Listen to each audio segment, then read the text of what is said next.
I'm Carl Ulrich. I'm a professor at the Wharton School. Welcome to the course Growth Strategies. This course follows the courses Developing the Opportunity and Launching Your Startup. There's a key question in entrepreneurship that is stated as, will the dogs eat the dog food? Meaning, will customers accept and like your new product or service? At this point, you've already created the new kind of dog food. And in fact, you've gotten some customers to try it and to like it. The question now is, how do you sell more dog food? Thus, the course Growth Strategies. Some of the questions that we'll address in this course are, how do I forecast demand? That is, how do I make an estimate of how much product or service I'll be able to sell? How do I attract new customers to my company? How do I measure and report performance? How do I build an organization that can support my growth? And when should I rely on partners instead of doing something myself? Hi, my name is Karthik Hasanagar, and this session is on building two-sided markets. Two-sided markets are markets with two types of participants, where the benefit for one side depends on the number of participants on the other side of the market. This is also known as cross-side network externalities or cross-side network effects. Take credit card networks, for example. My value of joining a credit card network such as Visa or MasterCard is a function of the number of businesses that accept that credit card. And for a small business, the value of being on that credit card network is a function of the number of customers who have such a credit card. And so this is a great example of cross-side network effects. Take gaming consoles as another example. So consider Xbox or Sony PlayStation. Now, as a consumer, when I buy these gaming consoles, my value from that console is a function of the number of interesting games that are available on the console. And for a game developer, the value of building a game for that console is a function of the number of people or consumers who use that console. Another example of cross-side network effects. Finally, consider Uber, which is an online taxi dispatch service. As a consumer, I value being on a service like Uber if there are a lot of taxi cabs that are available on that network. And for a taxi cab driver, the value of joining Uber is a function of how many consumers are using Uber. These are all examples of cross-side network effects where the value of one side depends on how many players or participants are on the other side. Technology platforms are also good examples of two-sided networks or two-sided markets. Technology platforms may be thought of as hardware or software systems which are partially programmable by outside developers. So consider, for example, Apple's iOS platform for its iPhone or Google's Android platform for Android phones. The platform provider, Apple or Google, provides the core platform capability. Developers build on top of this platform, and therefore it's partially programmable, and they add additional functionality on top of the platform. Now, these kinds of platforms are good examples of two-sided markets because here again, the value for me as a consumer of buying an iPhone is a function of the number of apps available on it. And the value for a developer of building an app on the iPhone platform is a function of how many users use that platform. Gaming consoles like Xbox and Sony PlayStation are again other examples of technology platforms. A variety of unique issues arise in the context of two-sided networks. The most important of which is how do you build liquidity in the market? For example, if you consider a gaming console, consumers are not willing to buy a gaming console unless there are enough developers on it. Developers are not willing to build on the gaming console because there are not enough consumers on it. So this creates a chicken and egg problem, and you cannot solve the liquidity issue unless you address the chicken and egg problem in some interesting manner. So we're going to talk a little bit about how an entrepreneur trying to build a two-sided market might address some of the liquidity challenges in such a market. Now, one interesting strategic lever available to an entrepreneur trying to build a two-sided market is that of pricing. Now, traditional pricing strategy seeks to set a price for a product so as to maximize revenues from the customers. Now, one way to do this is to conduct a survey where you assess consumer response to different product prices. So in the survey, you might ask customers whether they would buy the product if it is priced at $100, Would they buy it if it is priced at $80, $60, $40, and so on? And using their responses, you construct something that is similar to a demand curve, which essentially tells you what proportion of your customer base will adopt the product at any given price point. Now we set a price that seeks to maximize revenues. In the example on your left, I have a demand curve for consumers on one side of my two-sided market. And I see, as in any market, if I set too high a price, very few customers will adopt. And if my price is very low, I could get the entire customer base. And I eventually set a price, which is indicated here as the price P, which maximizes my overall revenues. On the right-hand side of your screen, you see the demand curve for developers. Here again, we're trying to understand how many developers will develop on our platform if we choose a certain price. And as you expect, a low price gets you a lot of developers, a high price gets you very few developers. And here again, I set a price that maximizes my revenues from developers. In this example, I have chosen prices that maximizes my revenues from consumers and also maximizes my revenues from developers. But it turns out this is not the pricing strategy that maximizes your overall revenues. An alternative pricing strategy that does better is to subsidize one side of the market so as to increase profits from the other side. Consider the figure on your left side, where now we're trying to lower the price. Instead of the price we were previously charging, we're now charging consumers a price of 0. By doing so, we get all potential consumers interested in our product. Now, when we get all potential customers interested in our product, this fundamentally changes the demand curve on the other side. Developers are more interested in building on this platform because you've got more consumers. So on the right-hand side, you see the demand curve for developers has itself shifted to the right. And given that the demand curve for developers has shifted to the right, I can now charge a slightly higher price. And what you see is that when I charge the slightly higher price, I get additional revenues, which is what is marked in red. The additional revenues that I get from developers more than offsets the loss of revenues from setting the price for consumers to 0. In other words, I've subsidized consumers so as to get more consumers into my gaming console. And by bringing more consumers, I've increased the willingness to pay for developers, and I'm able to charge them a higher price, which effectively increases my revenues considerably. There exist many examples of this strategy. Consider Adobe Acrobat Reader and Adobe Acrobat Writer or Distiller. Now, this is a software that is used to create and read PDFs. Most of us are probably used to downloading the reader for free so that we can open PDF files and read them. In contrast, if you want to create a PDF file, then you pay for it by buying Acrobat Distiller or Acrobat Writer. So in this example, Adobe has decided to give the reader for free, meaning subsidized one side of the market, the consumers of information, and charged a slightly higher price to the other side of the market. These are the publishers who are creating the content that's ultimately going to be read. Another such example is Yellow Pages. In many countries, Yellow Pages are offered for free to consumers. And in contrast, businesses pay a high fee in order to get prominent placement on these Yellow Pages. Here again, consumers value the information they get from Yellow Pages, and that's provided for free to them.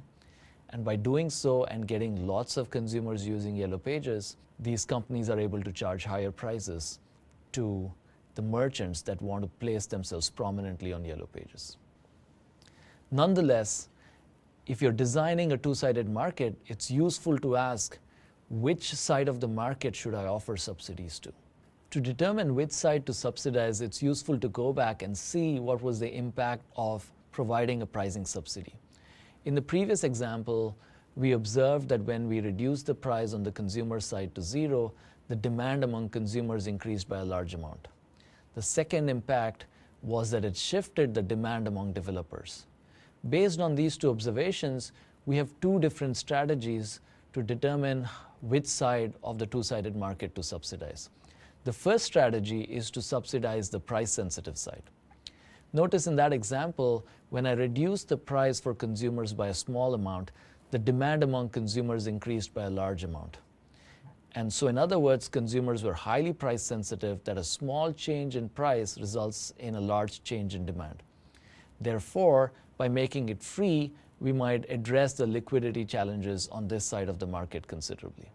The other observation we had was that by providing a price subsidy and observing an increase in demand on the consumer side, we also observed that the demand curve on the developer side shifted significantly to the right. And so the other strategy might be based on the extent of this shift in demand curve. In other words, we want to subsidize the side that generates the greater value to the other side of the network. In other words, by subsidizing consumers, developers' willingness to pay increased dramatically, and therefore that's an interesting strategy because we get significant network value. In short, subsidize the side that is worth more to the other side. We see examples of both these strategies in practice. Recollect the example of Adobe Acrobat Reader and Acrobat Writer. Acrobat Reader is offered for free to consumers, whereas Writer is priced at a premium to publishers and professionals that want to create high-quality documents. Here again, the price-sensitive side is offered the product for free, and the side that is willing to pay a higher price, that's the one that's charged a premium amount. Another example of this strategy is Uber. Uber is a taxi dispatch service that connects consumers on one side with taxi cab operators on the other side. During the early days of Uber, the price of the product was higher and it was positioned for premium taxi cabs. The result of that was you had a smaller share of the consumers who were on the platform, and because you had a lower or smaller customer base, you also ended up with fewer taxi cabs on the network. After a few years, Uber decided to lower the price point and offer really low-cost taxi cabs. By doing so, they significantly increased the number of consumers on the platform. And when the number of consumers on the platform increased, a lot of drivers wanted to be on the Uber platform and drive for Uber, and that increased the supply of taxi cabs on the market as well. Another example I mentioned is to subsidize the side that provides the greater value to the other side of the network. We see this on a day-to-day basis in the way clubs and bars price their cover charges. So for example, in a lot of clubs, women get in for free and men have to pay cover charges to get in. The presence of more women at a club increases the price that men are willing to pay to enter the club. And this is a great example of subsidizing one side in order to charge a premium to the other side. This is an example on a lighter note, but nonetheless, it's a very genuine example of a firm trying to address liquidity challenges in a two-sided market by offering subsidies to one side. Now, pricing is not the only mechanism available to entrepreneurs to address the chicken and egg issue in building a marketplace. There exist many other strategic options. One of them is to try and obtain supply from other marketplaces or other sources. For example, consider Airbnb, which is a website that connects consumers looking for short-term rental opportunities with homeowners that are looking to rent out their properties for short-term stays. Airbnb had the classic chicken and egg problem. Consumers are not interested in the website if there aren't enough listings, and homeowners are not interested in renting out their properties on Airbnb unless there are enough consumers. To address this challenge, Airbnb scraped some of the listings from Craigslist in order to build an initial supply of listings. By doing so, Airbnb was able to attract renters and therefore address some of the early liquidity challenges on the marketplace. Eventually, once they attracted enough consumers, homeowners also started using Airbnb to rent out their homes. Another strategy is to leverage influencers who have a large base of followers. To address liquidity challenges, an entrepreneur might consider hiring paid advisors who are influencers in that market who can get the word out to a large base of followers and bring them on board. And once they have brought one side of the market on board, you can now focus on the other side. Yet another strategy, especially for transactions that do not require real-time fulfillment, is manual matching of supply and demand. So in instances where one side of the market might be able to place orders on your website, and then you might manually match them to the other side by calling potential suppliers, or providers. And finally, you might be able to leverage one side to market to the other side of your marketplace. For example, consider Etsy, which is a marketplace for handmade and vintage products. Many Etsy sellers have their own small storefronts in different cities, and they bring many buyers to the Etsy platform. In short, two-sided marketplaces have many unique considerations due to network effects and due to the challenges associated with building liquidity. But there exist many strategies that are available to the entrepreneur, ranging from pricing to leveraging influencers to getting one side of the market to do the marketing for you in some ways. And in fact, there exist many successful marketplaces out there, so we can borrow hacks and ideas from these successful marketplaces. Having said that, much of our upcoming discussion on digital marketing, including topics such as search engine optimization and social media marketing, are just as applicable to two-sided markets as they are for any other entrepreneur. I'm Carl Ulrich, professor at the Wharton School. This session is on diffusion and adoption. I want to start with a story. Several years ago, I was driving with one of my doctoral students to a research site at a local pharmaceutical company outside of Philadelphia. On the way back, we were stopped at a toll booth, and hundreds of cars were lined up behind the toll booth that only took cash, whereas we flew through the lane that was for Easy Pass, one of the technologies that puts a monitor, a beacon in your car and allows you to pay your tolls automatically. My doctoral student, who was a recent immigrant from India, turned to me and said, "Carl, why doesn't everybody have Easy Pass?" That's a puzzling question for entrepreneurs. You've created a great product or service, and you're now asking the question, why doesn't everybody buy my product? Why doesn't everybody who could use this product actually buy it? The reality in entrepreneurship is that diffusion and adoption is painfully slow, even for really exciting new products. So in this session, we're going to turn to the question of what explains diffusion and adoption, and what explains the rate at which customers adopt your new product or service. This graph shows the diffusion of major new category products in the United States. So this is products like television, the clothes dryer, refrigeration, air conditioning, major new categories of innovation. And you can see here that for most of these major new categories, eventually almost 100% of households adopt the product. And in fact, it looks at first glance like the diffusion rate is almost instantaneous. That is, that the full population adopts these products very, very quickly, that those lines go almost vertical. But the reality is, if you look a little more carefully, that there's a relatively long period between when the product is first introduced and when you see that near vertical takeoff.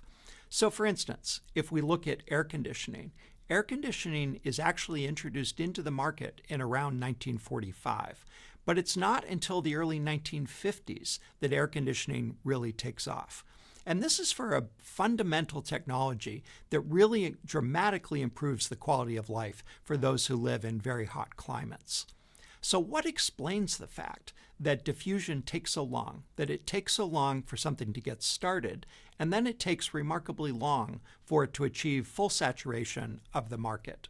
We can think about the adoption dynamic as being characterized by two basic parameters.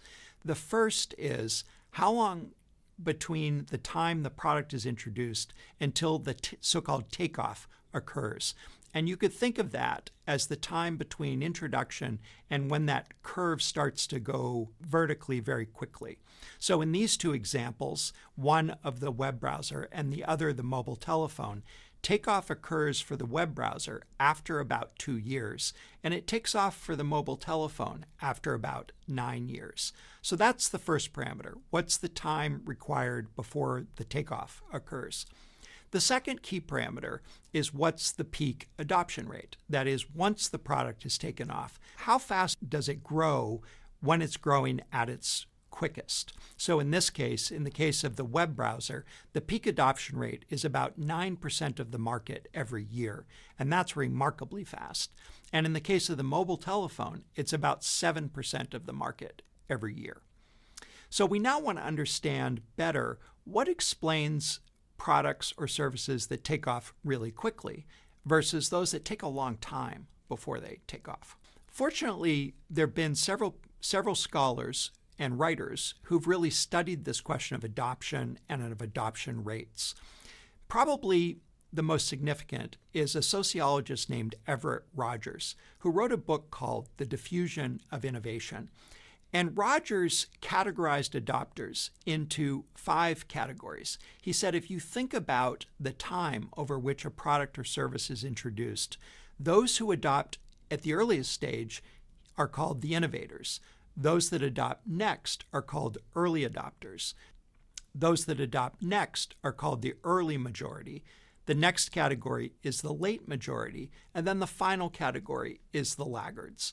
And so shown here on this graph, you could think about adoption rate as the vertical axis and time as the horizontal axis.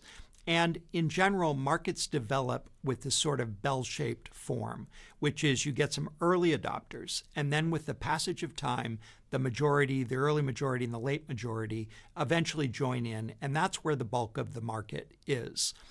And so this is adoption rate. If you were then to look at cumulative adoption, what you would see is that characteristic S-shaped curve, which starts slow, grows quickly, and eventually saturates as the majority of the market eventually adopts the product. Now, it's worth noting that these categories identified or articulated by Everett Rogers are for an innovation that does eventually diffuse, that is eventually adopted by the majority of the market.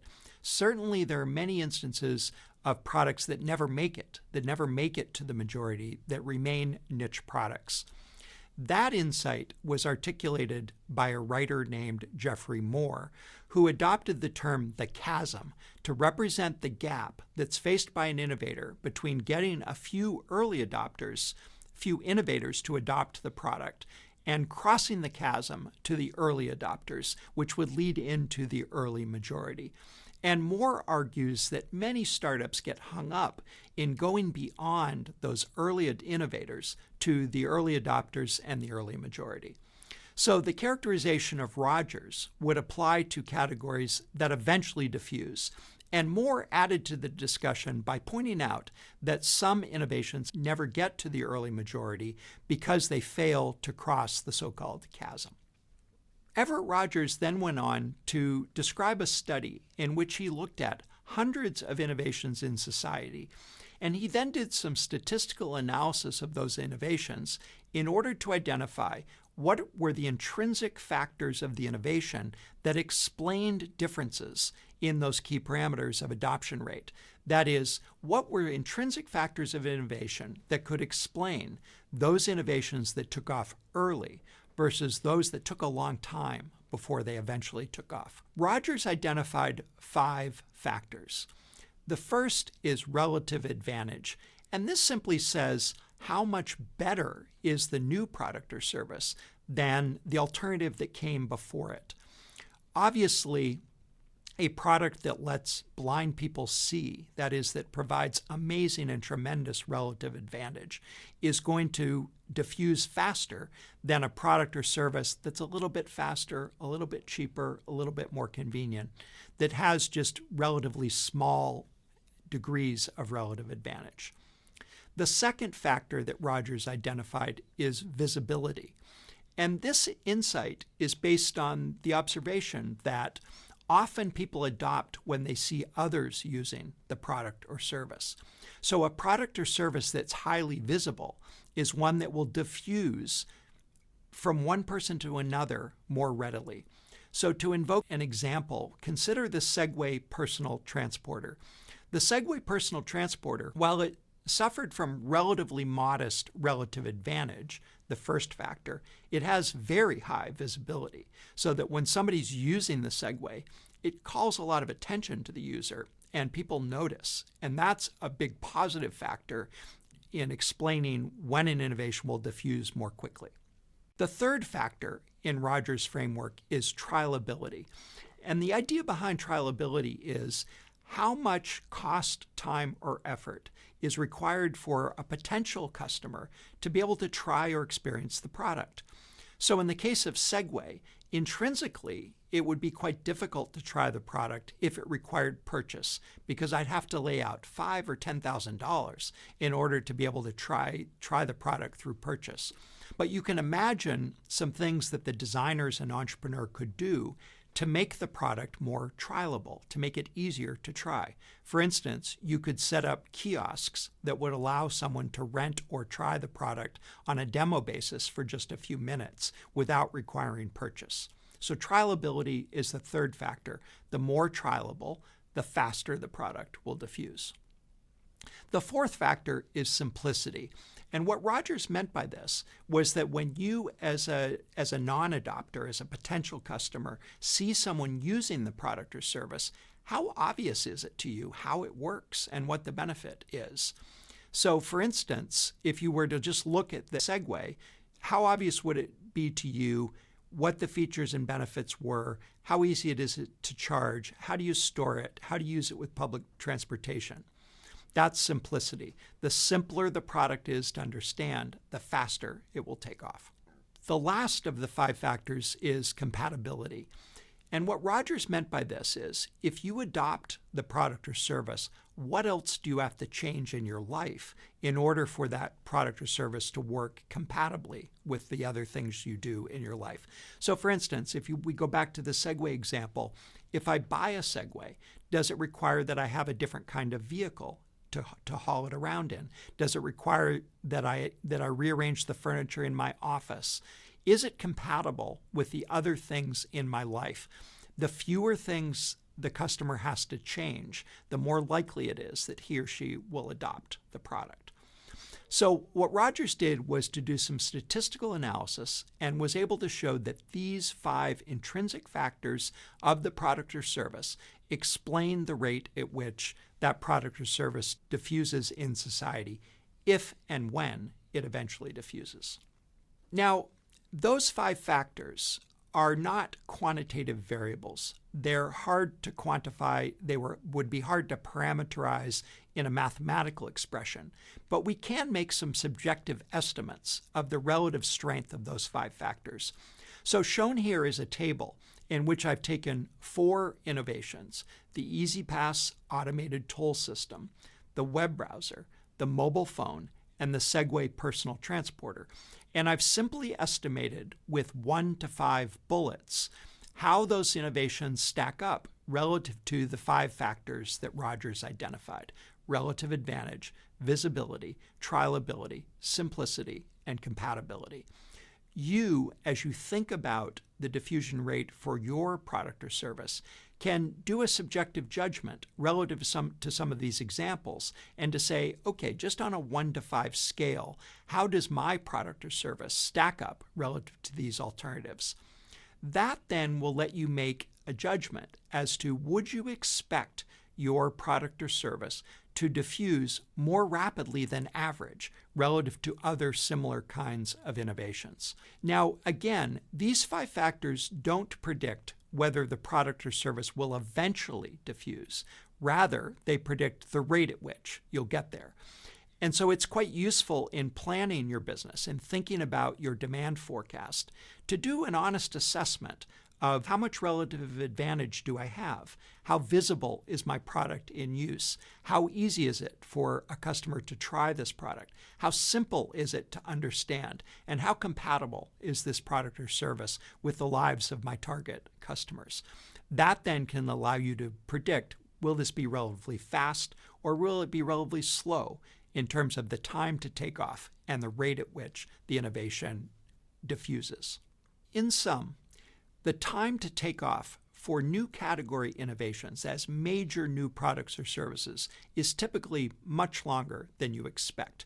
Very rarely do you see takeoff in quicker than 2 years. More typically, we see 4 or 5 years before a major new category innovation will take off. Now, if your product is somewhat derivative, if it's a better version of something that's already in the market, then you can see takeoff happen much quicker than that, much shorter than 2 years. But more typically, in a major new type of innovation, you're going to see the takeoff take 2, 3, or longer years. And that's longer than most entrepreneurs expect. The second key insight is that there's some intrinsic attributes of the innovation of your product or service that underlie the rate at which that product or service will diffuse. Most of those attributes are not things you can change. The relative advantage, for instance, is something that's quite intrinsic, quite fundamental to your product or service. But a few of those attributes you can modify somewhat. So for instance, trialability is an attribute that you, through the design of your business model and possibly your distribution channel, can directly influence.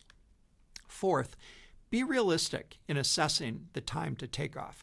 Remember, these attributes don't predict whether you will eventually be successful. They inform how long it's going to take. And so as you think about your business plan, as you construct your financials, as you make your forecast out over time, be realistic in assessing whether your innovation is likely to be slower or faster than similar kinds of innovations that have developed historically. And by being realistic, you can then make financial forecasts that are realistic, and that makes it less likely that you'll run out of cash just when you need it most.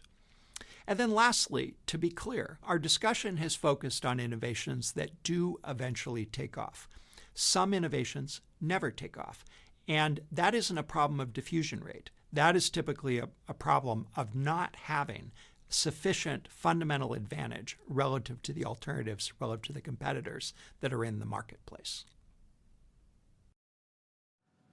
In this module, we shall study one of the most critical challenges faced by an entrepreneur. How do I forecast demand for my new idea that I plan to take to the market? But more than that, oftentimes bet my life on it. Under forecasting is just as problematic as over forecasting. If you under forecast, you are losing an opportunity. Forecasting is not easy, but we can use some simple proven methods to improve our estimates and, more importantly, learn how to influence demand. If it is low or if it's expected to be low, what can we do to improve it? We shall think of this problem in two parts. In the first part, we shall ask the question, will my idea take off? What are some of the common characteristics of ideas and products that make them take off and how well they do? And how does my idea stack up on those criteria? In the second part, we shall ask the question, how do I quantify the demand for my product? And more importantly, what can I do to influence it? What levers do I have under my control that can influence demand? So let's start on the first part, will this idea take off? Professor Everett Rogers wrote a classic book titled Diffusion of Innovations. This was foundational work based on his many years of research studying what kind of innovations took off and which did not. Professor Rogers grew up on a farm and started to ponder why some innovations were adopted by farmers and why some were not. I had the privilege of taking a course with Professor Rogers when I was a PhD student at Stanford University. Professor Rogers distilled his findings into 6 criteria that determine the success or failure of a new idea. These have come to be known as the Accord model. So what are these 6 characteristics? And what does Accord stand for? So A stands for advantage, or more specifically, relative advantage. This could oftentimes be the economic advantage. Will my idea save the customer some money? But not always. It could also be, will this idea provide some emotional benefit or some symbolic benefit? We shall talk about this later. C stands for compatibility, or more precisely, the first C stands for compatibility. Are the methods needed to use or apply the new idea similar to the ones we used in the existing products that the customers are using? The second C in Accord stands for complexity. How easy it is for me to understand why this new idea will deliver or perform what it claims to deliver on performance. Is the science or the logic behind the idea simple to understand? O stands for observability. If one user were to adopt this idea, will other users be able to see and then adopt it themselves, in essence, imitate behavior? In today's world, we can also add that will the product naturally generate word of mouth, either online or offline? R stands for risk. How risky is the adoption? What if the product does not work? What's the downside? Clearly, there could be an economic downside, but Professor Rogers also highlighted the social risk along with economic risk. What will others say if the new idea I adopted does not work? Will I appear like a fool amongst my peers? And finally, D stands for divisibility. Can I try this idea at a smaller scale before going full stream? So, those are the 6 characteristics that make the Accord model. Let's now try to bring this to life and let's look at an example that's close to my heart and also involves all of you. Let us think of Wharton's decision to offer an online course on entrepreneurship, the one you are enrolled in. Wharton in the past only offered such courses in person, and you had to come to campus to take these courses. Let us now try to use the Accord model and put it in practice to see if Wharton's idea of offering an online course on entrepreneurship will fly.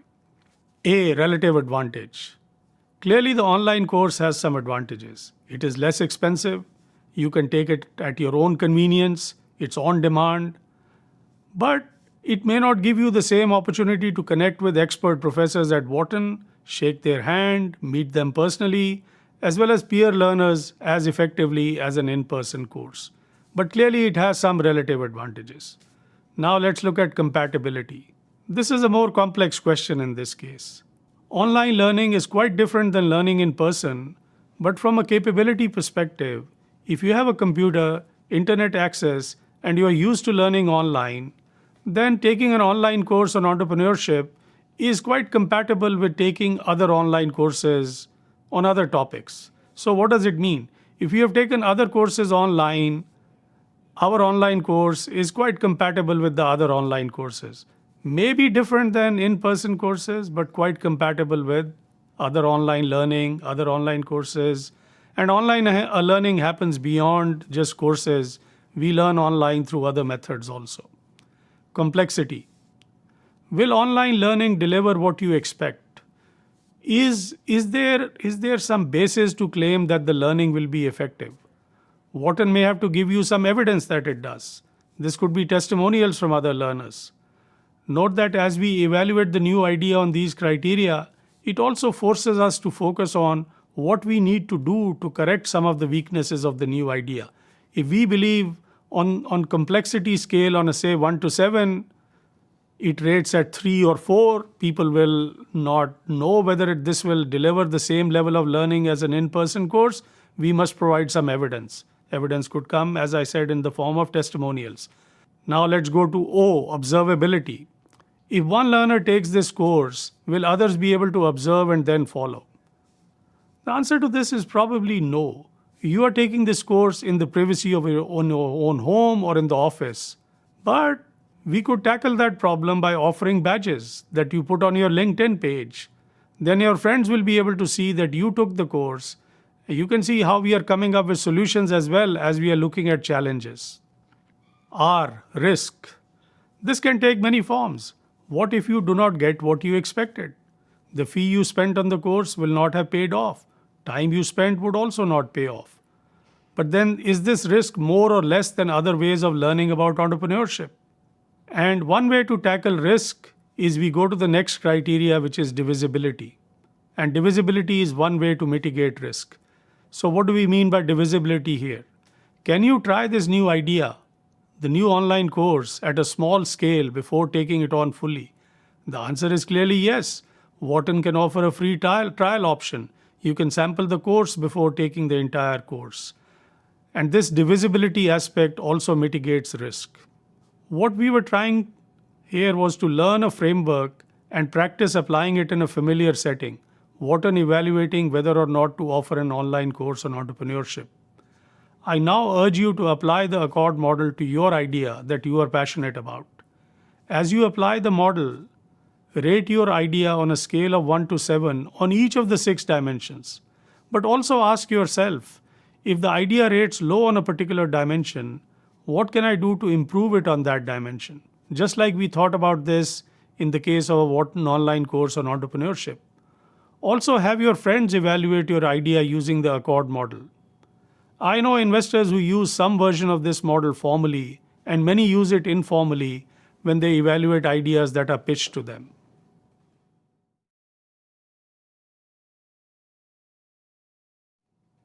Another good way to start thinking about whether your new idea will fly is to talk to as many domain experts as you can.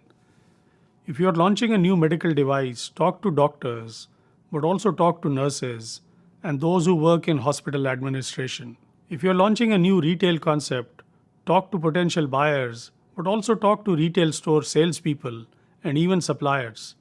Talk to your college professors or those who taught you in school and get their input as well if you can. You should ask the experts to give you their forecasts whenever possible in a quantitative manner. Ask them why demand may exceed their forecasts and also ask them why it might come out lower. It forces them to think harder about the number they are giving you. Eventually, you should combine these forecasts to reduce errors because some of them may be predicting a little bit higher and others are predicting a little bit lower. And what we have learned through research is combining diverse forecasts thoughtfully actually reduces the error because they are negatively correlated. Also, look at other similar products or what we call as analogies and ideas in other product categories that exist and see why they are successful. If you are launching a new direct-to-consumer pet food, think of who your buyers might be and look at what else have these buyers adopted recently, something new that they have started buying. You can look at analogies across countries also.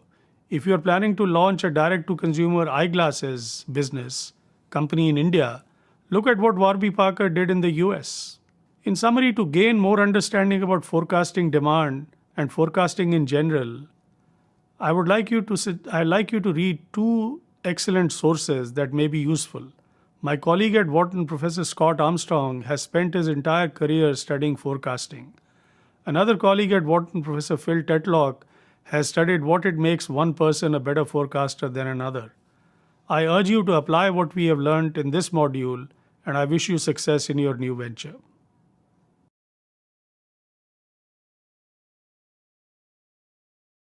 Demand decomposition is a well-known, proven method for forecasting demand.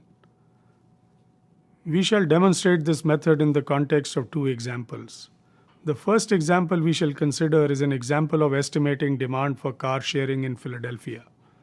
And the next one is demand for toothbrushes in India. So let's start with the demand for Uber or car sharing in Philadelphia. In demand decomposition exercises, we invariably start at the highest level, and here we'll start with the population of Philadelphia. The next step is to figure out those who need transportation. If we are specific, maybe it's transportation to work or it could be more general transportation. Next step would be to multiply that with those who prefer personal transportation over public transit. And then multiply that with those who do not own the car. And then those who will prefer Uber over other means such as taxi. So if you multiply Philadelphia population times those who need transportation, times those who prefer personal transportation over public transit, times those who do not own their own car, times those who prefer Uber over other means such as taxi, you get an estimate for demand for Uber or ride sharing in Philadelphia. Again, each of these multiplications is by a fraction. If you look back in this application, we had two steps where we use the word or phrase, those who prefer A over B. How do we find this out? One way to do this is to ask people's preferences or intentions. However, we know from previous research that people often do not report their intentions accurately. And even if they report them accurately, oftentimes they don't behave according to the intentions that they had reported. This is a complex problem, but it's a solvable problem, and there are methods available to make intentions a better predictor of behavior. There is a lot of work and research done on that, but this is beyond the scope of this specific module. But have the confidence that you can, using these methods, make intentions a better predictor of behavior. Now let's look at a second example, which is a little bit more detailed. Let's think of a company wanting to better understand demand potential for toothbrushes in India because it probably wants to market a more a different kind of a toothbrush. Again, demand decomposition model is a useful method in this particular example as well. Again, we start at the highest level. What is the population of India? This number is readily available. Next, we look at how many people brush their teeth with some form or device or another. Some people use neem twigs in India and others use a regular toothbrush. These data are usually available from studies published by the government and other organizations such as the ADA. The next step will be to look at the frequency of brushing. Frequency of brushing varies in every country. Not everyone brushes 2 times a day. Some people brush once a day. Some people brush less frequently, even though we are supposed to brush 2 times a day. But the variance is probably more in India. These data will come from surveys that you have to conduct or have already been conducted. Finally, after how many sessions of brushing is a brush replaced on average? There is a variance here as well across the population, and this can also be obtained by surveys or observation. The company in question did all this and came up with a very nice demand model, starting with the Indian population at about 1.2 billion, those who brush with some device or another, close to 50%, and of those who brush, how many of them use traditional means versus how many of them use a store-bought brush that we know as a toothbrush. And then number of brushing sessions per year. How many times do they brush a year? So the data suggested that on average people brushed once a day. So 29 brushings in a month times 12 months. And then the next question that they asked was, how often do people replace a brush? And on average in India, based on the studies, it was after 160 odd brushings. So that's once every 5 months or so. And then that leads to, when you multiply the total population with the fraction who brush times fraction who use store-bought brushes, number of times they brush, and how often they replace the brush, you get an estimate of demand for toothbrushes in India. And that number you should check to validate your analysis whether it is close to the actual demand today. Now the next question is, what can you do to increase the demand? Well, that's what these models are very good at. Maybe you can increase demand. You can't change the population of India, or at least that's not under your control. It's change on its own. Maybe you want to persuade people to brush for the first time, but that will require a very strong health message on the importance of dental care. Alternatively, you may want to target people who use neem twigs and convert them to toothbrushes. Or not worry about that, just focus on the incidence of brushing. Those who brush, people on average are brushing once a day. Maybe you want to convince them that brushing twice a day is more important. Or alternatively, you could convince people to replace their brushes more often, because keeping the brush for a long time is not as healthy. So what does demand decomposition give us? It gives us an estimate of the demand, but more importantly, it tells us how to increase the demand. What are the levers we have under our control? So based on this model, we can come up with ideas on how to enhance the demand for toothbrushes in India. We could persuade more people to brush. We could urge people who use twigs to shift to a toothbrush. Maybe an entrepreneur could come up with an inexpensive toothbrush that will convince people who are using twigs to use toothbrushes. Or one could urge users to replace their brushes more often. So demand decomposition allows us to also identify levers that can be used to increase demand for our product, and also identify how you might position your product in the market. In summary, forecasting demand is probably one of the most critical aspects of launching a new venture. We studied this in 3 different ways. First, by using the Accord model developed by Professor Everett Rogers to examine whether or not our idea has a good chance of becoming successful. Then we discussed qualitative methods such as using expert opinions, benchmarking, and combining forecasts.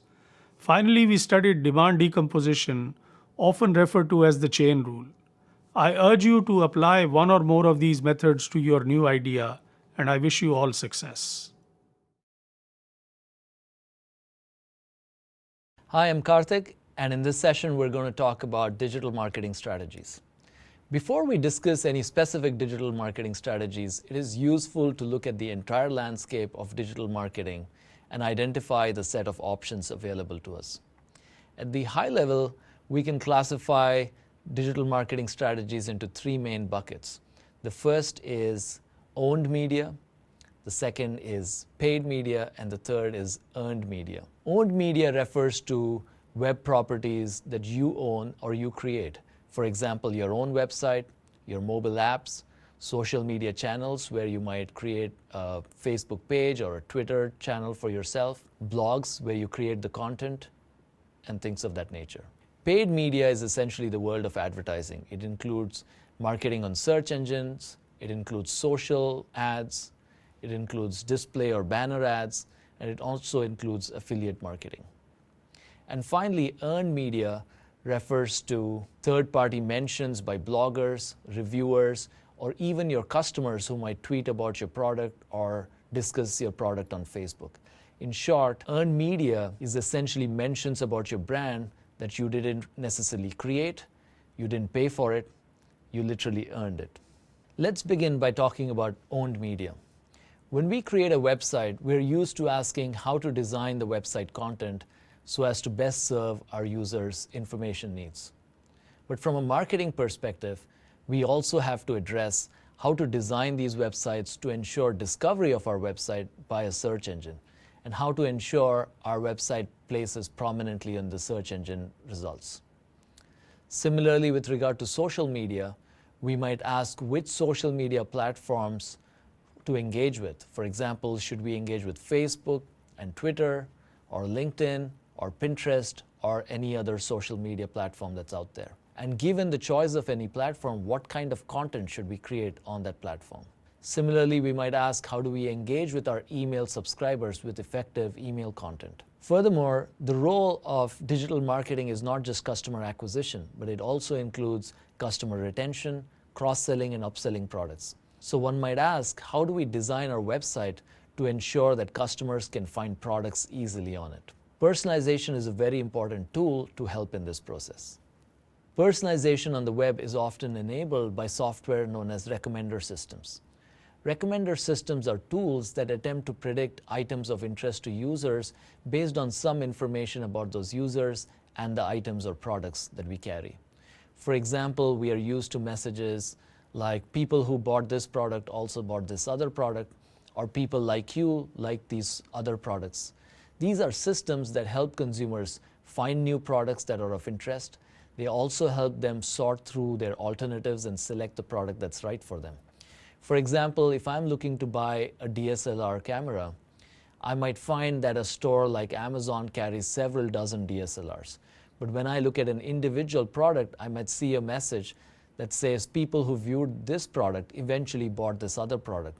And that can help me direct my search a little bit better so that instead of looking at 50 or 60 different cameras, I focus my attention on 3 or 4 more relevant opportunities. Recommender systems offer value not just to consumers, but also the firms that deploy these systems. For firms, they help them in cross-selling products, they help in converting browsers to buyers, and they help increase loyalty by providing a custom browsing experience. As a result, these systems are used by most of the major online e-commerce and media firms. For example, in retail, we might be used to seeing certain products recommended to us on the homepage, or when we select a specific product, we might see messages such as people who bought this product bought these other products. These systems not only offer value to consumers, but they have a significant impact on consumer choice. For example, one study suggests that nearly a third of sales at Amazon originate from recommendations that the website makes. In other words, this contributes to billions of dollars of sales at Amazon. And similarly, another study suggests that roughly about 80% of media streams on Netflix originates from recommendations. Personalization systems are crucial for e-commerce companies that offer large product assortments. Think of an online store like Amazon that offers maybe dozens of smartphones or dozens of cameras. When consumers are faced with so many choices, recommenders can help them focus on a narrower set of more relevant alternatives. And this ultimately can help drive transactions and sales. Similarly, for media companies that generate revenues from advertising, recommendation systems can be crucial in increasing customer engagement on the website. So for example, on YouTube, personalization allows YouTube to recommend other videos that are relevant to the user, and a user who comes into the website to view one video might end up leaving the website eventually after watching 10 other videos, therefore increasing advertising revenues for the company. Now, if you determine that personalization is relevant for your website, it is important to recognize that there are several third-party tools that provide personalization as a service. So you don't necessarily have to reinvent the wheel and build a personalization system from scratch. There are many third-party vendors like Monetate and Rich Relevance that offer personalization as a service. Furthermore, there are several open source tools available, such as Apache Mahout, which can be used if you have some technical resources or skills in-house. Moving on from owned media, let's talk about paid media. As far as paid media is concerned, we have several options ranging from sponsored search on search engines like Google, to social ads on platforms like Facebook, to display or banner ads on publisher websites. The questions to answer here include how much to spend on each of these platforms. Once we have made that decision, how do we manage our ad campaigns on these websites? Another option available is affiliate marketing, which involves paying a partner to promote your products to their users. Now, with affiliate marketing, an important question to answer is which companies to approach for affiliate marketing partnerships. Finally, moving on to earned media, how do you get customers to discuss your products on social media platforms such as Twitter and Facebook? What incentives might you want to offer to these customers for discussing your products? How do you identify and engage influencers? Finally, with regard to earned media, how do you get customers to discuss your products on social media platforms like Twitter and Facebook? And what incentives might you want to offer to these customers for discussing your products on these social media platforms? How do you identify and engage influencers? For example, in fashion and apparel, bloggers and YouTube video bloggers can have significant influence on decisions made by your customers. So you could consider engaging influencers as paid advisors at your company.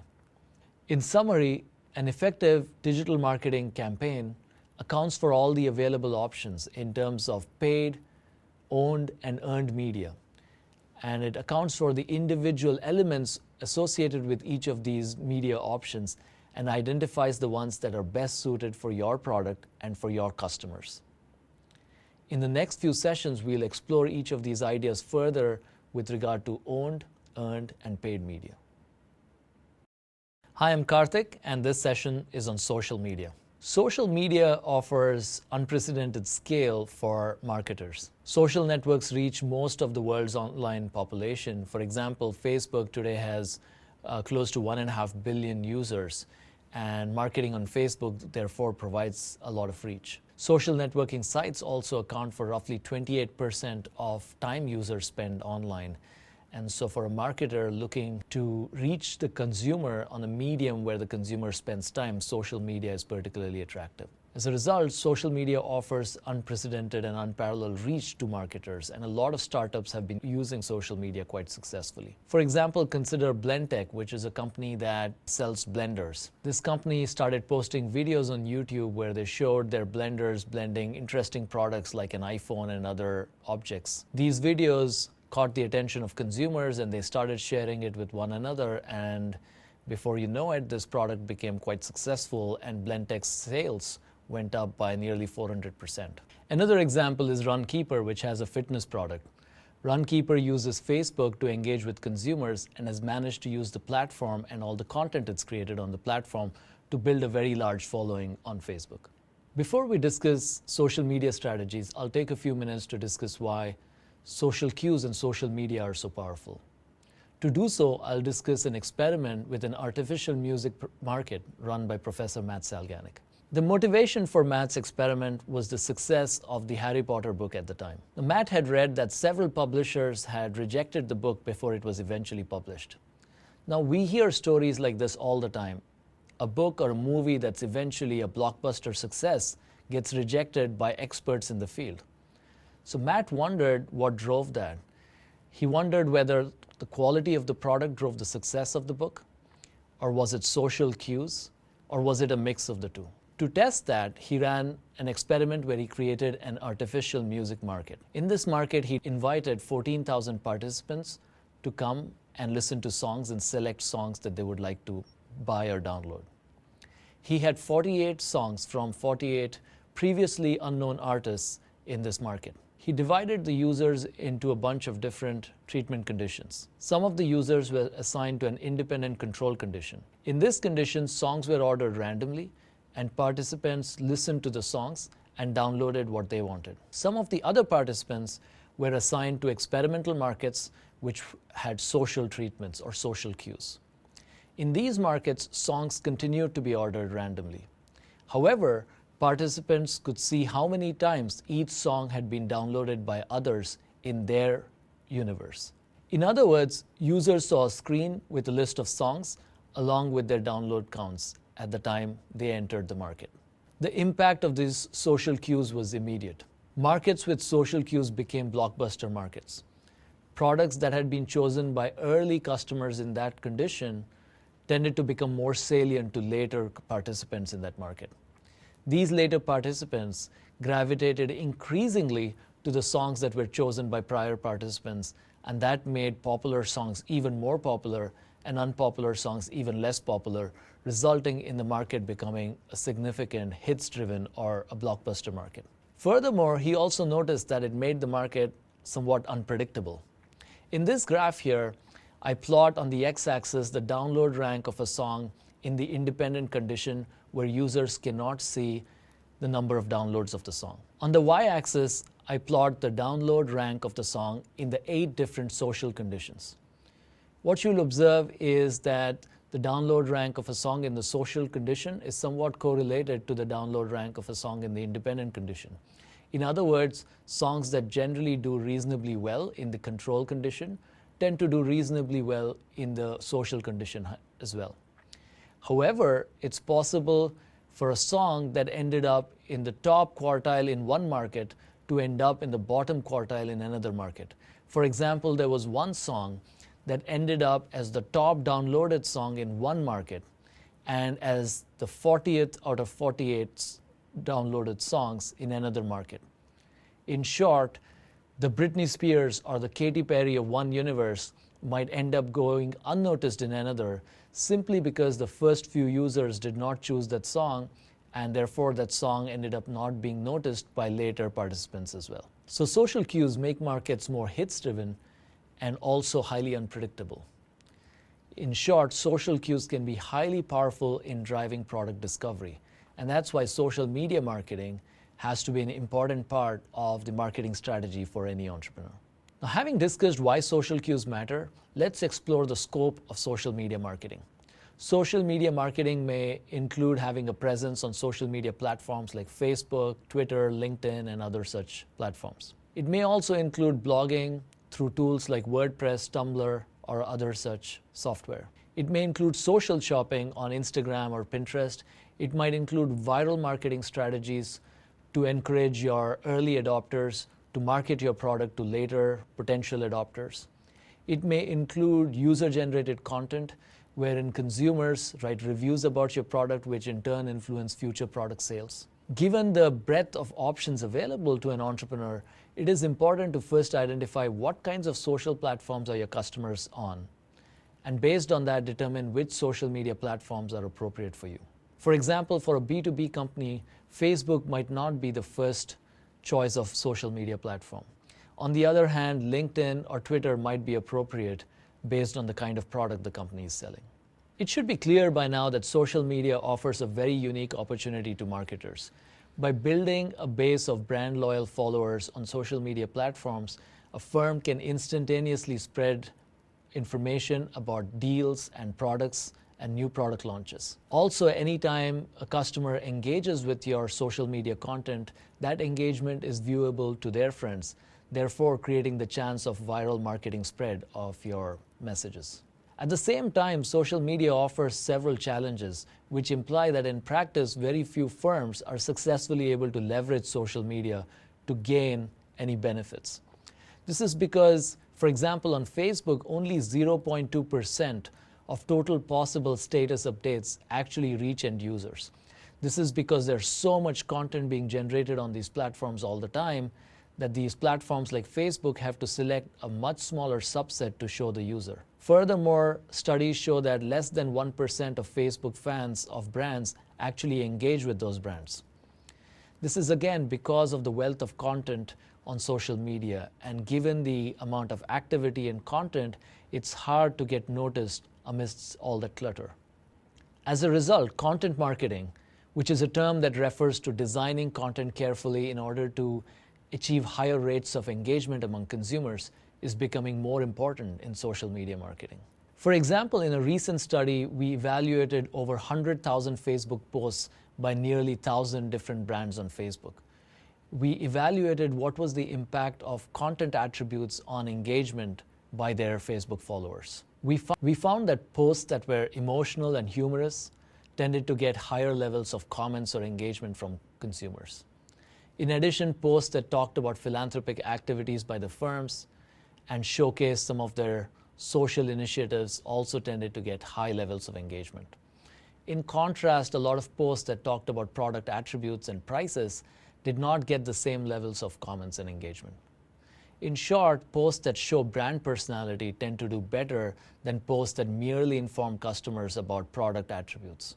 Similarly, when we looked at the number of likes each post got, we again found that posts that had emotional content, that talked about social initiatives, got more likes and therefore greater visibility than posts that merely talked about product attributes.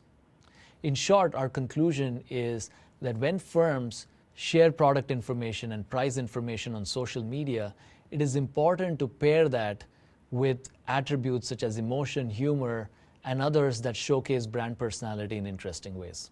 Designing good content is clearly a very important step in order to get high levels of engagement. But that alone may not be sufficient. There are many companies that invest a lot in social media but ultimately see very limited impact. Effective social media offers not only engaging content but also fits very naturally into the customer journey. One has to think about the customer pre-purchase process, the purchase process, and the post-purchase process, and evaluate where exactly social media might fit in very naturally. To illustrate this point, let me walk you through an example of Warby Parker, a company that sells prescription eyeglasses online that was founded by some former students of mine.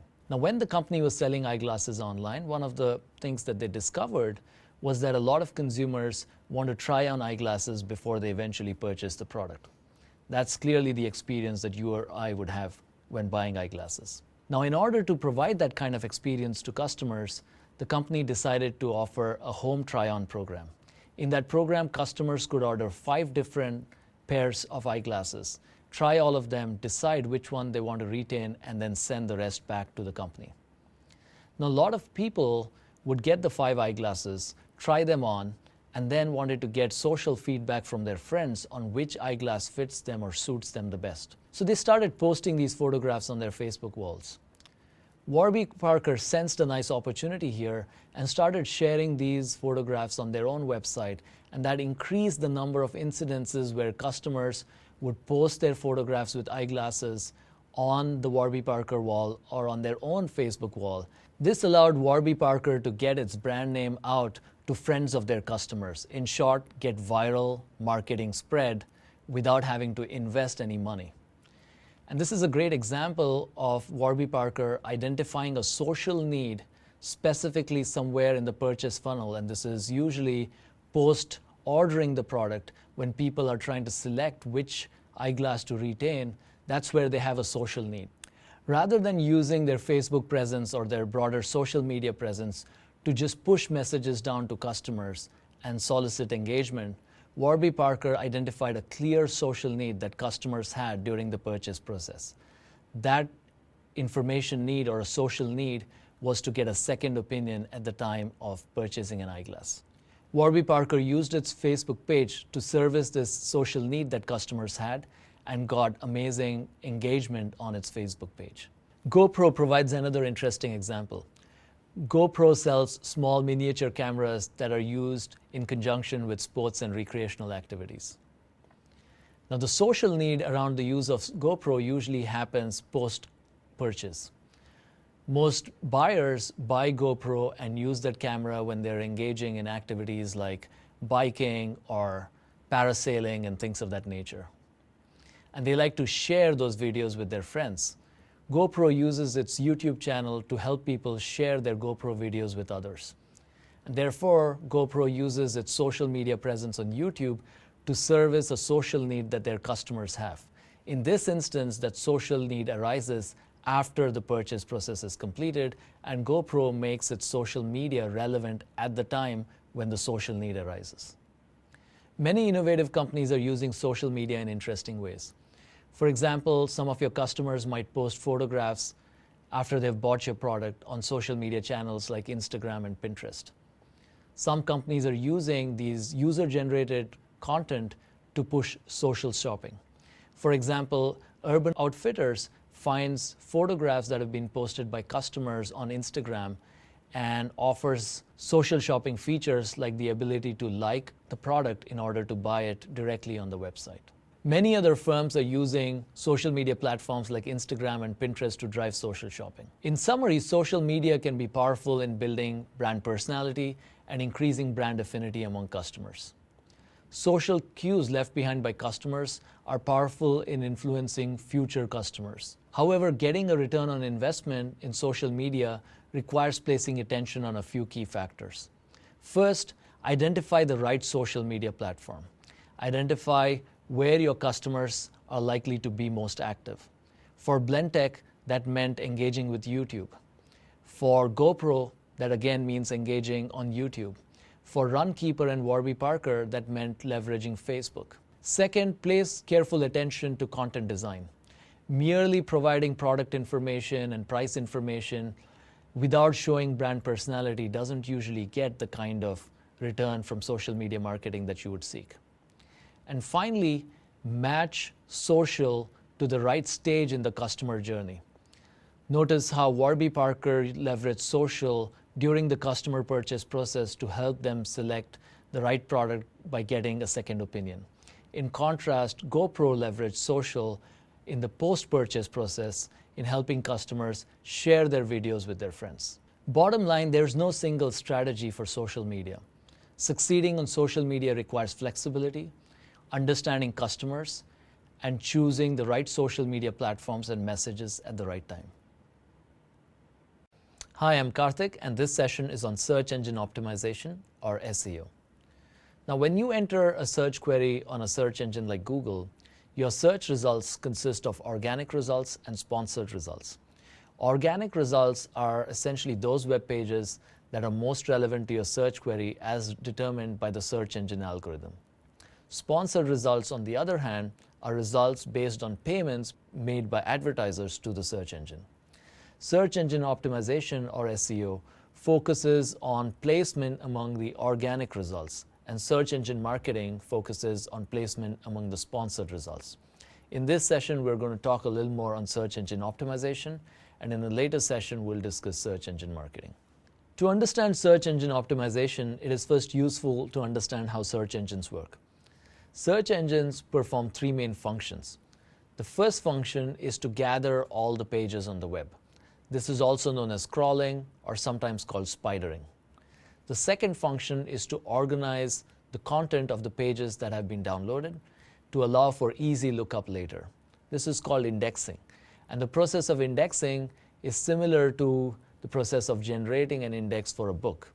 The index essentially lists all the pages in that book that contain that term, and similarly, the index in a search engine might refer to all the web pages that somehow relate to the term of interest. And finally, in response to a search query, the search engine determines which pages are relevant to the search query and ranks them in order of relevance. Accordingly, based on these three steps of crawling, indexing, and ranking, I'm now going to discuss three important strategies for search engine optimization. The first strategy is to ensure all your web pages are in fact crawled by search engines. To do so, it's useful to maintain a sitemap. A sitemap is essentially a list of all pages on your website with a link structure that clarifies how a user might navigate from one page to another. For example, the image to our right has the sitemap for one sample website. A sitemap makes it easy for a search engine to discover all your web pages. Dynamic content should also be added to sitemaps so that you can ensure that dynamic pages are also discovered by search engines and those pages show up in search engine results. If you're finding that a page that is generated dynamically isn't getting indexed, then you might want to create static versions of that web page. The second strategy is based on indexing. Now recollect that the index records the pages that are relevant for any given keyword.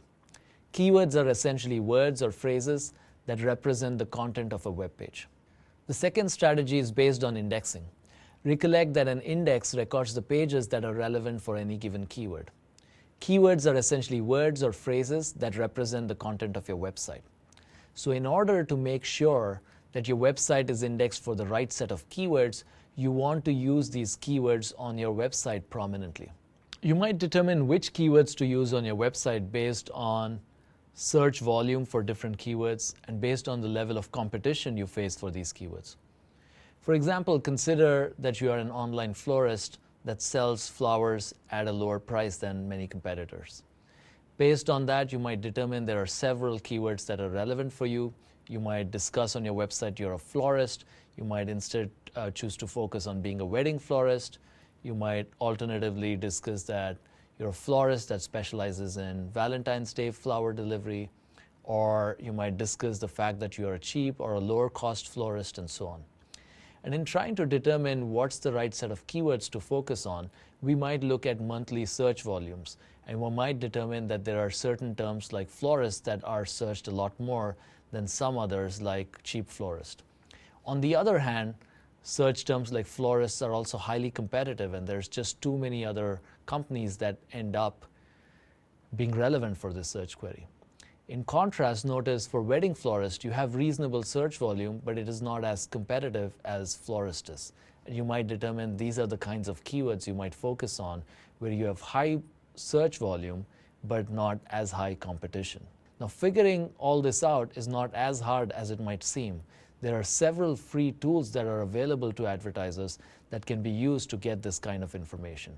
For example, one tool that I commonly use is Google's AdWord Keyword Planner. The next strategy is ranking. Ranking on search engines depends on the appearance of keywords or search terms on your website and on the number of inlinks that your website gets. We've already discussed keyword selection and placement on your website.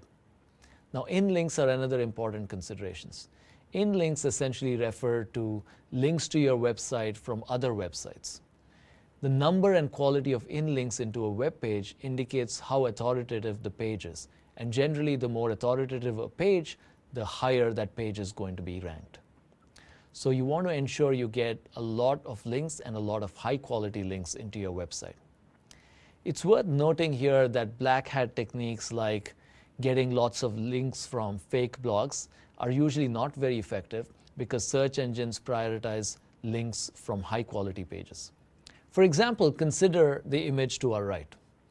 In this image, each circle denotes a web page, and arrows connecting two circles indicate a link going from one page to the other. In this example, page B has a lot of inlinks coming into this website, and therefore it has a high score of 38.4%, which indicates that it's going to be ranked high in search engine results when there's a relevant search query. In contrast, the purple pages have almost no inlinks, and therefore they have a much lower score. Now notice again over here that page C has only one inlink, and despite that it has a high score of 34.3%. And page E has a lot of inlinks, and despite that has a lower score of 8.1%. And this is because page E gets a lot of links from poor quality websites, whereas page C gets a link from an authoritative website. And therefore, the idea is to get a lot of links from other websites and focus on links from prominent websites. So this is where PR helps. When you have links from media outlets, that increases the likelihood that your website will also rank high in search engine results. Finally, let's talk about the role of blogs. The primary purpose of blogs is to provide timely information to your customers or to establish thought leadership or to engage in some sort of dialogue with your users. However, blogs can also be useful with search engine optimization. By writing more blog posts, you create more content. And by offering more content, you increase the chances that your website will be indexed for more search queries. And this will ultimately help bring in more traffic. In conclusion, search engines can be a great source of free traffic for your website. By focusing on website content creation and on generating in-links from other websites, you can help ensure that your website shows up high on search engine results and gets as much free traffic as possible. Hi, I'm Karthik Hasanagar, and this is a session on digital advertising. Digital advertising or paid media offers a plethora of options. Before we discuss what these options are and how to use them, it's useful to first talk about the goals of an online advertising campaign. For some firms, the goal of an online advertising campaign might be to profitably acquire customers for the long term. For another firm, it might be to support the launch of a product, in which case the goal might be to maximize customer acquisitions given some customer budget. And for someone else, it might be that you already are advertising on other channels and you're looking to advertise online but match the cost per acquisition of those other channels. It is important to recognize this because while digital advertising is more targeted than offline advertising, it can nonetheless be expensive and not always be profitable, especially if your product's price point is low. Next, let's talk about the different aspects of digital advertising. As an advertiser, you have many options. One class of options is search engine marketing. That is essentially posting ads on search engines like Google. Another option is display ads. These might be images or video ads on premium publishers or online blogs. A third option is social ads. These are ads that might appear in the social media feeds of your customers on Facebook, on Twitter, or other social media platforms. In trying to select the right option for you, it is useful to go through the pros and cons of each platform. Search engine advertising has the advantage that it is based on consumer search, meaning the customer is pulling information as opposed to you pushing information towards the customer. There tends to be high purchase intent, and therefore response rates with search engine advertising are usually high. In addition, it's a relatively simple format. Search engine ads usually involve 3 lines of text and can be put together in a matter of a couple minutes. On the flip side, because it is a very effective marketing medium, search engine advertising can also be expensive. Further, you have very limited demographic information in search engine advertising. Looking at display ads, their main advantage is their reach.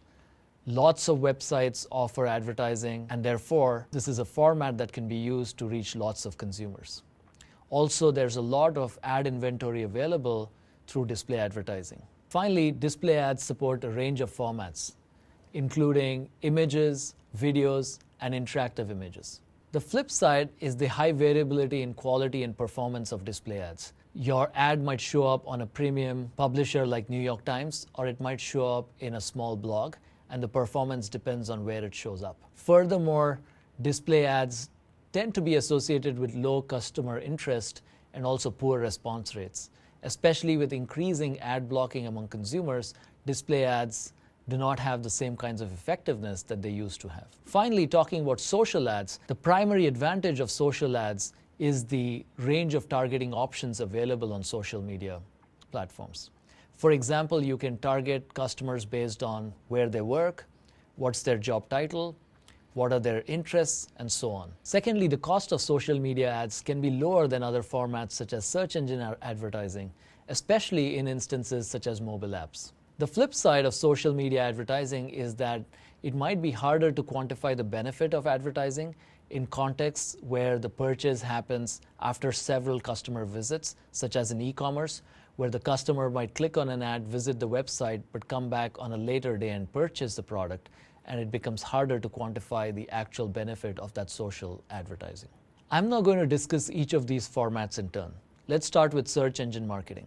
Search engines usually run keyword auctions on a continuous basis to sell ad slots available in search engine result pages.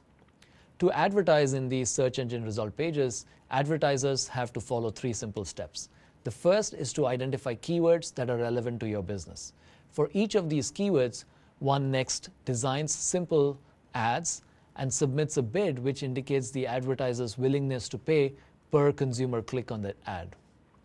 Then, based on the performance of each ad, advertisers can then refine their advertising policies, for example, lower their bids for poor performing ads or keywords and increase their bids for ads that are doing very well. These three steps of keyword selection, ad design and bidding, and finally optimization make up the three key pillars of search engine marketing. First, in terms of keyword creation, advertisers identify a list of keywords that consumers might type in search engines and that are relevant to the business.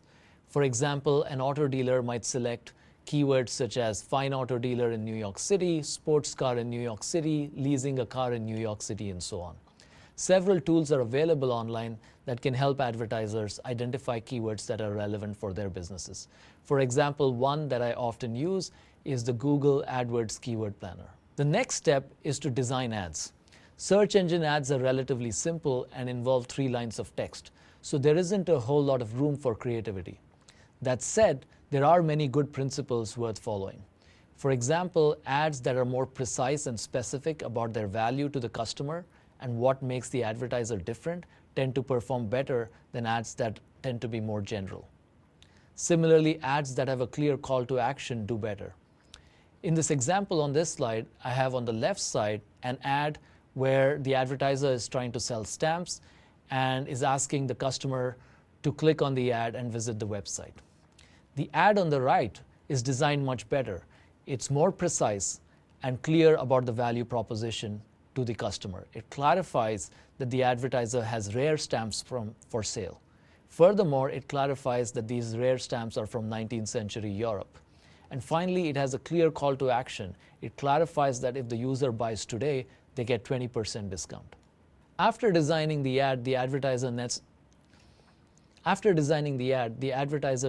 needs to select a bid which indicates the advertiser's willingness to pay for each consumer click on that ad.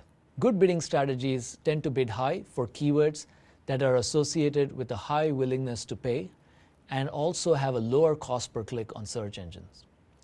In the example I've presented here, a keyword like sports car has a much higher cost per click than a keyword like Porsche dealer New York City. And keywords like leasing car in New York City and auto insurance in New York City are somewhere in between.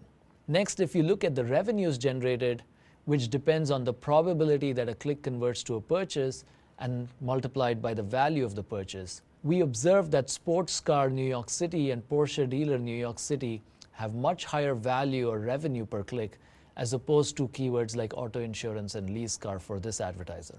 Based on this kind of information, the advertiser might decide to bid higher for keywords like Porsche dealer New York City, which are keywords that have high value and lower costs, as opposed to keywords that have lower value and higher costs.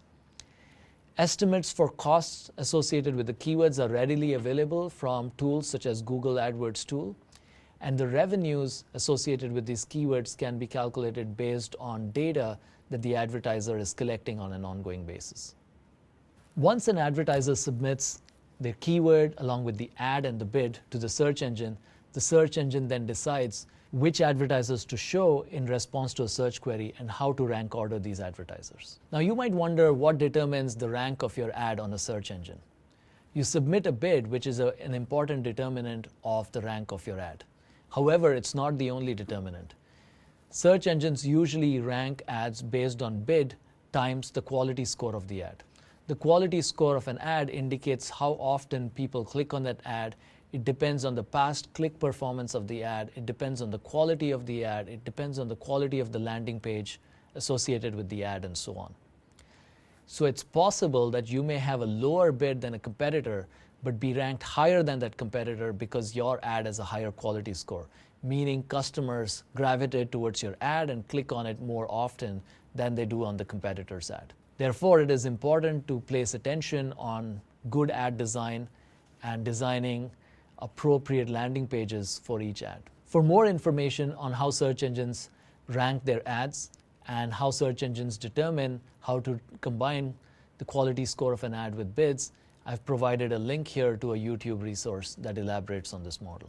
Now, if you find all of these details too complex for you to manage on your own, there are several third-party firms that offer search engine marketing services. One can use these services, but it is important to assess their performance by monitoring the right metrics. I usually tend to classify search engine marketing metrics based on the quantity of exposure, the quality of exposure, and the cost of exposure. In terms of quantity of exposure, it's useful to ask for every $100 spent, how many people were shown our ads? In other words, what are the number of ad impressions per dollar spent? Further, in terms of quantity, we might ask what proportion of those impressions resulted in clicks, or what is known as the click-through rate of an ad. Together, the number of impressions and the click-through rate give us the total number of clicks on the ad, meaning the total number of visitors to our website through our search engine marketing campaign. So that makes up the quantity of exposure. Next, we are interested in the quality of that exposure. The quality of exposure, in turn, depends on two metrics. The first is what proportion of clicks resulted in outcomes of interest. These outcomes of interest may be a purchase, or it may be creation of an account on a website, or the download of a research report, or things like that. These outcomes are also known as conversions. The fraction of clicks that result in conversions is the conversion rate associated with your ad. So we are interested in the conversion rates of various ads, and we're of course interested in ads that have high conversion rates. Next, we are interested in the value of each of these conversions. So for example, for a keyword such as dental cleaning, the revenue generated for a dentist may be a little bit lower than for a keyword such as dental surgery, where one conversion might generate higher revenues. And so together, these two metrics, that is conversion rate along with revenues or value per conversion, make up the quality of the exposure. And finally, we are interested in cost of exposure, which one can measure in terms of cost per click, and we can evaluate our different keywords in terms of the quantity, quality, and cost of exposure, and determine which ones to increase the bids and which ones to lower the bids. And in terms of assessing the performance of a search engine marketing firm that's doing this work for us, there are several third-party reports available that benchmark the performance of advertisers in various industries, and one can compare your performance relative to these benchmarks to determine whether your search engine marketing company is doing better than average or worse, or your internal team is doing better than average or worse. Moving on from search engines, let's talk about display ads. Display ads or banner ads are usually placed on publisher websites. In order to place these ads on publisher websites, advertisers usually go through ad networks, which are intermediaries that connect advertisers to publishers. Examples of ad networks include Google AdWords, which not only shows ads on its own properties, but also on many third-party websites. Similarly, there's Millennial Media, which is also an ad network that shows ads on publisher websites. InMobi is an ad network that's focused specifically on ads on mobile devices. There are several dozen ad networks that an advertiser can choose from. In determining what ad network is right for you, it's useful to look at the reach of each ad network, meaning how many potential end consumers they touch through their publishers. Next, it's useful to look at what kind of ad inventory they have, meaning do they have ads on premium websites like New York Times or smaller blogs, and also are these ads that are top banner ads or smaller ads elsewhere on the website. We can also ask about the audience composition of these websites. Some ad networks might have a focus on certain kinds of publishers. For example, there are ad networks that focus mainly on publishers that create content for women. So if you have a product where your target customer tend to be women, you might be better off trying to go with a specialized ad network like that. There are ad networks that are focused on technology-related content. So if you have a product that's right for developers, you might prefer an ad network of that type. And finally, we are interested in targeting capabilities of the ad networks. Ad networks with better targeting capabilities can deliver better performance. So we can observe past performance of these ad networks to determine which ones have the best data capabilities, which in turn result in long-term performance for the advertiser. Finally, let's explore social advertising. Social media platforms like Facebook, Twitter, and others offer very rich targeting capabilities. For example, you can target customers based on their interests. So one might say I'm interested in customers who have an interest in anime movies, or someone else might say I'm interested in showing my ads to customers who are interested in dieting, and so on. You can also target customers based on their income level, which firms like Facebook infer based on posts people share on Facebook. You might also target people based on behavioral profiles. Here again, social media platforms like Facebook analyze posts submitted by consumers to create behavioral profiles. For example, you can target moms of preschool kids or corporate moms and several other behavioral profiles that are available by default on platforms like Facebook. And finally, you can also target consumers based on the name of their employer, their job title, or which educational institution they attended. Running successful social advertising campaigns, and in fact all kinds of online advertising campaigns, requires constant experimentation. For example, on the left side, I have a Facebook ad for a children's educational app that I created with friends. In this ad, I have chosen certain lines of text, I have chosen certain images, and I have also made certain decisions about what kinds of customers to target. Now, in order to really get benefits from these campaigns, I have to ask myself, what's the right image to show in the ad? I have to ask myself, given any image, what's the right targeting message that accompanies the image? I have to ask myself, what's the right targeting settings? Meaning, am I targeting women or men? Am I targeting people who work in certain kinds of companies? Or am I targeting people with college degrees or people with a certain income level? And so I have to run experiments constantly to figure out an ad campaign setting, meaning an image, a message, and a targeting setting that actually works. In this example, I have chosen one image on the left side. But I might ask, what happens if I change the image and use other potential images? On the right-hand side, I have shown several potential images of girls and boys of preschool age that I could potentially use.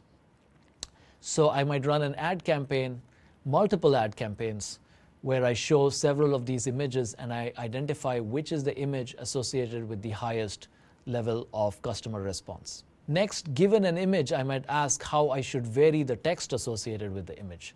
In one ad on the left-hand side, I say, learn to love learning on the good screen, download our free iPad games for kids ages 3 to 7. On the right-hand side, the message says, give your little genius a fun learning buddy, download our free iPad app for kids ages 3 to 7. Another ad text that I might try might focus on fears that potential customers might have. For example, I might say, are you worried your child is falling behind? Here's an iPad app for children ages 3 to 7. These are different ad texts and they might elicit different kinds of responses among customers. And it's important to try multiple ad text for any given image to determine what's the right ad text associated with an image. Similarly, we might change ad targeting settings as well, and ultimately, constant experimentation will help us identify what's the right ad and for whom. In summary, social media advertising offers several options. It ranges from sponsored search, display ads, and social ads. Sponsored search have very high response rates because they're in response to a customer's stated information needs. However, you have very limited demographic information in sponsored search, and also they can be expensive. In contrast, display ads offer great reach and offer a range of formats, including videos and interactive images. However, they can be highly variable in terms of their performance, and customers are increasingly becoming blind to a lot of display ads. And finally, social ads offer some of the richest targeting capabilities. However, social ads might not generate purchases right away, and quantifying the value of those social ads might not be easy. In summary, digital advertising is a data-driven activity. Success on this medium requires constant experimentation. It requires focus on measurement, looking at the right metrics to figure out how to optimize your ad campaigns on a continuous basis. Remember that online advertising is more targeted than any other form of advertising that you might consider. It's also more measurable than any other advertising medium you might consider. But you have to make the measurability and the targeting work for you. I'm Carl Ulrich. I'm a professor at the Wharton School. This session is on public relations, also known as PR. I want to start with a story. In 2004, I started a company with a group of MBA students, and the group of MBA students is shown here. And we started a company called TerraPass. And the basic idea behind TerraPass was that you, as the owner of a car, could enroll as a member in a collective we called TerraPass.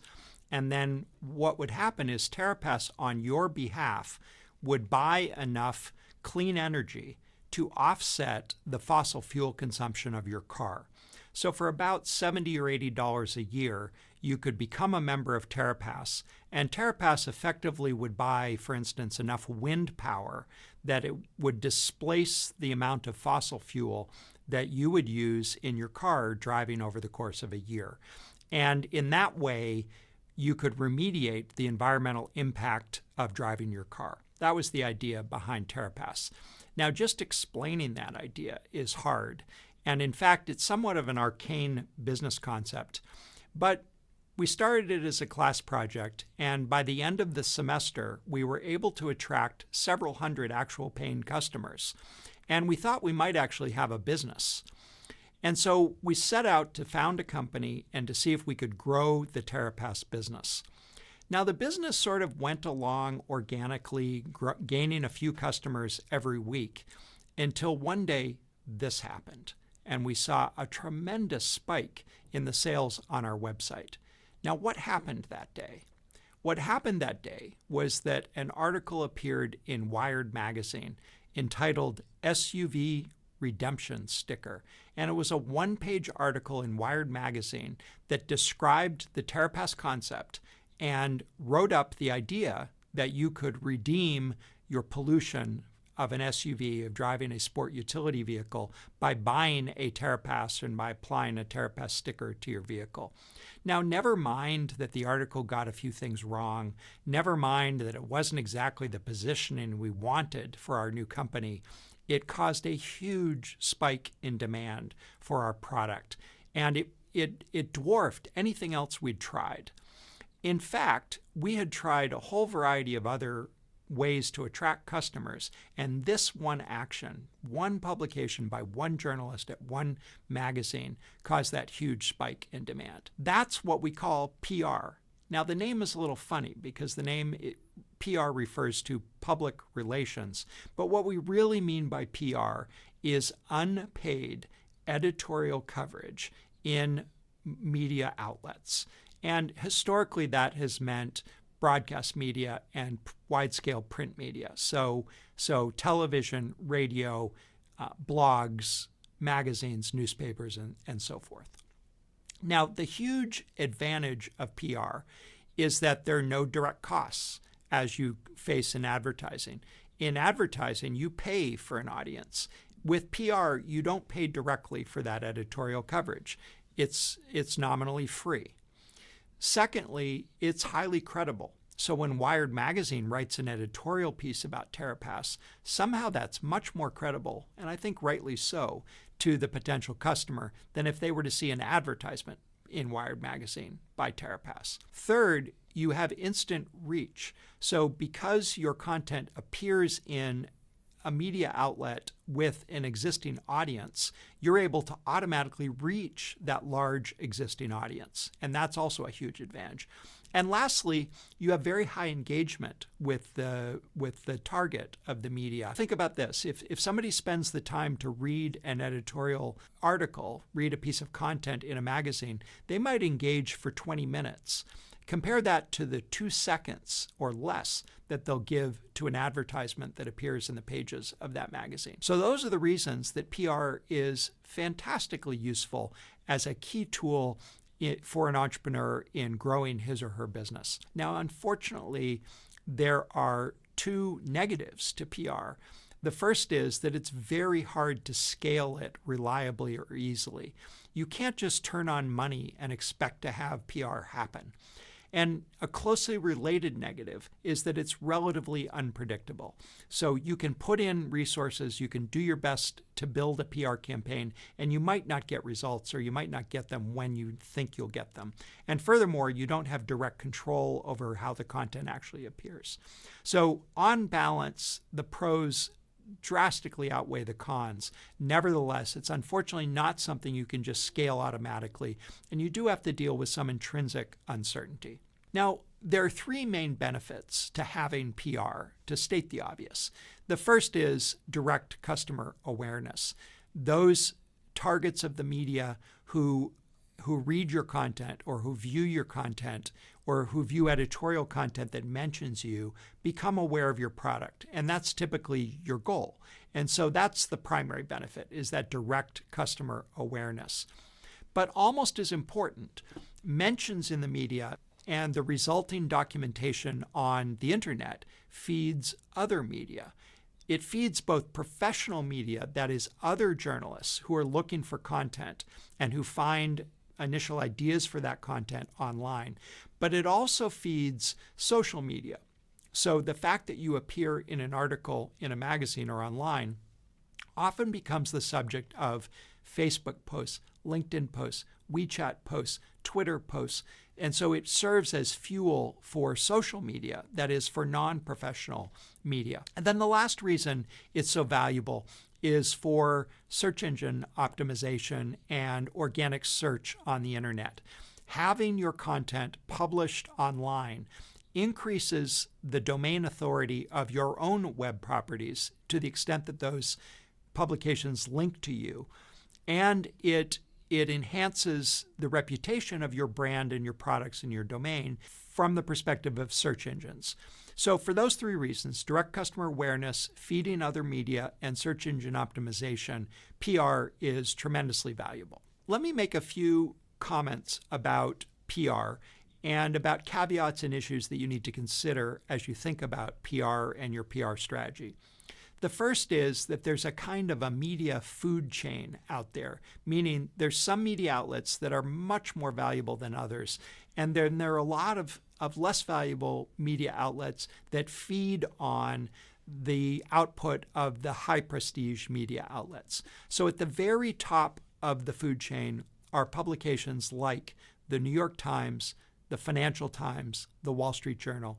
These are media outlets with tremendous credibility in the minds of the public and tremendously large subscription bases.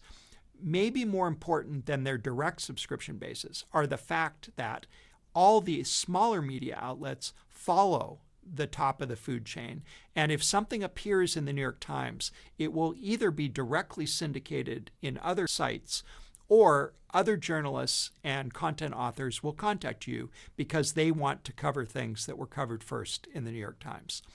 Next on the food chain are influential bloggers on the internet, influential and authoritative internet-only publications. A good example of this would be the Huffington Post.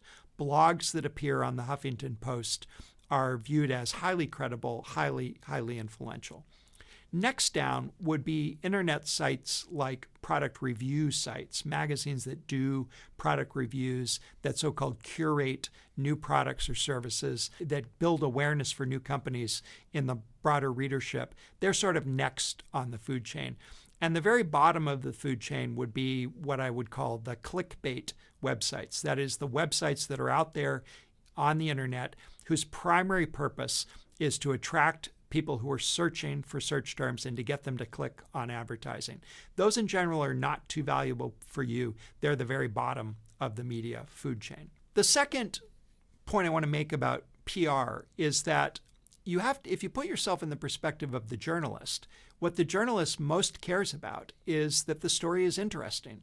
The journalist is looking for readers, and the journalist wants his or her readers to be highly engaged and interested.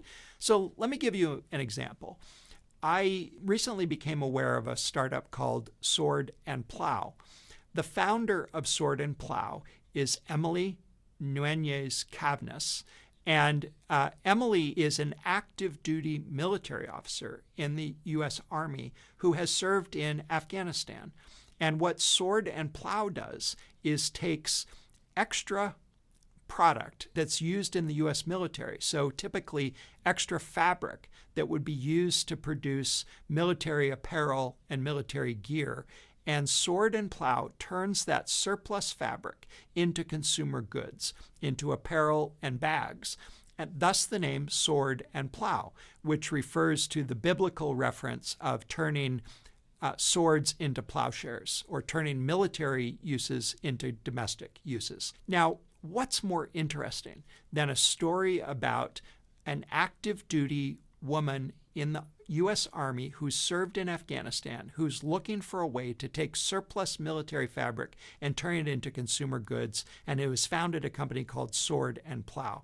That is an irresistible story for a journalist because it has an interesting narrative flow, it has an unexpected twist to it, and it has this integration of the concept of the business, Sword and Plow, and the background of the founder.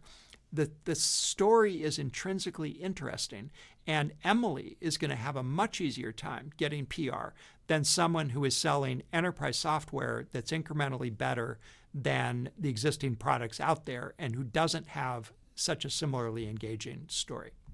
The next point I want to talk about is PR firms. I think the knee-jerk reaction of most people when they think about PR is that they need to hire a PR professional, and there are many such professionals. But I want to just alert you to the reality of that. First of all, PR firms are quite expensive, and they work on retainer typically. So a small company would typically expect to pay between $5,000 and $10,000 US per month to retain a PR firm. That typically makes that cost somewhat prohibitive for a new startup. And so using a PR firm often has to wait until you've got sustainable revenues and or venture capital funding. What you're buying with a PR firm is relationships. You're buying a relationship that the PR professional already has with journalists. And that PR professional will essentially use that trusted relationship to introduce your company to the media outlets that are likely to be most receptive to the story. I personally wouldn't bother with the cut rate PR services out there. There's some cheap plans that maybe will charge you a few $100s per month. But I think in this case, you do get what you pay for. Those firms are likely just going to send a lot of junk email to media lists, and you're not likely to get a great response in terms of the quality of the outlets where they reside on the media food chain. Now, the exception to that would be in some cases you can find a solo practitioner, perhaps someone who's gone out on his or her own after leaving an established PR firm, who is scrappy and resourceful and would perhaps welcome a retainer of a few $1,000s a month from a startup in order to build a portfolio. That might work out for you, but by and large, I think most startups, particularly in the early stages, are going to end up having to do the PR on their own. Now, the good news is that doing the PR on your own isn't an entirely bad thing. And I want to just give you my own experience as a radio host. So I've had the somewhat unusual experience of both trying to pitch PR stories to journalists as an entrepreneur and being myself a journalist as a radio host on an entrepreneurship show that we broadcast on Wharton Business Radio. But as a radio host, I would estimate that I get around 5 to 10 email messages per day pitching me on hosts or guests for that radio show. And mine's a relatively small radio show, airs once a week on the Wharton Business radio station, and I still get 5 a day. Now, I'll just tell you, as a host, I pretty much just delete every one of them without giving it more than 2 seconds of attention. And why is that? Because those emails are obviously form letter. They're obviously pre-written. They're too long. They don't emphasize why I would care and why I might be interested. And they're not personalized.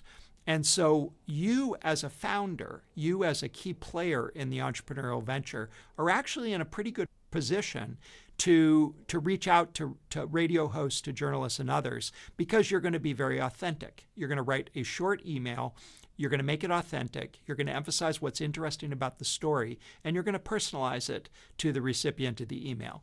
That reaching out directly by the principals, I think by the entrepreneur, by the principals in the business, is likely to get a much better response than a form letter sent out to thousands of potential journalists. I want to just comment for a minute on the use of stunts in PR. And by stunt, I mean doing something that's designed specifically to get attention in the media. One of the most famous stunts ever conducted by an entrepreneur was conducted by my friend and Wharton alumnus Josh Koppelman, who was the founder of half.com. And he had the idea of getting a small town in Oregon, which I believe was called Halfway, Oregon, to get that town to change its name to half.com, Oregon. He managed to do that by going to the school board and agreeing to buy the town some computing equipment in exchange for their temporarily changing their name from Halfway, Oregon to half.com, Oregon.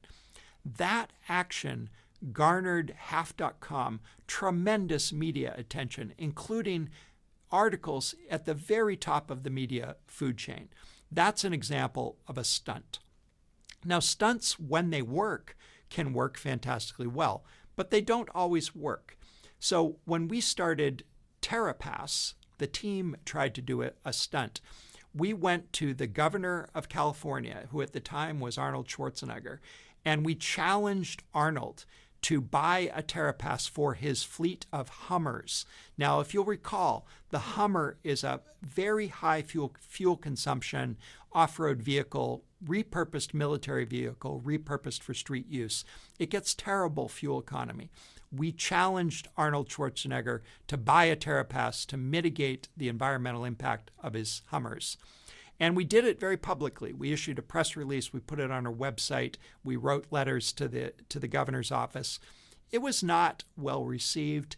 It didn't really ever get traction, and the staff and media in the governor's office were not really amused with our challenge. So in that case, it was an attempt at a stunt that didn't really work out. So my view on stunts is they might be worth a try.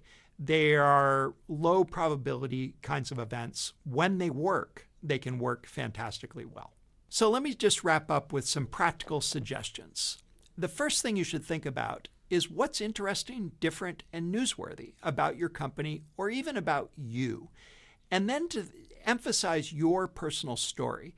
Accentuate what's interesting about your journey, about where the idea came from, about how you developed your new product or service. What is newsworthy? What's personal? What is likely to be interesting to a journalist's audience? Then I would focus on the very top of the media food chain. In particular, I'd focus on high-quality leads, and then I would connect personally. I think it works very well for you as the entrepreneur to send a personal email to the target journalist and write a very short email that makes the case for why your story is newsworthy. Now, you can focus on the top of the food chain, and that's, I think, the way to approach PR. But there's one subtlety, which is in addition to focusing directly on, say, the New York Times reporters, you can also focus on where those reporters go to get their story leads. And often those reporters will stay current with edgy blogs and internet media that are out looking for really interesting, newsworthy things that are happening in the world of products, services, and entrepreneurship. And if you can get mentioned in one of those blogs, often a mainstream reporter at the top of the food chain will go and pick up the story. And so focus both directly on those journalists at the top of the media food chain, as well as the sources where those reporters are likely to be looking for what's new and newsworthy. And lastly, sure, when you can afford it, it probably makes sense to use a PR firm, but recognize that's probably going to require budgeting between $5,000 and $10,000 US per month as a retainer in order to get the quality of PR firm that's going to deliver practical and valuable results. I'm Carl Ulrich. I'm a professor at the Wharton School, and this session is on target costing and channel economics. In order to achieve financial sustainability as a new business, the entrepreneur has to be able to satisfy this basic expression: quantity times price minus cost must be greater than the fixed costs. Put simply, quantity Q, the number of units you sell per unit time, times the difference between the price you get for the product and the cost you pay for the product. That quantity has to cover your fixed costs of being in business, the cost you incur per unit time. What we're going to do in this module is to give a better sense of how you actually calculate these numbers and how you come up with a system, with a business model that's financially sustainable. Now, the basic logic behind this is that we're going to set price based on the market, based on the other products that are in the market and what your competitors are doing. We're then going to work backwards from price in order to set a cost target. And then we're going to check the cost of goods, that is our own cost structure, against that cost target in order to be sure that our business is financially sustainable. Let me work through an example for you. I want to talk about the Belle-V bottle opener. And Belle-V is a kitchen accessories company of which I'm one of the co-founders. And so this is one of our products. And these are luxury goods. So the Belle-V bottle opener sells for $50 in the retail store. And I want to now work through the logic around that price and around the target cost that we knew we had to be able to hit in the factory in order to be able to make this business work. Now, in order to walk through that logic, I want to walk through the supply chain, or the sequence of supply actions that get this bottle opener from the factory to you. Let's start with the factory. This is a photograph of a factory in Taiwan. Actually, it's a factory for another of my products, but very similar to the factory where the bottle opener is made. And that factory produces that bottle opener to our specifications. Once the factory has produced a batch of openers, those openers are shipped to the United States. And they're shipped via container ships. So this image shows a container ship being loaded with shipping containers. The shipping containers are those metal boxes that you've seen on the back of rail cars or on the highway, on the backs of trucks. They measure 40 feet long by 8 feet tall by 8 feet wide. They actually do use imperial units, feet, to measure that. But in rough terms, that would be about 13 meters long, about 3 meters tall, and about 3 meters wide. So those shipping containers are then loaded onto ships, as shown here, and then they're transported, in our case, from China to a port in the United States, in our case, to Long Beach, California, which is shown here. So this is the container yard where those goods get unloaded. From there, they go to our distribution warehouse, also located in California. And then finally, they're shipped to the retailer. So here is shown a kitchen goods retailer that would carry the Belle-V bottle opener. And so as we think about target costing, we really have to work back from the price this product would sell for in the store all the way back to what the cost must be at the factory in order for that system to work. Let me walk you through the arithmetic on how to do that. I mentioned that the retail price is $50, and we've treated elsewhere the setting of retail prices, but in sum, they're based on the market forces. In effect, what is the customer willing to pay, and what are the competitive offerings in the marketplace? So in our case, that bottle opener sells for $50 because it's intended as a premium gift item sold in museum stores and design boutiques where there are lots of $50 items. And so $50 does not seem a ridiculously high price for a beautifully designed object like that bottle opener that could serve as a gift. So that logic about where the $50 comes from, I'm not going to treat in this session. I'm just going to take that as a given, that the $50 is the retail price. Now, if you think about it, that's the price the consumer will pay for the product. But the consumer isn't giving us, the brand owner, that $50. Instead, they're paying the retail store that $50. And in order for the retail store to be in business, the retail has to buy it from us for quite a bit less than $50. In our case, the retailer margin, that is the difference between the price the consumer pays and the price the retailer pays us, is 50%. And so the retailer buys the product from us for $25. Now we have to work back from the price we get, which is $25, to what our target cost would be. Now, to do that, we need to think about what our target gross margin is. We as the manufacturer, or probably more accurately, we as the brand owner. What is our target gross margin? Let's just, for the sake of argument, say that our target gross margin is 40%. That is, on average, we want to be able to make about 40% of our revenue in terms of gross margin. What that suggests is that we need to pay no more than 60% of $25, or $15. $15 would be the maximum cost of goods for us to have the product in our hands ready to deliver to the retailer, for us to be able to sustain a supply chain that gives us 40% gross margin and gives our retailer 50% gross margin. So working back from $50, $50 is the retail price the consumer pays, $25 is the wholesale price the retailer pays us. And in order for us to be able to sustain a 40% gross margin, we must pay no more than $15 to have that product in our warehouse in California. Now, I want to now dive in on two additional points. One is where that gross margin comes from and how you actually calculate the gross margin. And the other is to talk about what's in cost of goods. That is, what has to be included in that $15 in order for this all to work. So let's first start with gross margin. Gross margin is defined as the price minus the cost divided by the price.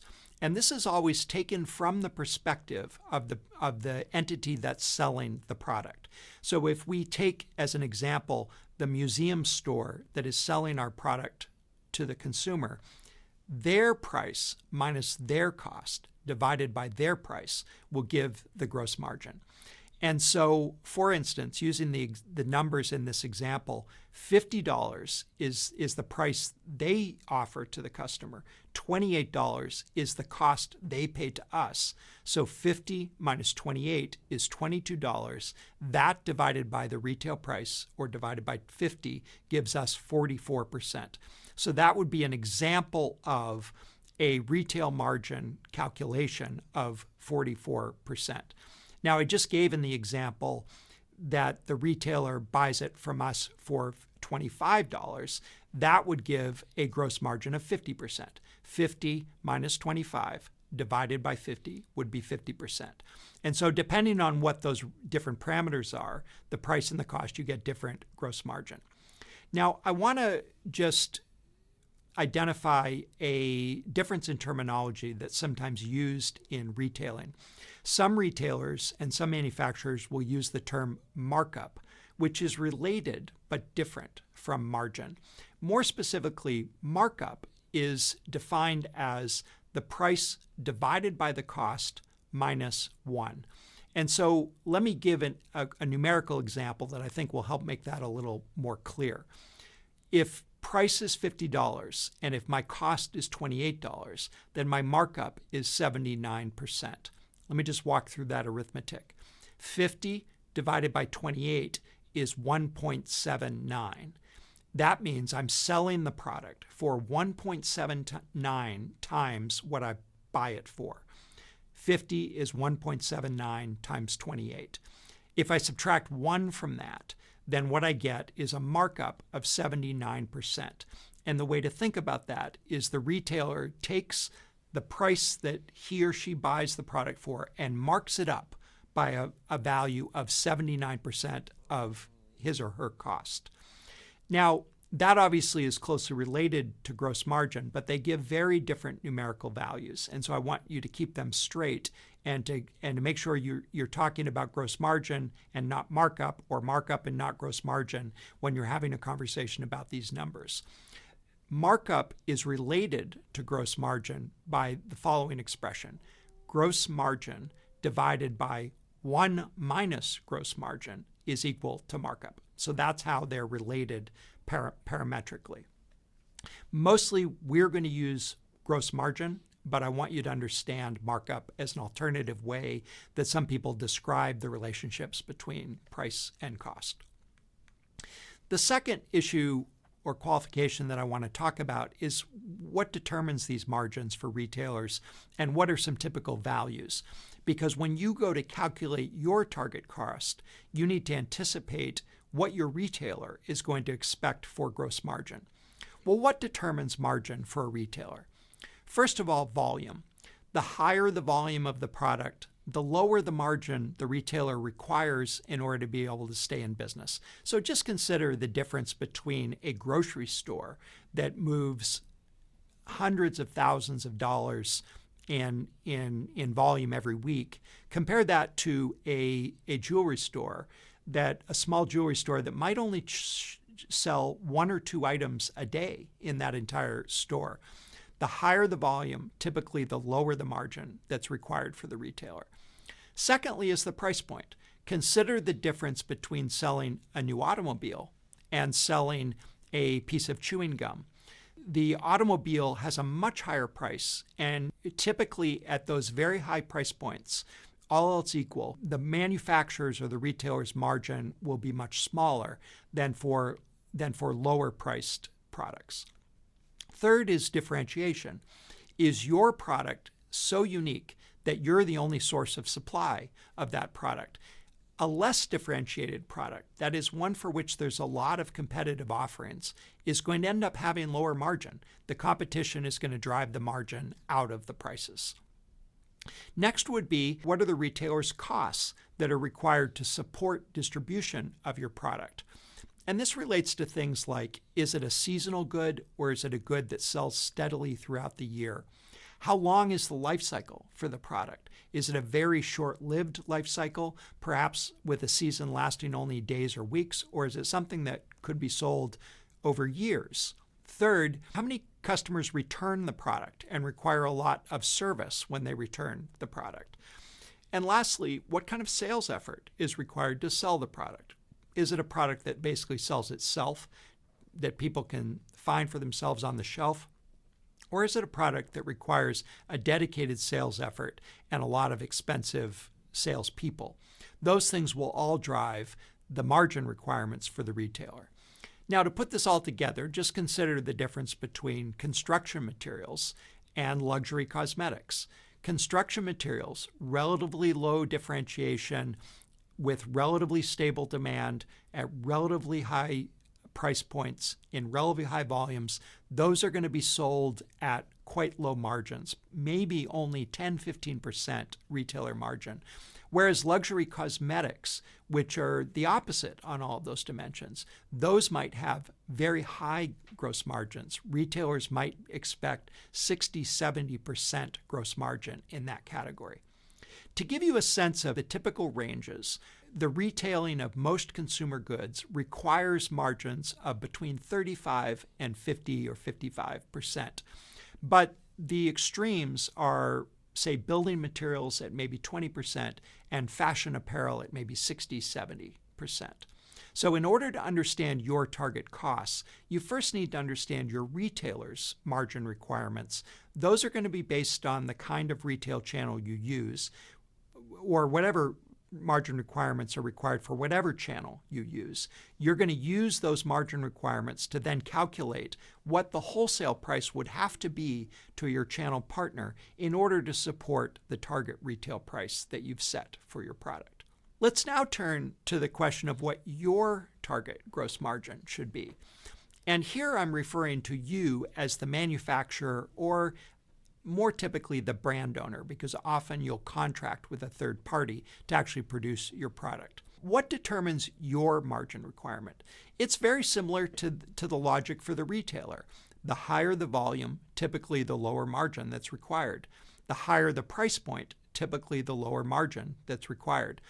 The more differentiated your product is, typically the higher margin you can command. And similar to the retailer's costs, the higher your costs of SG&A, or sales, general, and administrative, and R&D, or research and development, the higher those costs are, the higher your margins are going to have to be in order to support your business. So to give you an example, in software development, SG&A, or the selling, general, and administrative, and R&D costs are very, very high. And so software has to have very high margins in order to be able to support that business. Whereas if you sell cleaning supplies, industrial cleaning supplies, your SG&A and R&D will be quite low, and you could get away with a sustainable business model that has lower gross margin. So again, to give some representative values, manufacturers of typical consumer goods would expect to operate with gross margins between about 30 and 50%.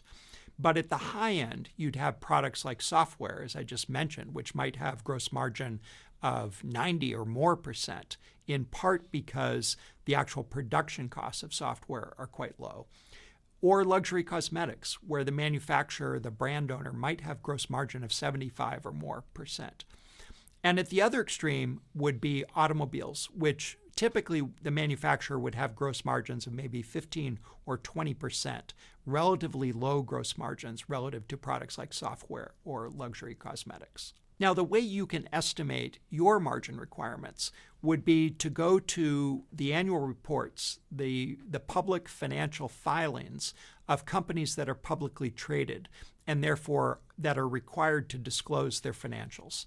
And so find a company that offers a product or service similar to your product or service.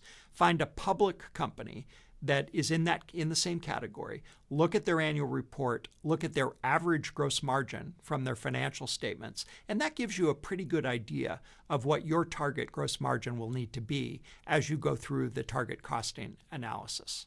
The target cost logic of working back from the retail price using the retailer's gross margin and then using your gross margin target gives you a target cost of goods. That target is the maximum you would be willing to pay to get the product into your warehouse ready to deliver to your customer. However, that's just the maximum. It would be great if you could keep your costs well below that maximum, because that would result in even higher gross margin for you. Or it could allow you to lower your prices and perhaps increase volume. So you should think of that target cost as the maximum, as the ceiling on the costs of procuring the goods. Let me just give you a sense of what goes into the cost of goods calculation so that you can then figure out what your real target cost at the factory would have to be. So if we take this example of the bottle opener, let's imagine that I pay the factory $12 for that bottle opener. Now, remember that I produce that product in China and I want to sell it in the United States. And so I have to import that product across that border between China and the United States. The United States collects duties on products produced in other parts of the world. The duties vary. In some cases, they're zero. In some cases, they're very high. In the case of kitchen utensils, the duties are 3.4%. That duty applies to the value of the goods when they leave the factory. So you could think of that as the factory price. Whatever I paid the factory, the U.S. government will collect duties of 3.4% of that when those products enter the United States. I also have to pay for the freight to get that product from China to my factory, to my warehouse in the United States. And let's just, for the sake of argument, use the value of 90 cents or 0.9 US dollars for freight per unit. That gives me a so-called landed cost, which is the factory cost plus the freight plus the duties of $13.31. Typically added on top of that is a factor for scrap and shrinkage. Scrap refers to when you just have to throw away some product because it's defective or somebody returned it or it has some problem or some defect with it. And shrinkage is sort of a fancy name for theft. It means that your products mysteriously disappear from your warehouse, but it has a technical term called shrinkage. So scrap and shrinkage together we might consider to be about 1%. And of course, this would vary depending on your industry and your products. But if we use it at 1% and we apply that to the landed cost, then that's an additional 13 cents that we need to account for in the cost calculations. And so that would then give me cost of goods of $13.44. That would be my total cost of goods. Now, of course, your values will differ based on what product or service you're producing, where you produce it, and what the relative parameters are for your particular type of product. So these are just illustrative values. But in our case, we happily work out the numbers such that 13.44, that's $13.44, is well below our cost target of $15, which means that we can have a financially sustainable business. We can make the business model work. We satisfy the margin requirements of both our retail partner and of ourselves. In this module, we will talk about the importance of pricing. Setting the price is probably one of the most important decisions an entrepreneur makes. It's not just about setting the price, but more broadly thinking about what is the right revenue model. And price is just one part of that. I often say, when you set the price, you should focus on both the numerator and the denominator. What do I mean by that? It's not just price, but also price per what. Will it be per unit of the product or per year? More about this later. People often just think of the numerator. And that's not a bad place to start, so let's start with that now. Pricing is important, but it's hard to do it well. A very nice survey done for marketing managers, and they were asked, what are the items they are well informed on? And they said they are very well informed on variable costs, very well informed on fixed costs, nicely informed on comparative prices, but when it came to product's value to the customer, how will the customer respond to price, and their acceptance, the level of comfort of most managers was not as much. So let's think about how we go about setting price and start with the 4 key inputs into pricing decisions. The first key input, of course, is cost. What does it cost me to make the product? In most cases, cost provides a floor for what price we set, but not always. For example, you might consider freemium pricing in some cases just as Dropbox did, where you make your product free for most people and then only a few people pay for the higher version of the product. So in that particular case, Dropbox did not use cost as a floor for the product for every customer, but kept in mind the overall revenues relative to the total costs. The next factor that sets is the upper bound on the price, which is the maximum willingness to pay, or WTP. Economists often refer to it also as the reservation price. We shall study 3 popular methods to measure willingness to pay later in this module. The next factor is competition. Competition forces us to charge less than the maximum willingness to pay. We may need to give some incentive to the potential customers or some incentive to switch from what they are doing today to our product or our service. And this we refer to as accounting for switching costs.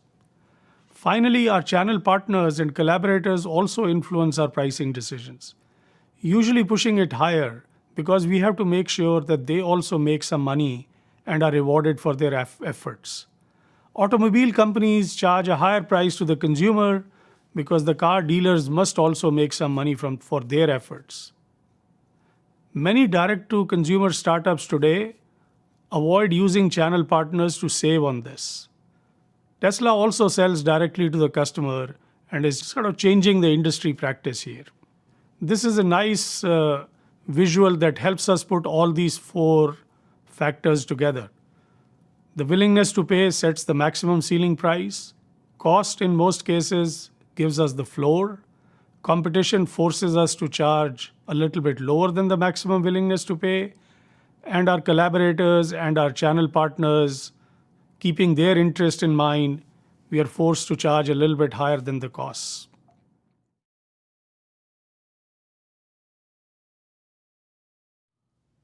One of the key concepts in making good pricing decisions, and one of the fundamental concepts, is the concept of price elasticity. When I ask the question to my class, what is price elasticity? The most common answer I get is, it's an indicator of how sales change when you change price. While this answer is not wrong, it is not accurate either. And it's very important for us to understand what precisely do we mean by price elasticity. For example, the word sales means different things to different people. For some, sales is how many bags of a fertilizer we sell. And to others, sales might mean how many dollar sales of fertilizer we get. So we need to be more precise. Price elasticity is about how unit sales are affected by price changes. But even that is not precise enough. We need to be even more precise than that. The more formal definition of price elasticity is how much is the percentage change in unit sales for a 1% change in price. So, price elasticity mathematically is percentage change in unit sales divided by percentage change in price. You might ask, why do we make our life so complicated by dealing with percentages? We have to create a percentage on the top as well as a percentage for the denominator. Why bother? There are many reasons. But an easy one to appreciate is that you do not want a concept such as price elasticity or its measurement to change just because you measure quantities in thousands or hundreds or tons or pounds or price in dollars or cents. The price elasticity for any particular product or a service is inherent to that product or a service. Say, price elasticity of beer versus price elasticity of scotch. Why should it be different whether you measure price in dollars or in cents? Price elasticity of steel. Why should it be different whether you measure steel in pounds or in tons? What the percentage does is takes those units away. So elasticity is a pure number, and it does not matter whether we are talking about meters, pounds, gallons, tons, dollars, or euros.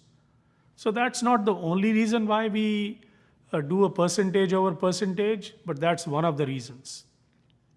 Oftentimes we hear business people use the phrase, my demand is elastic, or my demand is inelastic. What do we mean by elastic or inelastic? When I ask this question in the class, the typical answer I get is, Professor, it's about whether demand changes with price or not. Well, once again, this is not a wrong answer, but it's not a precise answer, and it's good to be precise. When we talk about elastic or inelastic, our conversation shifts from unit sales to revenues. So let's look at the next concept, which is what we call as revenue elasticity. As you can imagine, if price elasticity was percentage change in unit sales divided by percentage change in price, then revenue elasticity would be percentage change in revenue divided by percentage change in price. Now, I think we could go through this, and some of you may remember from your high school days the concept of chain rule from calculus. I won't bug you with that today, but using the chain rule from calculus, we can show that revenue elasticity is equal to 1 plus quantity elasticity. So what does that mean in pragmatic terms? We usually expect when we increase price to unit sales to go down. So let's assume that to be the case for the moment. It doesn't happen always, but let's assume that is the case. If your quantity elasticity or your price elasticity is, let's say, exactly equal to -1, what does that mean? A 1% change in price 1% increase in price reduces your unit sales by exactly 1%. That means your price elasticity or quantity elasticity is exactly equal to -1. What will be the revenue elasticity? Well, the revenue elasticity will be 1 plus your quantity elasticity, which is 1 plus -1, which is equal to 0. What does that mean? For such a product where your price elasticity or quantity elasticity is exactly -1, your revenue elasticity will be 0. What does that mean? If you lower your price by 1%, your unit sales will increase by 1% and your revenues will remain the same. If you lower your price by 1% and your price elasticity happens to be -1, then again your revenue elasticity will be 0. So if your price elasticity is exactly equal to -1, then your revenue elasticity is 0. If your price elasticity happens to be more than -1, by more I mean more negative than -1. So let's say it's -2. You lower your price by 1%, your unit sales will increase by 2%, and your revenue will go up by 1%. Why? Because 1 plus -2 is -1. You lowered your price by 1%, your revenues will go up by 1%. So, how does this relate to being elastic or inelastic? The simple answer is, if you are lowering prices and your revenue goes up, then your demand is considered to be elastic. If you're lowering price by, let's say, 1% and your revenue goes down, then your demand is considered to be inelastic. In other words, if your price elasticity is somewhere between 0 and -1, your demand is inelastic because your revenues will go down when you lower your price by 1%. If your demand is elastic, what does that mean? Your demand elasticity or your price elasticity is more negative than -1, say -2, -3, then when you lower your price by 1%, your demand will go up by more than 1%, say 2% if your elasticity is -2, and your revenues will go up by 1%. And we say demand is elastic. Therefore, again, summarizing, elastic or inelastic has something to do with the impact of price changes on revenues. If your revenue elasticity is in the right direction, you lower your price, your revenues will go up. And it all depends on the magnitude of your price elasticity, or in other words, what we call as quantity elasticity. Let's now talk about another concept, which is a little more complex, but actually quite important. And that is the concept of break-even profit elasticity. What do we mean by break-even profit elasticity? It means, really in simple terms, what is the price elasticity needed for profits to break even? Not revenues, but profits. Again, going back to revenues, what is the break-even revenue elasticity? If you remember, at what elasticity do revenues remain the same? The answer is -1. So break-even revenue elasticity is -1. It doesn't depend on what business you are in. It doesn't depend on whether you are selling steel or copper, or whether you are selling beer or scotch. Your break-even revenue elasticity is always -1. But your break-even profit elasticity will depend on what business you are in. And in this process, it also helps us link cost structure to elasticity and profits. So let's put it in a context. Let's think of a company called Admiral Electric, which has 3 different products or business groups. And this company is thinking about changing the price of these products or business groups. The contribution margin for the 3 business groups or 3 products are 85%, 55%, and 15%. The company is facing some pressures from the market and is thinking of lowering prices by 5%. And you are sitting as an analyst or in the company and you are asking the question, will such a price change work out? Or in other words, what will be the potential impact of such a price change on profits? Will profits increase or not increase? I think this is a very important question. So let's see how we tackle this. A little bit of algebra, but not very complex. I think it will help us ground ourselves in the concept of break-even profit elasticity, or the elasticity needed to break even.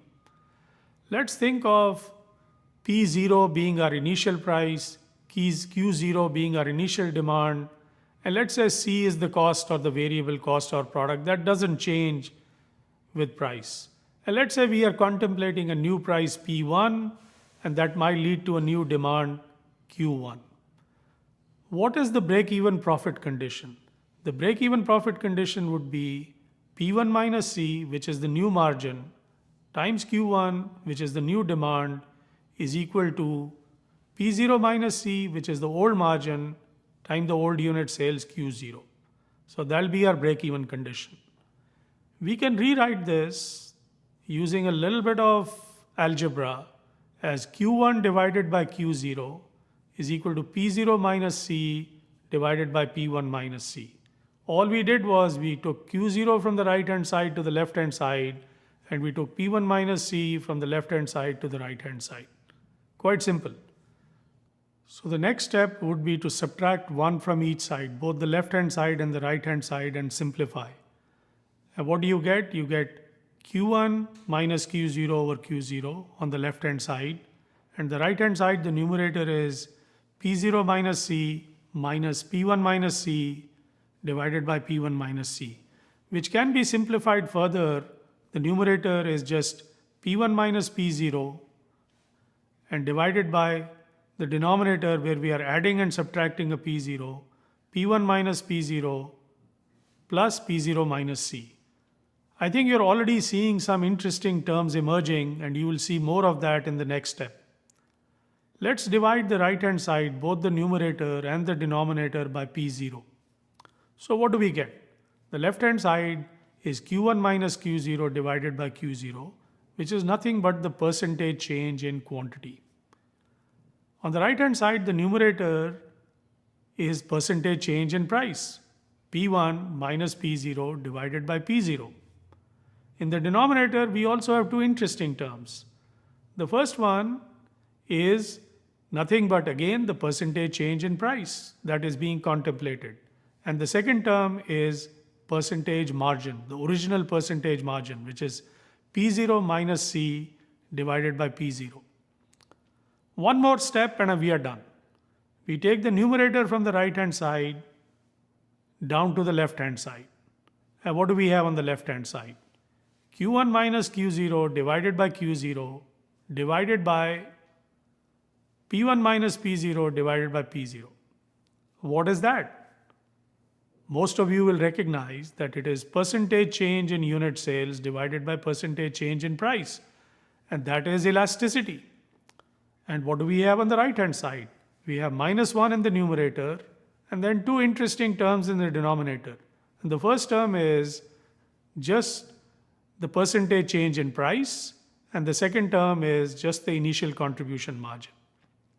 So now we have an interesting relationship that allows us to answer the question, when Admiral Electric is planning to change its price by 5%, what will be the elasticity needed to break even for different business units? Let's try answering that. Once again, break-even profit elasticity, or the elasticity needed to break even on profits, is minus 1 divided by two terms, contribution margin, percentage contribution margin, and percentage price change. Let's implement that in the context of Admiral Electric.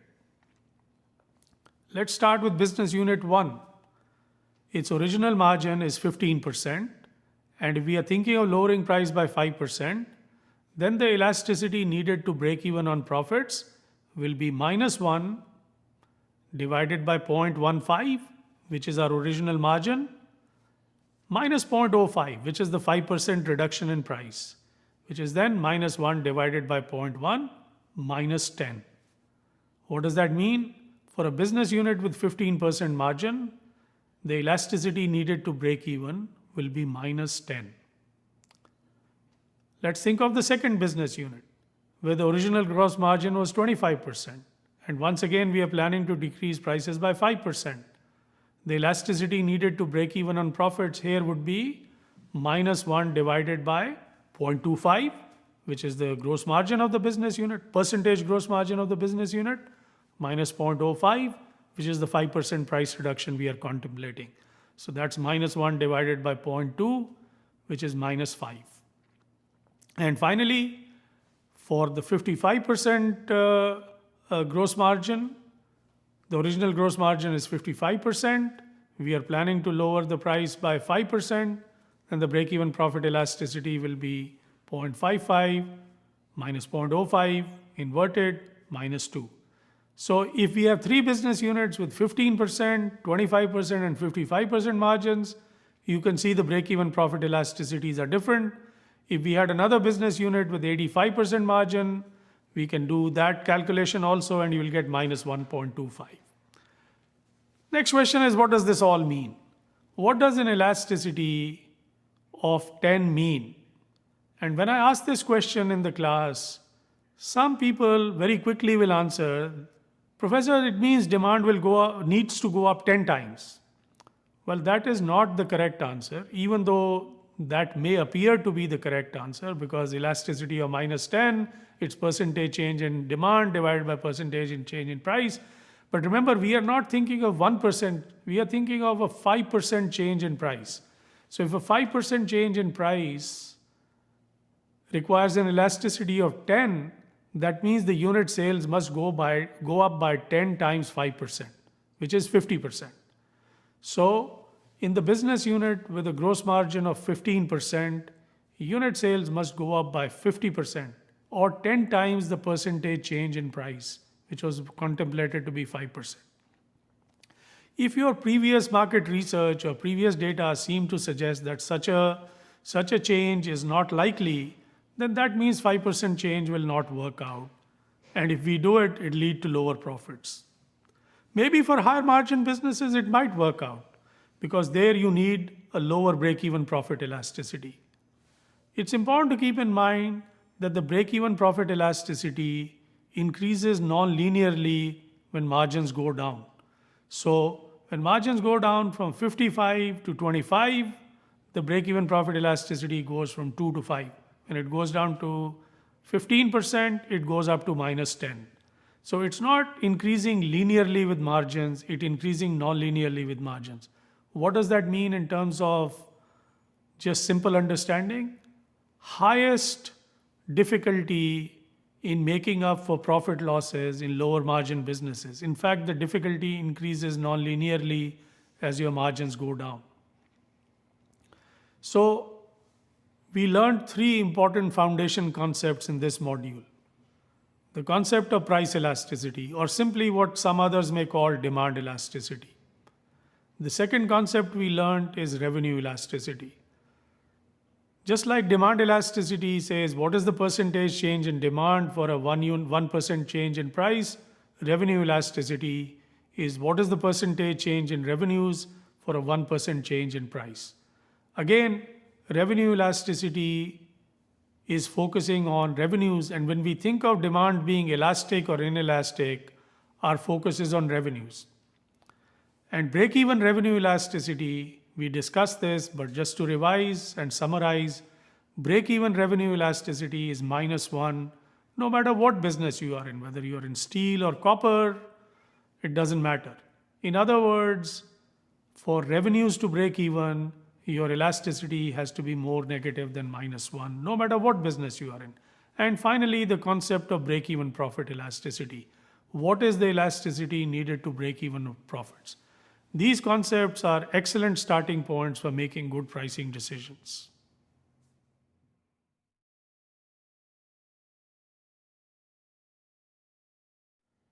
Measuring price elasticity is essential to making good pricing decisions. And there are many different ways to measure price elasticity or price sensitivity. We can conduct surveys, conduct some controlled experiments. We can analyze historical data coming from the marketplace, do some A/B testing, and we'll talk about each of these as we go forward. But before we do that, I think it's important to understand what price elasticity means or looks like in different contexts. So the first thing to think about is, are we talking about response to a permanent price change or a temporary or a short-term price change.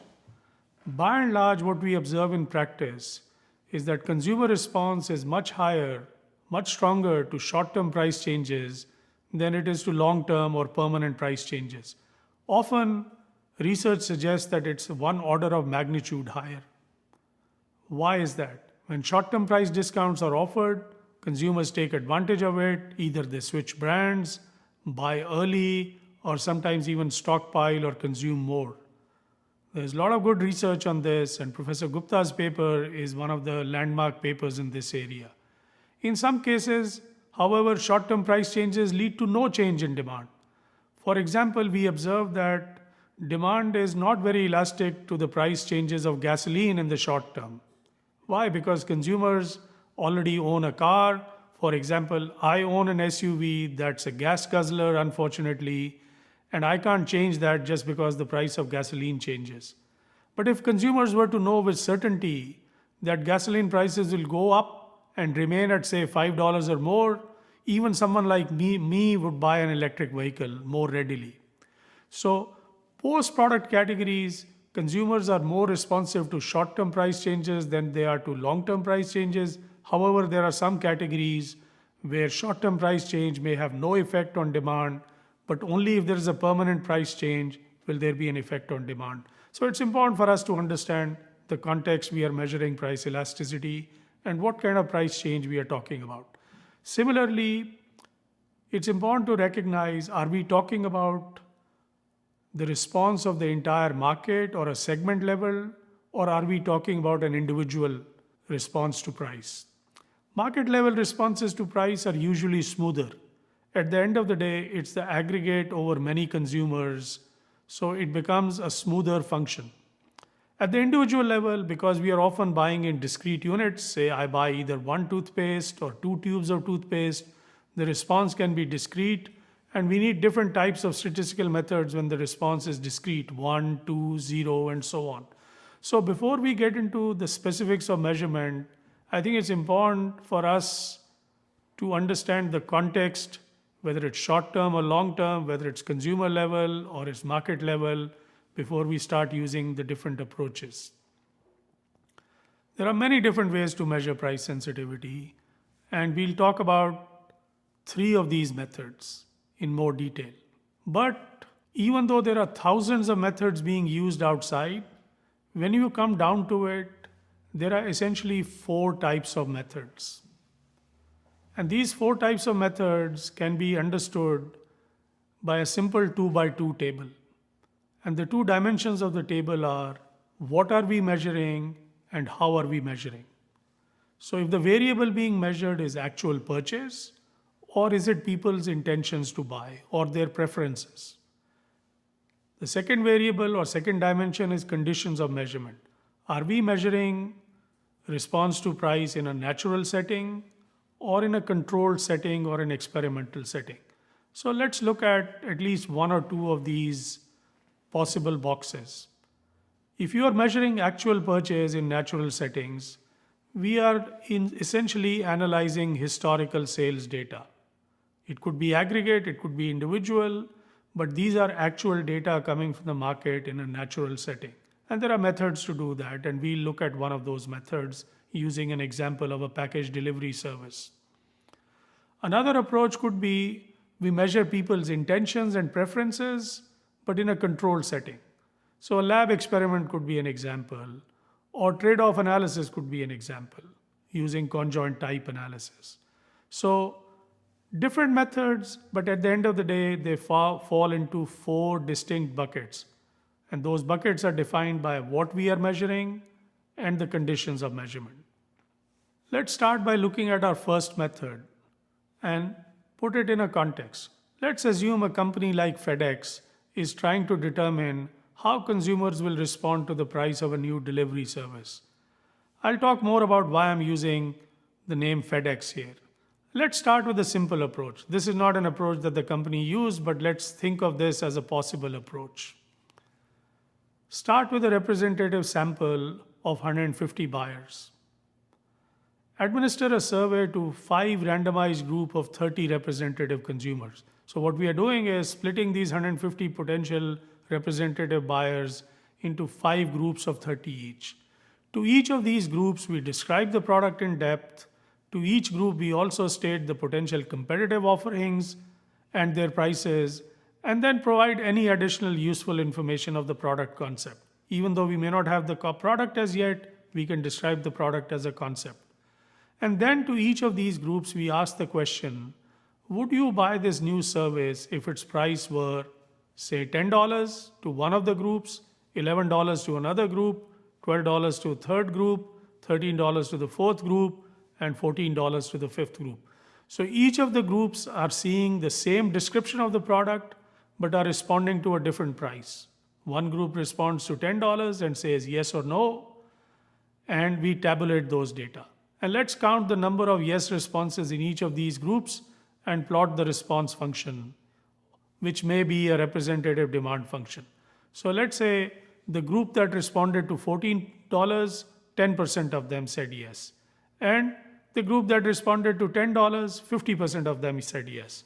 So what you see is effectively a demand function with units on the y-axis and price on the x-axis. So at a price of 10, 50% said yes. Price of 14, only 10% said yes. What do we have? What we have here is a rough and ready, what we might call as a demand function. When I discuss this approach in the class, I know it has many weaknesses. So the first question I ask the students is, what do you think are the strengths of this approach? And when they start thinking about it, they come up with a number of strengths. It's easy to do, they say, Professor. It's inexpensive. It's fast. At the end of the day, it gives us a demand function. May not be great, but we at least get something. Then we start thinking about the weaknesses. What is it that this approach cannot do that we would like it to do? Well, the first answer that typically comes up is, Professor, it doesn't account for competition. Well, it did account for competition, but it didn't account for what will happen if competition changed their prices. We did mention in the survey what the prices of competing products were, but this method will not be able to say anything if competition prices were changed. Then, another important limitation here is it doesn't account for how many units people will buy, only whether or not they will buy. So it gives you a yes-no kind of an answer. Will we buy? Will we not buy? But at the end of the day, the demand function is not whether just you will buy or not. How many units will you buy? So it doesn't give us any indication of that. And then finally, a lot of students will point to the fact that it is measuring intentions.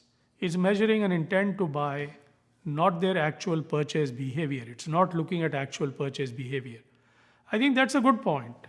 But many market research methods often use intentions to buy or preferences, not actual behavior. So I think a broad question, not just relating to pricing research, but to a lot of market research is, how do we create a better relationship between intent to buy and actual purchases? Or in other words, how can we strengthen the relationship between intentions and behavior? And that's an important concept that has been studied in research, and it's worthwhile looking at this in a little more detail. Let's say we ask the question to a group of people, what is the ideal relationship between intentions and behavior? So if you have intentions on the x-axis and behavior on the y-axis, what are you looking for that would make your life easiest? Most will say it is a 45-degree line pointing upwards, starting at the origin, pointing upwards. What does it mean? If people say they'll surely buy, they'll buy. If people say they won't buy, they won't buy. 45-degree line. But then you ask yourself, does it have to be a 45-degree line? Does it have to be exactly pointing upwards? Suppose it's exactly the opposite. Let's say if you have a friend who every time when he or she says a stock will go up, it goes down, and every time he says or she says the stock will go down, it goes up. Is he or she a good friend to have? And the answer is absolutely. Because whatever is the prediction, the real world is exactly opposite to that. It's not a 45-degree line pointing upwards, it's a 45-degree line effectively pointing downwards. What you are looking for between two variables, for one variable to become a good predictor or another, is not a 45-degree line, but a stable, predictable relationship that persists. If we can find that relationship in advance, any variable can become a good predictor of another variable. Once we understand this concept in depth and how to implement it, we can use market research, not just pricing research, but other types of market research also very effectively. So let's look at an example coming from a company that makes routers.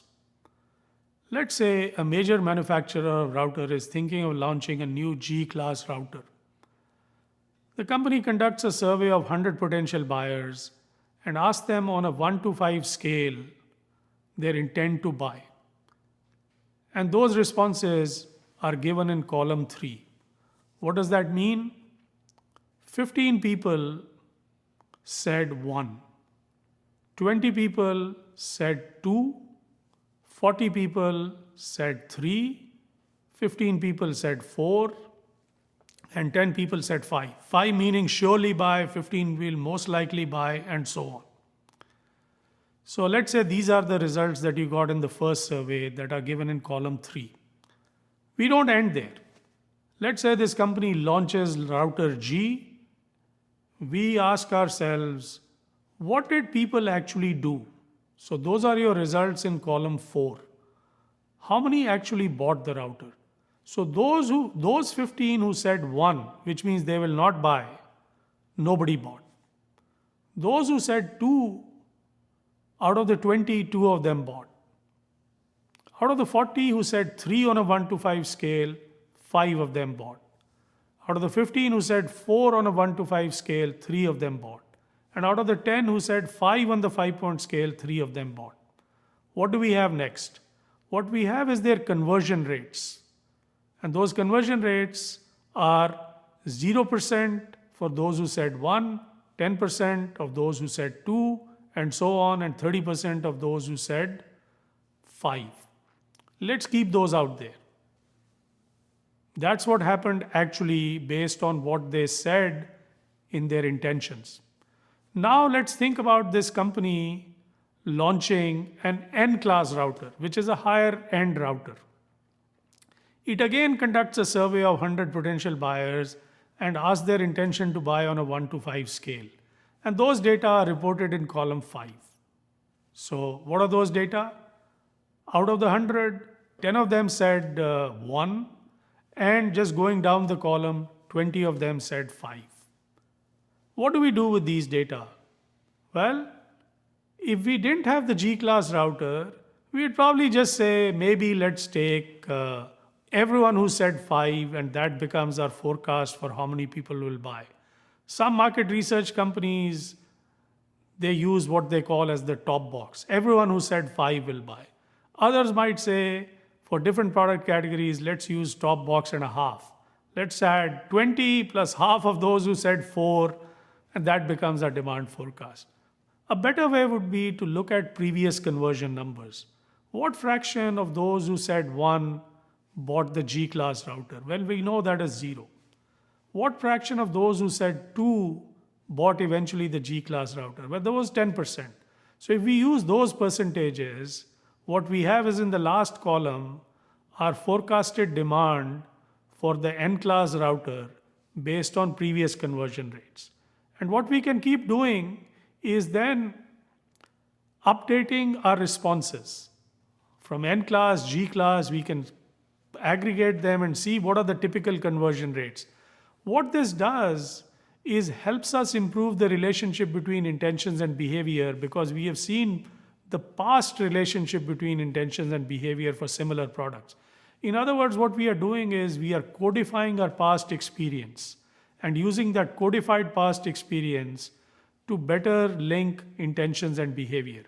More details are in the paper by Professor Jamieson and Bass, and for those of you who are interested, can read that paper.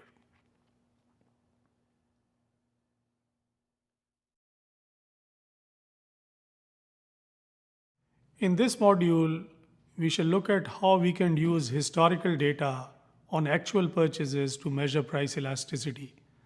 And we'll do it in the context of the package delivery company case.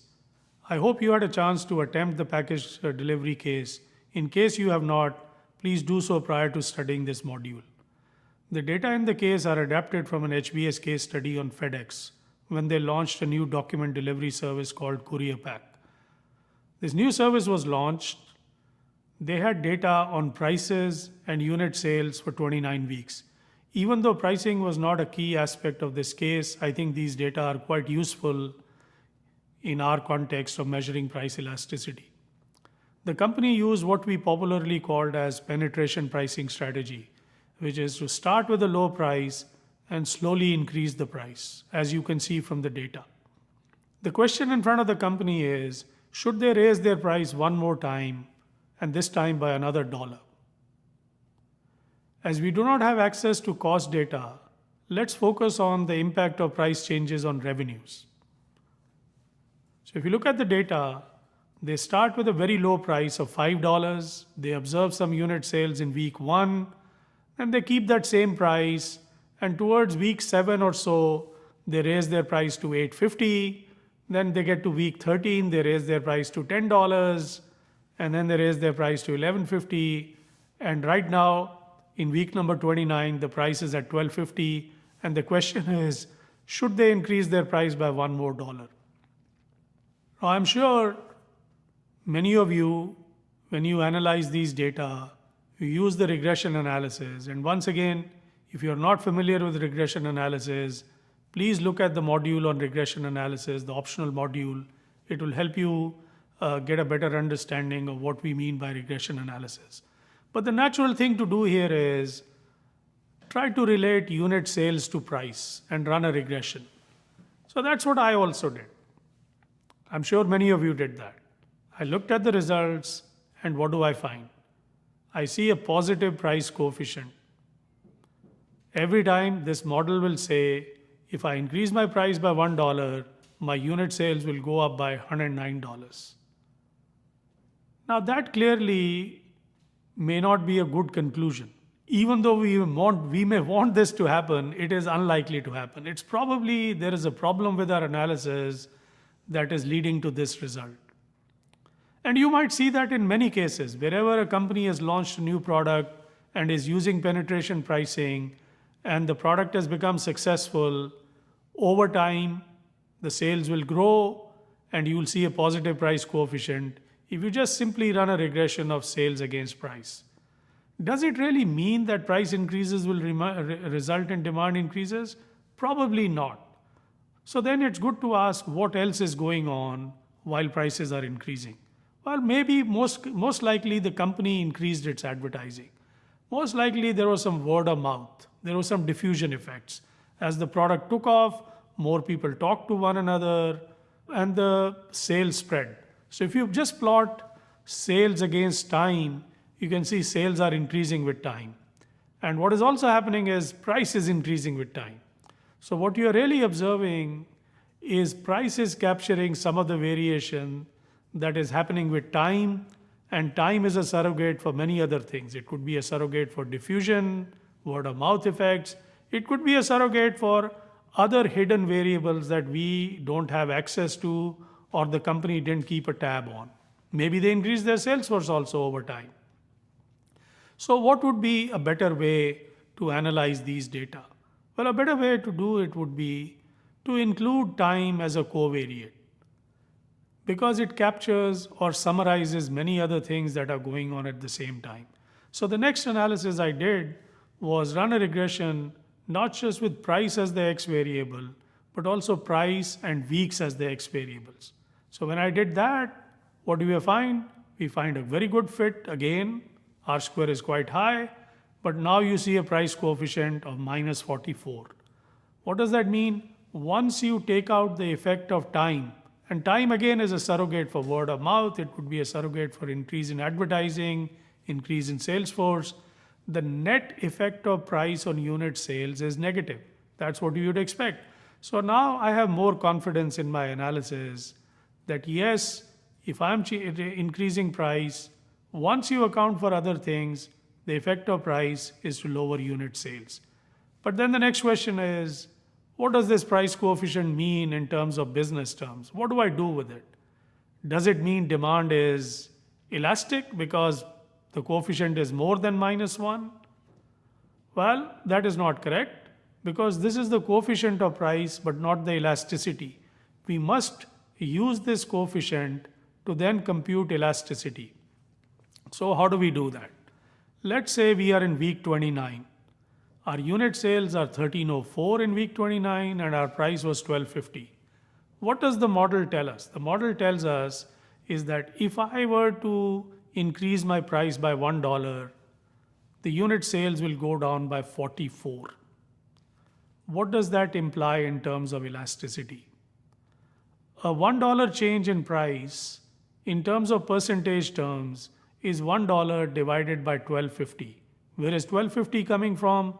This is our price in week 29. So that means an 8% change in price.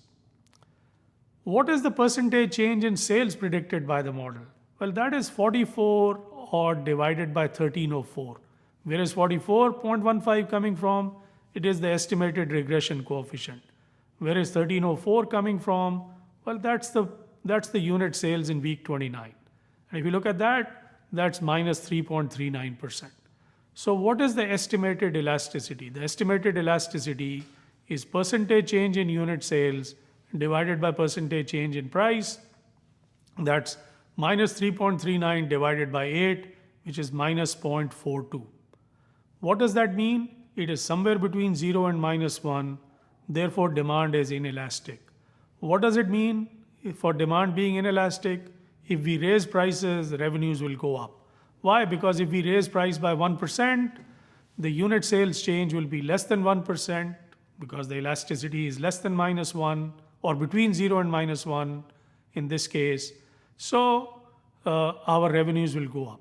So our preliminary analysis suggests that if we were to increase the price by $1, our revenues will go up. But then there are a number of other questions that we should ask ourselves. Can this go on forever? Is elasticity computed from past data? Would it work well going forward also? We used historical data up to week 29, but now we are talking about week 30, week 31. Will past data be good enough to predict what will happen in the future? And you want to be confident of that before you make that recommendation. So there are two things you could do here that I would recommend. One thing you could do is ask yourself, is elasticity really changing over the last 29 weeks? If it is changing significantly over the last 29 weeks, it might change going forward also. So one way to test that, which I urge you to do, is to compute this elasticity using the same model, maybe in week 13, maybe in week 25, and see how much is the elasticity changing from week to week. So that would be one way. Another more sophisticated way that some of my students would do is they would say, Professor, let's estimate a constant elasticity model on this data.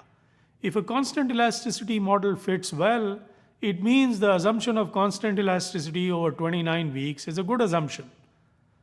And how would you estimate a constant elasticity model? Well, you will do a log-log model. If you estimate a log-log model, then you get elasticity as the coefficient directly. And if that model fits the data well, what it means is that the log-log model or a constant elasticity fitted the data quite well for the first 29 weeks. It gives you more confidence that the elasticity will be constant even in week 30, 31, and so on. So your recommendation of increasing the price maybe is more robust. So if you estimate the log-log model, you get a coefficient of price which is minus 3.78. And then again, the model fits the data quite well. The R-square is quite high. Therefore, we can now conclude that the demand is inelastic, as well as the fact that elasticity was quite stable over the last 29 weeks. Therefore, with a little bit more confidence, we can recommend that this company could increase price by $1 more and revenues will keep going forward. Once again, do keep in mind that even though the data were simple, the analysis needed was quite sophisticated. Why? Because when you have historical data, you don't have as many controls that you might put in an experiment. So experiments are difficult to conduct, but analysis is easy. Historical data you might get naturally from the market, but the analysis has to be sophisticated because you don't have the controls. So once again, reflecting back on different methods of measuring price elasticity or price sensitivity, there are many different approaches. But at the end of the day, they fall in four basic buckets. And those buckets are determined by what are you measuring and how are you measuring. The variable being measured could be actual purchase or it could be preferences and intentions. The conditions of measurement could be natural, which means data coming from the market, or measured in a controlled setting, like an in-store experiment or a laboratory experiment or an A/B testing. Actual purchases in natural settings is what we did in the courier pack case or in the package delivery company case. Preferences and intentions, we did that in our first survey where we did the survey across 5 groups of buyers. So different methods, but all of them fall under these 4 basic buckets. If you look at comparisons of methods, historical data, if analyzed carefully, can give quite good measures of price elasticity. Good estimates within the existing range of operations. Going beyond the range of operation, you have to be very careful, like we did in this specific example.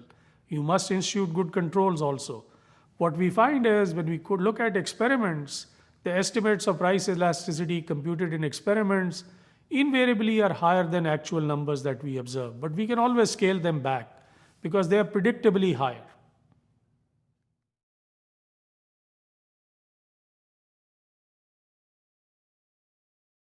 One of the key inputs in making a good pricing decision is estimating what is the maximum a potential buyer may be willing to pay for a new product, a new idea, or a new service we are contemplating taking to the market. Economists often refer to this as estimating the reservation price, and it is a key input into many analyses. The maximum willingness to pay may vary across customers, and this variation often gets reflected in what we commonly refer to as the demand function, which is many cases nothing but the plot of reservation prices from high to low. In this module, we shall learn 3 different approaches to estimating maximum willingness to pay. Each is useful in a different setting, and oftentimes we use more than one to triangulate to get more confidence in our business decisions.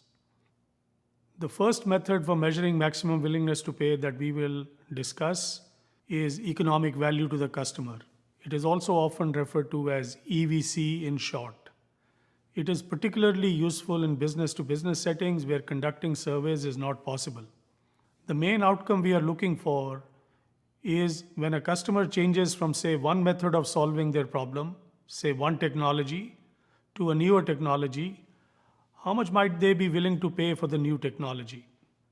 We shall do this in the context of the new chemicals mini case that I hope you all had a chance to read. And if you haven't read that, please read that before we go forward with this module. The question posed at the end of the case is, how much will Professor Raju be willing to pay for this new tablet? When I ask this question to my students at Wharton, many will raise their hands and say, Professor Raju will be willing to pay $220 plus the cost of his time of 2 hours. And when I ask, how much do you think my time is worth? It generates quite a bit of laughter, and some students have the courage to make a guess. Let us for the moment assume that my cost of time is 0, and let's say that it's not an assumption, but it's a fact. Then I ask the students, how did we arrive at the 220 number? Or in other words, what are the drivers of willingness to pay? So let's do that carefully now. The pool is 20,000 gallons.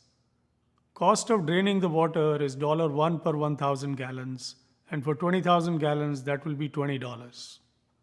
Refilling the water costs $1 per 100 gallons, and we are talking about a pool of 20,000 gallons, so it will be $200.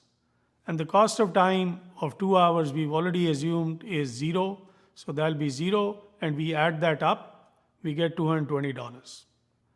What we are really trying to do here is trying to get an estimate of how much does it cost Professor Raju to do the job today using the old method. And the old method here is drain the pool and then refill it. So if the company were to go to Professor Raju and say, this tablet is priced at 220, and if it has done its calculations carefully, Professor Raju will most likely say, I'm economically indifferent between the old technology and the new technology. This is how we define the economic value to the customer, or EVC in short. The price of the new technology at which the customer is indifferent between the old and the new technology. The computation of EVC requires making assumptions, as do all decisions, but it gives us a useful benchmark. What is the maximum somebody will be willing to pay for the new idea or a new technology? The methodology and the approach also helps us answer several other important questions. For example, new chemicals may be interested in finding out who will be willing to pay more than 220 and who will be willing to pay less than 220. What we are trying to do here is assess the drivers of economic value, so we may be able to segment the market and decide who will be the buyers who are most attracted to our product or service. So what might be these drivers? I often hear that it can be the size of the pool. So I ask the question to my students, how will you know who has a bigger pool and who has a smaller pool? The pools are usually in people's backyards and they are not visible.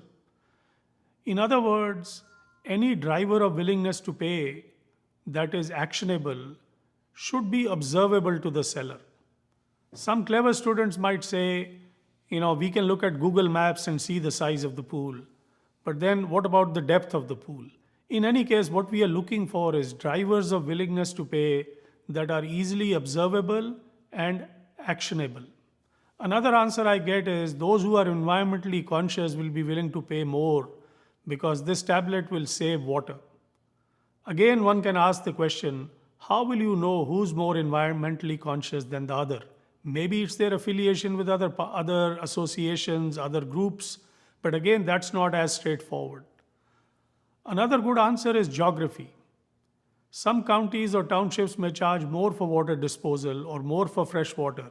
In those counties, people will be, with the same pool size relative to another county, will be willing to pay more. That is a much more actionable variable. Cost of refilling and disposing water may depend on which county you live in, and counties are observable. What about the value of time? Professor Raju's value of time is 0. Those with higher value of time may be willing to pay more.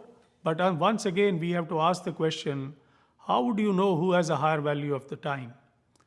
Is the size of the home an indicator? So whenever we have a variable that drives value or maximum willingness to pay, if that particular variable is not visible or observable, we might find a surrogate for that. But I think the broad point we are trying to make here is economic value to the customer does not just give you a number, but also gives you an idea about how that number might vary across customers. Who might be willing to pay more for our product and who might be willing to pay less for a product. Another advantage of economic value to the customer is it gives us an idea of who our true competition is. Now, the true competition in this case is probably water disposal companies who actually earn money by disposing water. And it may not be necessarily another company making the same chemical tablet. In summary, economic value to the customer gives us an estimate of willingness to pay. This information is useful in setting prices. Differences in willingness to pay across buyers helps us determine who to go after and who not to go after.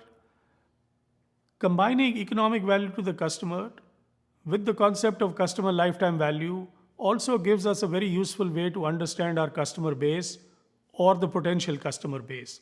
And we will go into details of this in another module.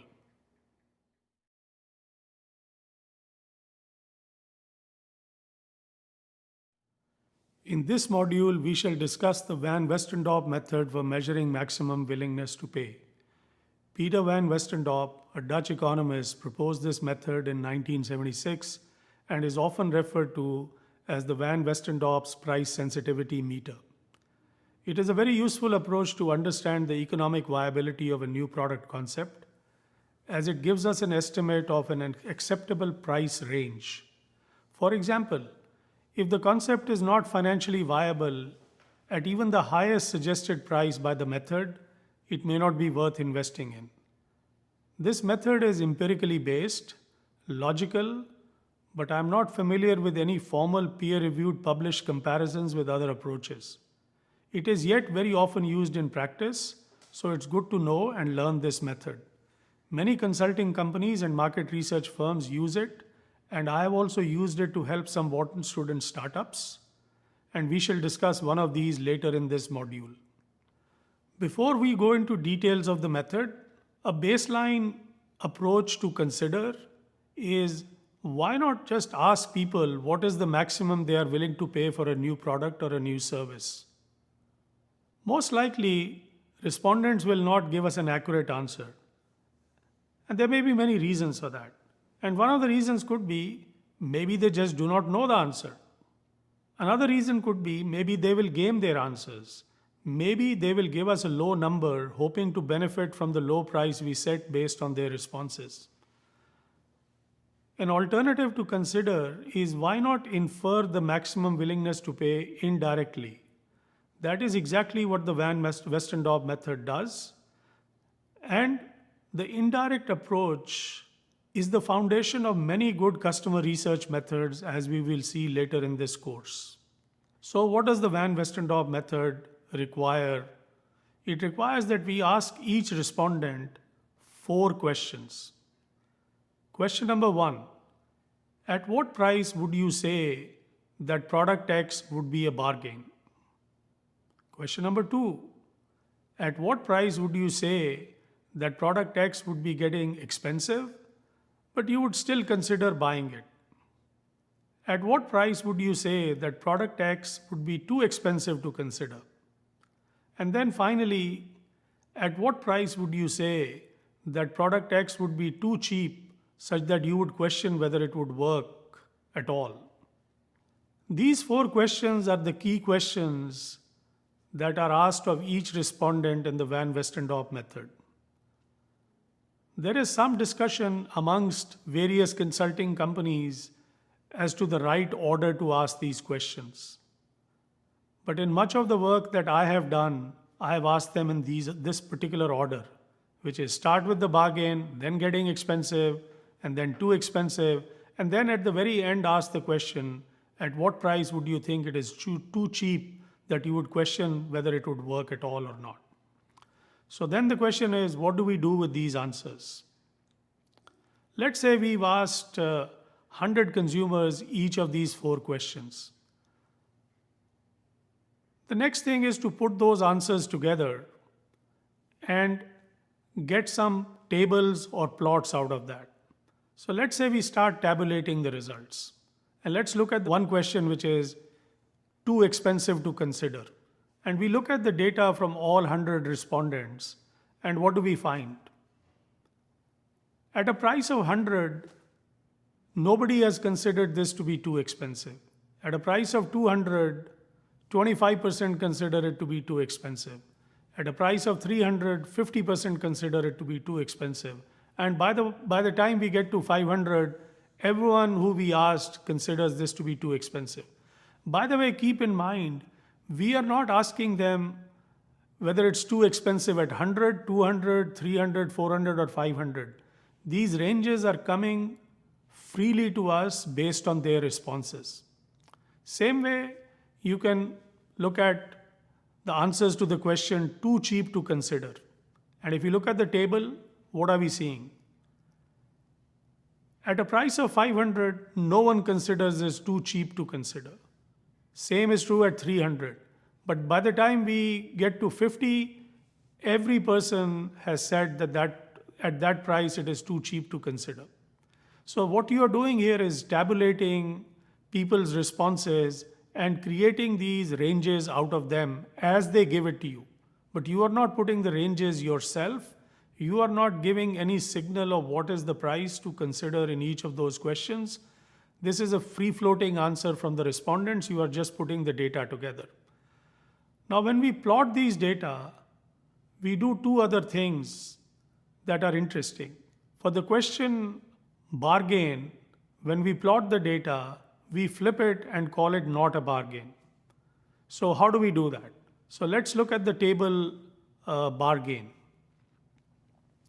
At $500, nobody said it was a bargain. $400, nobody said it was a bargain. And by the time it was $100, everyone said it was a bargain. But when we plot it, we will reverse the y-axis and we'll say not a bargain. So wherever there was 100%, that becomes 0%. Wherever there was 75%, that becomes 25%. And that's how we plot these data. And that's pretty customary in the Van Westendorp method. So what might these plots look like? And let's look at those. So we have now 4 curves corresponding to each of the questions. And these curves intersect with each other, as you can imagine. And there are 4 key intersection points. The first point to consider is the intersection of too cheap and expensive, which is plotted as not a bargain in green color. What does that point to?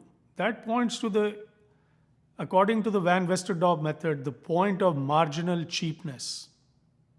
The second point to focus on is the upper bound of price, which is the intersection of too expensive and bargain, or in our world, not expensive, which is the reverse of it. That's the point of marginal expensiveness. That is where people who think it's too expensive is becoming equal to the people who think it's a bargain. That's the intersection point, is the number of people who think it's too expensive is equal to the number of people who think it's a bargain. The 2 other points of intersection that are extremely useful is the intersection of expensive and bargain. This is the point at which the number of respondents in your sample who think it's expensive is equal to the number of respondents who think it is a bargain. It is often referred to as the indifference point at which the number of consumers who think it's expensive is equal to the number of consumers who think it's a bargain. And then probably the most important intersection point is the intersection between too cheap and too expensive. And that, according to Van Westendorp, would be the optimal price point. That is where the number of consumers who think it is too cheap is equal to the number of consumers who think it is too expensive. And that's what the method recommends as the optimal price point. To me, points 1 and 2 are just as important. That gives you the range of prices you can charge for a new idea. It's the lowest and the highest. And as I said earlier, if your product concept is not economically viable, even at the highest end of the price points that the method is suggesting, it is probably not worth investing in. An extension of the Van Westendorp method also allows you to compute the corresponding demand functions and the corresponding revenue functions. And we will talk about that in an optional module. Now let me talk about an application to a Wharton student startup. These students were thinking of taking a medical device to the market. Without going into details of the medical device, they used the Van Westendorp method as one of the approaches to understand what price the market may be willing to pay for this. And what you are seeing in this table are the 4 charts of prices that their respondents gave them. And the respondents included nurses, doctors, and hospital administrators who actually paid for the product. And from these 4 curves, the students were able to infer the indifference price point, the optimal price point, the point of marginal cheapness, and the point of marginal expensiveness. And they use this as guidelines of taking their new product forward in their startup. In summary, the Van Westendorp method is quite useful for assessing the economic viability of a new product concept by suggesting a good price range. You do not need to have the product or the service ready as long as it can be well articulated to your respondent base. The method is empirically based and is logical. It is very often used in practice. It's used by many market research companies as well as well-known consulting firms. So it is good to learn the method and have it as a tool in your arsenal as you make good pricing decisions.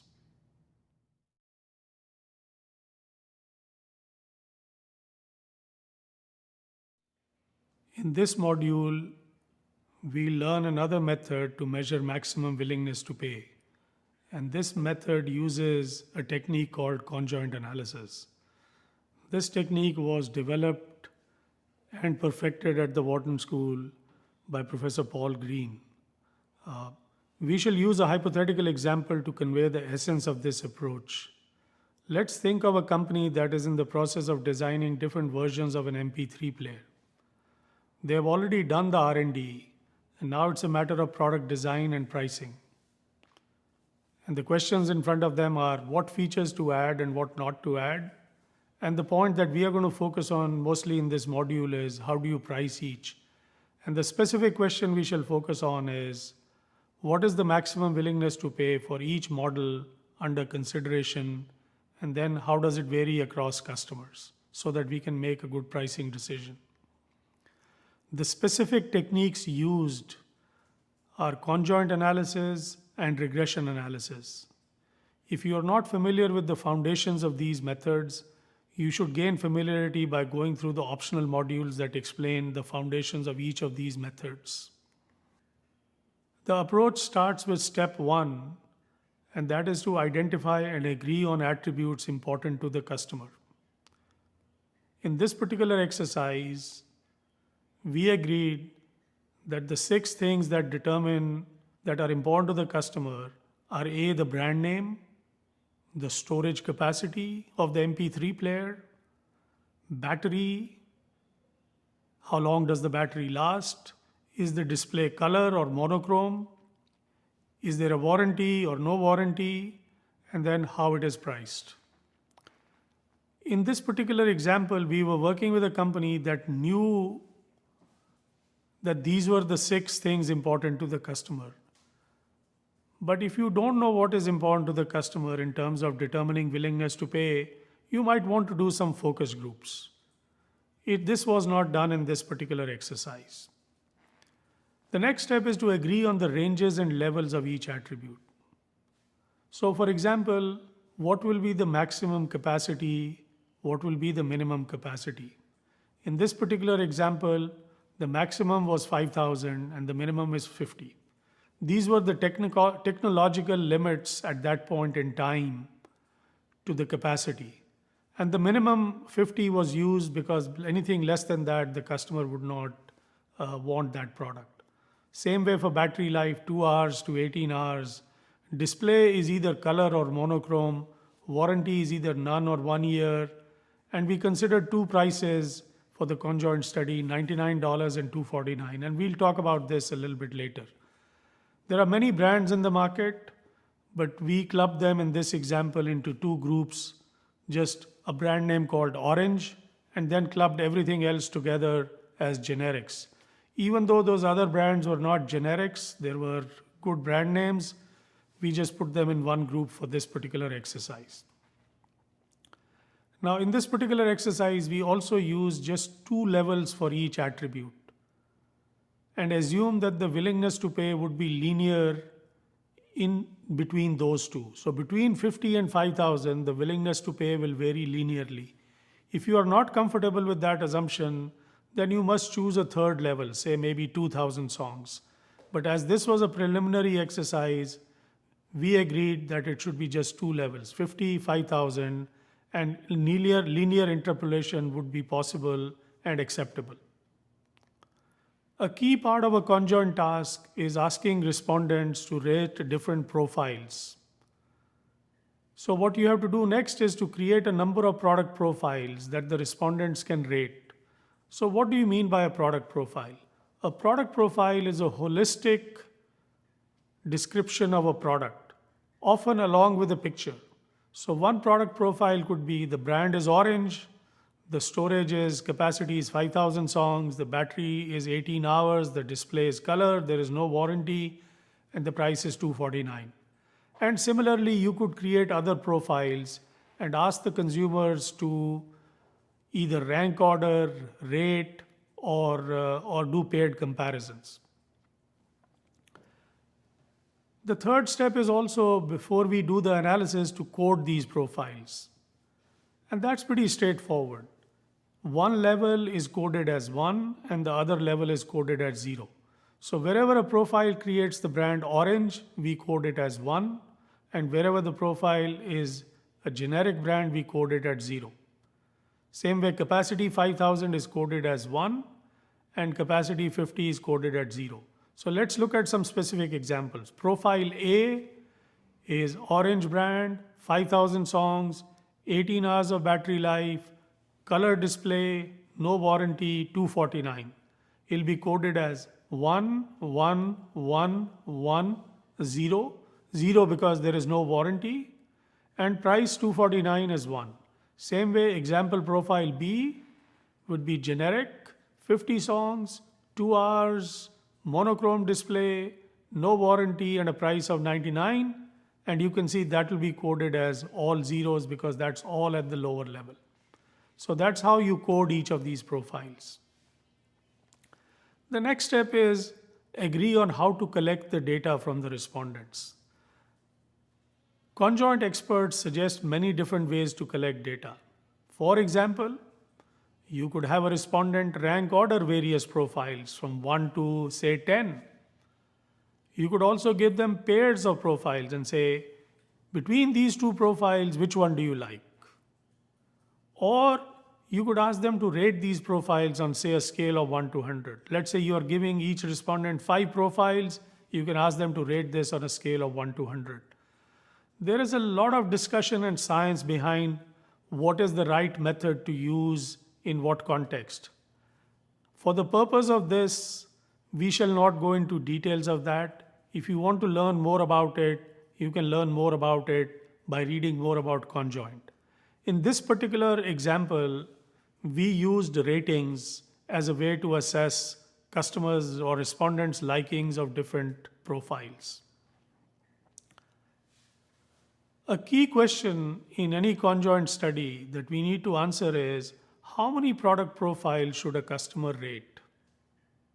When I ask this question to my class, I start by asking, what is the maximum number of profiles possible in this particular exercise? The question does generate some discussion, but not that much.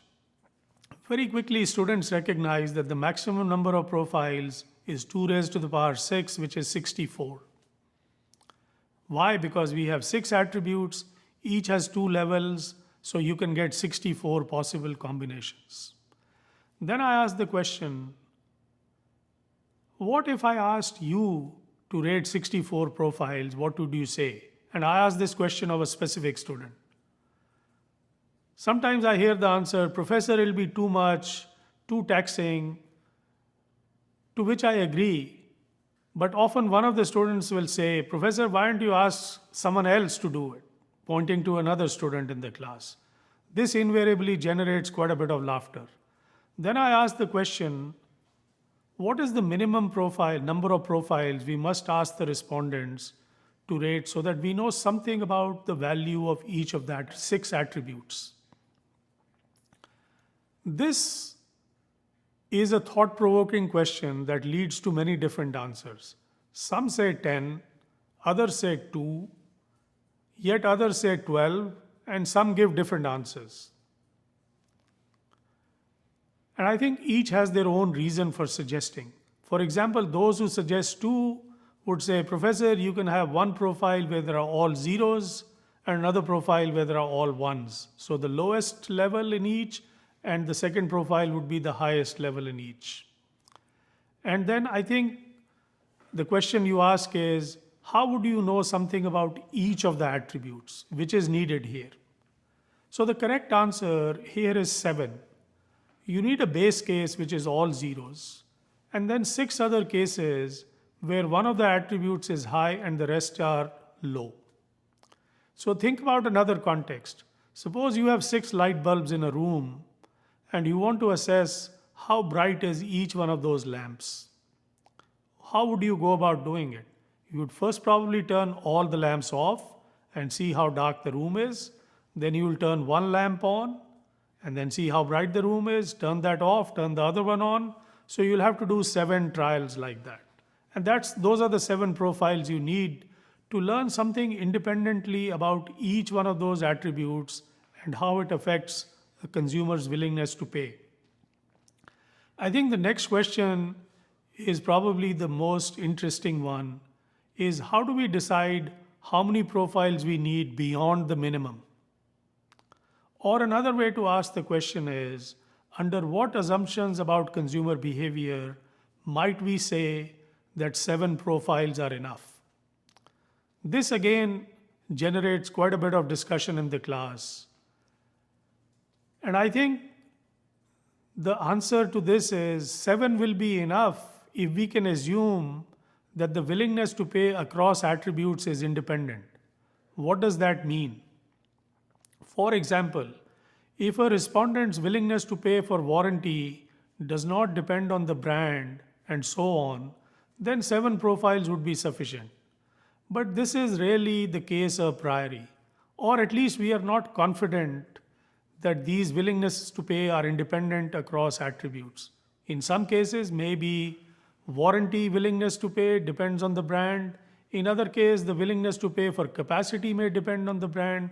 So whatever we are uncertain about, we must account for that in the number of profiles we give to our respondents. So the key question we ask ourselves is, what are the interactions we are not so sure about?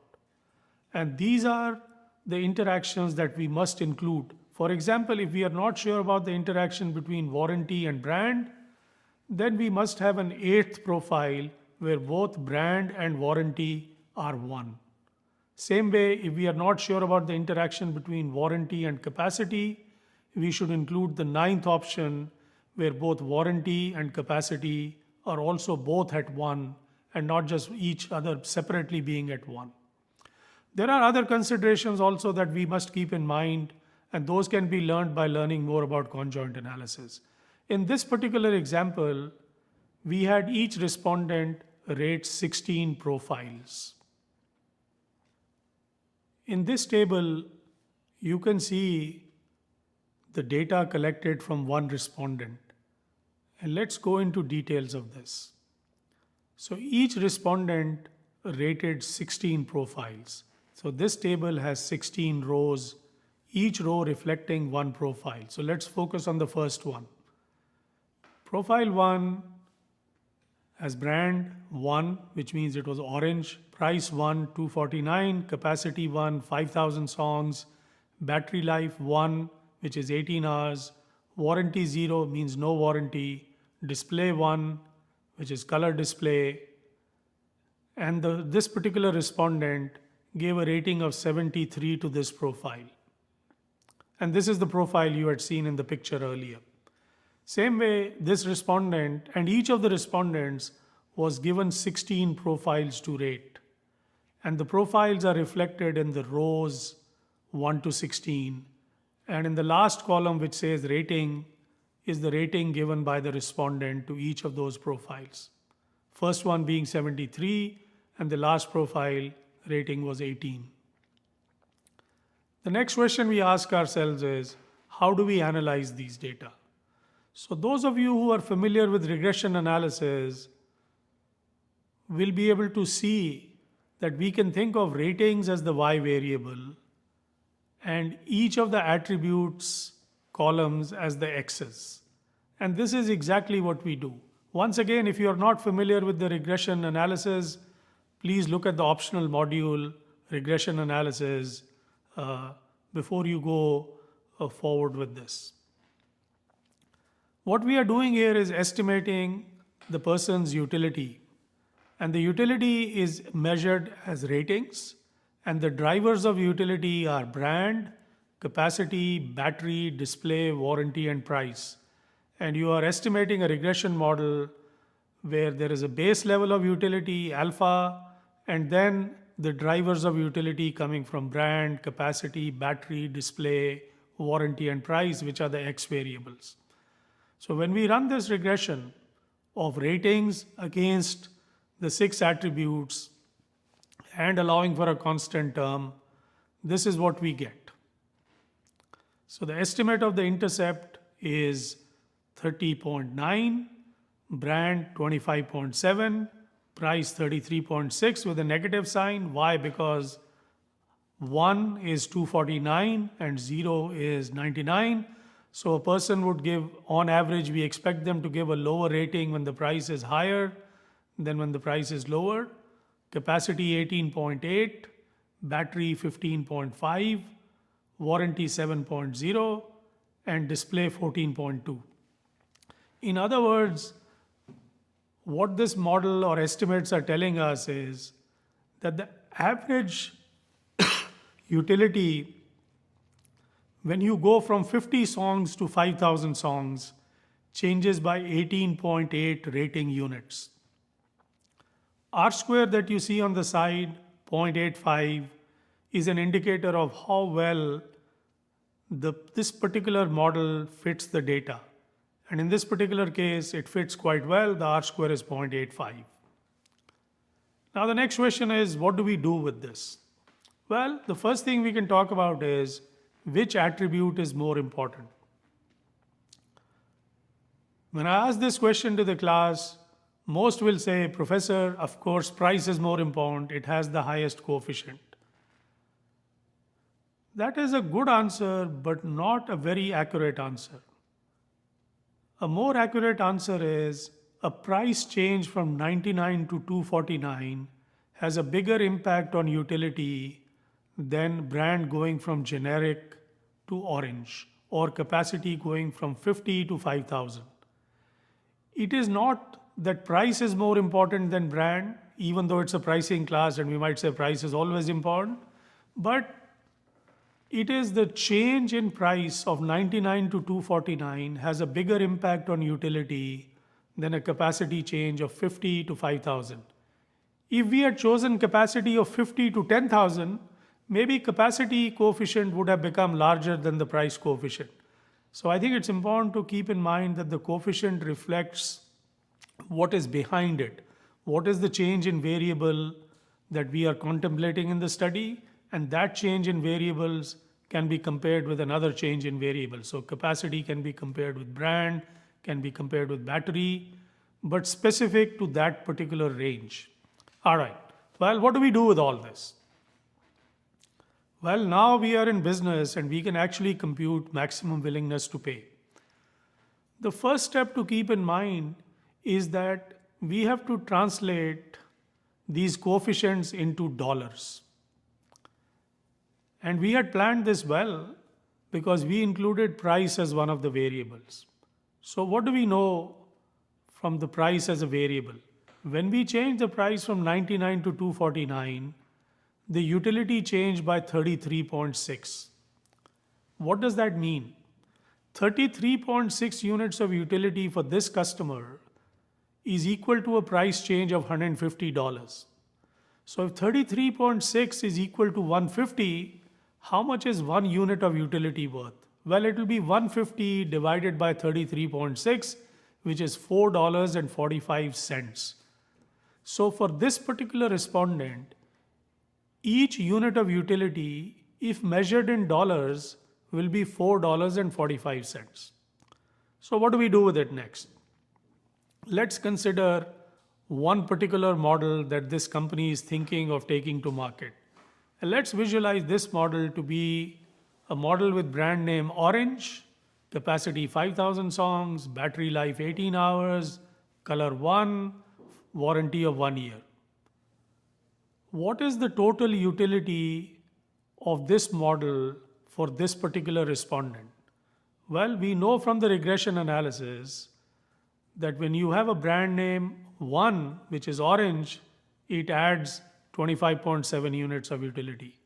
If you add 5,000 songs, 18.8. 18 hours of battery life, another 15 odd. Color, 14 odd. And the 1 year warranty adds 7. If you add all of that up, you get 81.2 units of utility. So this particular model 1 gives the respondent, this particular respondent, not all respondents, but this particular respondent, 81.2 units of utility. What does 81.2 units means in terms of dollars? We already said that 1 unit of utility for this respondent is $4.45. Why? Because 33.6 units of utility, going back to the price coefficient, is coming from $150. So 1 unit of utility must be $4.45. So each unit of utility is equal to $4.45. So 81.2 must be 81.2 times $4.45, and you get 361 odd dollars. So this is our estimate for this respondent of their maximum willingness to pay for model 1. Let's now think of another model that this company may be thinking of taking to market. Let's call that model 2. Model 2 also has a brand name orange because it's the same company. 18 hours of battery life, monochrome display, no warranty, but 2,500 songs. So what are we going to do about 2,500 songs? We only studied 50 and 5,000. Well, what we assumed was that the willingness to pay will be linear between 50 and 5,000. If that's the case, then the dummy level or equivalent to 2,500 songs will be half, and half of 18.8 is 9.4. Remember where 18.8 comes from, it's the coefficient of capacity. So if we have half the capacity, we assumed linear interpolation. So we can assume 9.4 units of utility. So you add 25.7 with 9.4 with 15.5, you get 50.6 units of utility. How much is 50.6 units worth in dollars? Well, we multiply it by $4.45. Remember where $4.45 came from? 33.6 units of utility is equal to $150. So each unit of utility is $4.45. So therefore 50.6 will be 50.6 times $4.45, which is $225 odd dollars. So what have we learned? For model 1, the maximum willingness to pay for this customer will be $361 odd dollars, and for model 2, it is $225. Similarly, we can construct other models, model 3, model 4, that this company may be contemplating taking to market, and compute the willingness to pay for each one of those. What do we do next? Well, we can do much more. Remember, we had multiple respondents in this study. For each of these respondents will give us different ratings. Just like for respondent 1, we had that table of 16 profiles and ratings. Each one of the respondents has given us a similar table. We can run a separate regression for each of the respondents, compute their coefficients, compute the transfer ratio between utility and price, and compute their maximum willingness to pay for each of the models. And let's say we did that for model 1 and for model 2. So each respondent, we run a separate regression, compute their willingness to pay based on the regression coefficients, just like we did for respondent 1. The next step will be to rank order the maximum willingness to pay from the highest to the lowest. Highest means the highest from a respondent in our sample, and the lowest being the lowest willingness to pay from a respondent in our sample, and plot it. And when we did this in this particular exercise, this is the kind of chart we saw. You can see there is variation in willingness to pay across customers. What does this chart give us? Many insights. If you look at it, there is price on the y-axis and number of consumers on the x-axis. What does a chart which has price on the y-axis and demand on the x-axis look like? What do we call it? It's the demand function.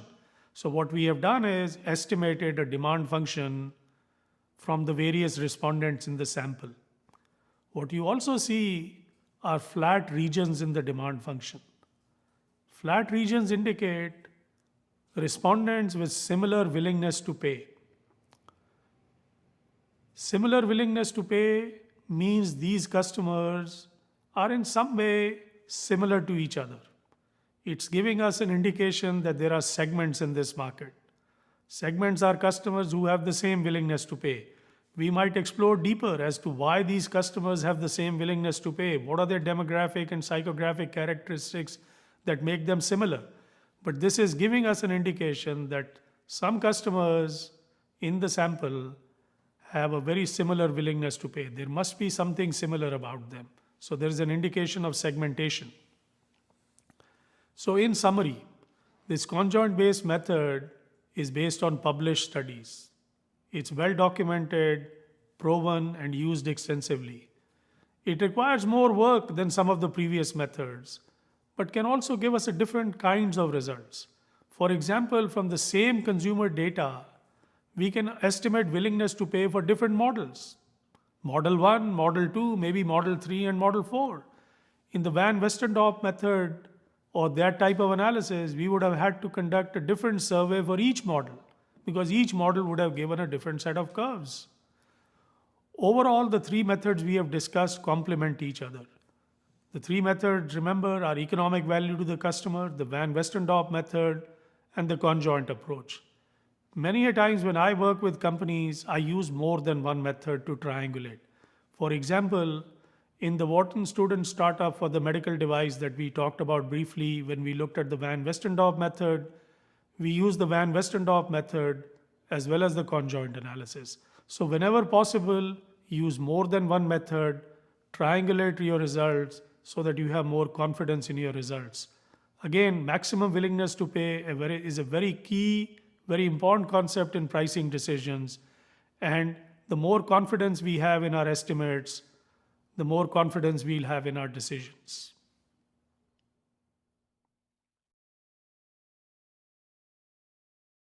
I'm Carl Ulrich. I'm a professor at the Wharton School. This session focuses on performance measures, sometimes also called key performance indicators, or KPIs. I want to start with a story about Bandar Foods. This is Lalit Kalani and Dan Garblick, who are the founders of Bandar Foods. Bandar Foods sells Indian-themed condiments. Shown here are some of their products that include condiments like spicy mango and mint cilantro. This was actually a class project in my innovation course in the Wharton MBA program that then went on to become a real company, and they make fantastic products. They also created a line of salty snacks called Naan Chips and Papadums, and those are shown here. Now, the question I want to turn to is, how should Dan and Lalit measure their performance? And this is particularly important for two reasons. First of all, they do a monthly report to their investors. And I'm actually one of their investors, so I get this monthly report. And in this monthly report, they want to report how they're doing. And most of the time, if you have outside investors, they will expect a monthly report, typically with some key performance indicators or KPIs reported. So that's the first reason you need to have these metrics. The second reason is that you're trying to manage and grow your business. And once you've found that initial product market fit, your challenge is, how do you grow your business? And unless you can measure how you're doing, you're going to have a very hard time enacting performance improvements. So the question I want to turn to is, if you were Dan or Lalit, what performance indicators would you use for Bandar Foods? More formally, you could think about, what are the critical few metrics that determine your success? You typically want to think about just 3 to 5. If there's more than that, then it's hard to call them key performance indicators. So it's typically just 3 to 5 key metrics. as I said, well, I've called this performance measurement. Often they go by the acronym KPI for Key Performance Indicator. And they're typically tracked and reported at least as frequently as monthly. Very rarely are they reported less frequently than monthly.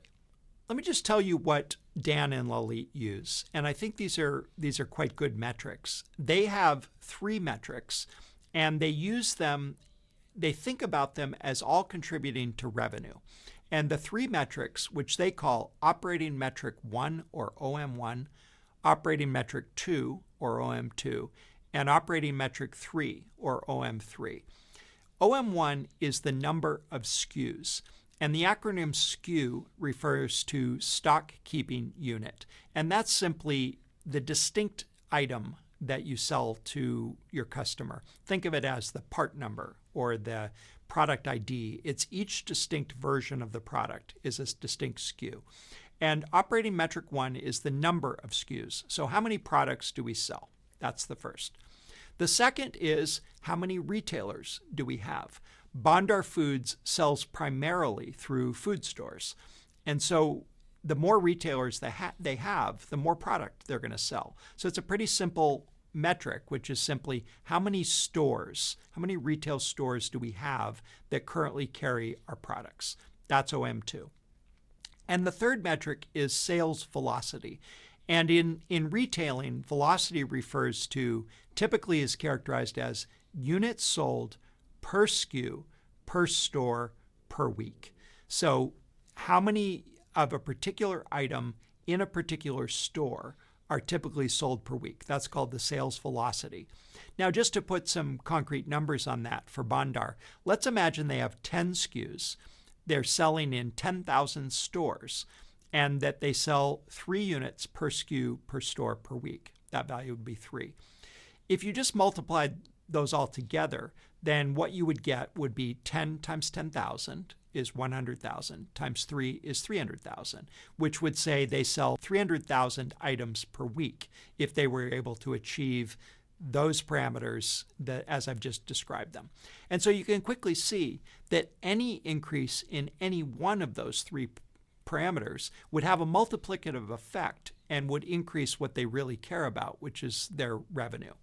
Now, notice that this isn't a perfect description of Bondar's revenue. For instance, it fails to account for the price point of these SKUs. And so obviously a SKU that has a $10 price point is going to contribute more revenue than one that has a $1 price point. So it essentially glosses over that or ignores that. And as a key performance indicator, the objective is to keep it simple and to keep management focused on what it is they need to achieve in order to grow and sustain the business. In Bondar's case, they identified these 3 as being the 3 key metrics for growth.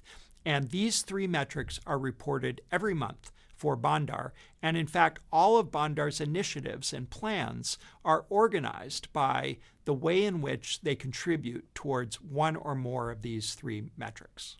Now, Bondar is just one example, and it's a relatively simple example of a business that sells relatively few, relatively straightforward products through a relatively simple channel, a retail store.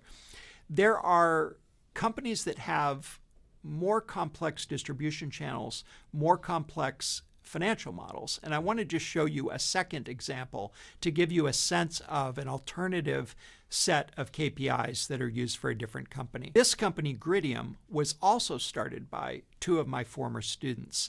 And they sell software to large commercial buildings, software that helps manage energy consumption and work orders in terms of maintaining the building. Gridium each month sends out this PowerPoint slide that they call the State of the Biz, current month State of the Biz.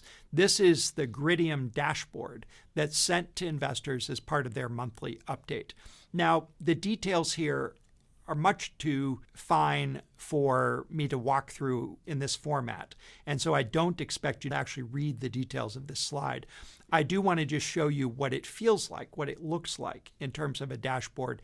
And I'm just going to describe the 6 categories of things that are reported on this slide. The first is the monthly recurring revenue by product type. So in this case, Gridium has 4 types of products. For instance, it has some energy efficiency products and it has some work order maintenance products. It breaks out monthly recurring revenue by type, so you can see where the revenue is coming from. It also focuses on recurring revenue because the Gridium products are sold as subscriptions. And so what you really care about at Gridium is not how many units are sold in a store each week, but rather how much recurring revenue, that is subscription revenue, do I have booked that's going to recur month after month out into the future. That's the key performance indicator for this kind of business. The next metric is to look at that same revenue by geography, and that informs the question of how are we doing in Northern California relative to, say, Southern California or to other parts of their geographic market. The third KPI is monthly recurring revenue per account. And so this shows how much revenue are we getting for each customer, and is that growing or declining? In other words, are we able to get an increasing share of the budget of our existing customers as opposed to smaller and smaller shares of budget for more and more customers? And that's an important measure for Gridium. The fourth metric is monthly recurring revenue per building. So this takes the perspective of what share of spending on a particular geographic site, that is a particular building, is Gridium getting. The fifth metric is the monthly recurring revenue per account broken out by product. So it shows what are the accounts buying, how is their distribution of spending across our different products. Are most customers buying just one product or are they buying several products? And lastly, the dashboard also reports the customer and building counts by product type. That simply is an indicator of how many customers and how many sites do we actually have. So this gives you an example of a comprehensive dashboard for a very different kind of business that shows 6 basic KPIs or performance indicators that report the health of the business, both for the purpose of outside investors and for the purposes of managing the growth of the business. Now, while I'm talking about dashboards and KPIs, I want to indicate that not all reporting is based on numerical parameters. So this is another slide from Gridium's monthly PowerPoint that they share with investors, and they use a stoplight metaphor, a traffic light metaphor, to indicate how they're doing relative to key goals. So shown here are 3 goals that they set out for last year, for 2015, and then a traffic light indicator as to whether it's green, yellow, or red. How are we doing relative to the goal we set out for ourselves? And I want to put this up just to indicate to you that not everything we care about in growing the startup can be characterized with numbers. And so some things might be expressed better as a narrative, as a description of a goal, and then a narrative reporting or a qualitative reporting, perhaps using the traffic light metaphor of how we're doing relative to those goals. So in sum, if we think about creating a dashboard and a set of key performance indicators, think about which few metrics truly indicate the health of your business, whether or not you're growing or not, and are you going to achieve profitability? What are the few key metrics that truly indicate the health of your business? These are your KPIs. These become the key performance indicators. There's typically just 3 to 5 of these. You'll typically track and report these first and foremost to help you as the entrepreneur better manage your business. But you'll also typically provide them in at least monthly reports to your investors as a way to reveal basically how you're doing. Are you in fact growing this fledgling enterprise to be something sustainable? I'm Carl Ulrich. I'm a professor at the Wharton School, and this session is on sales partnerships.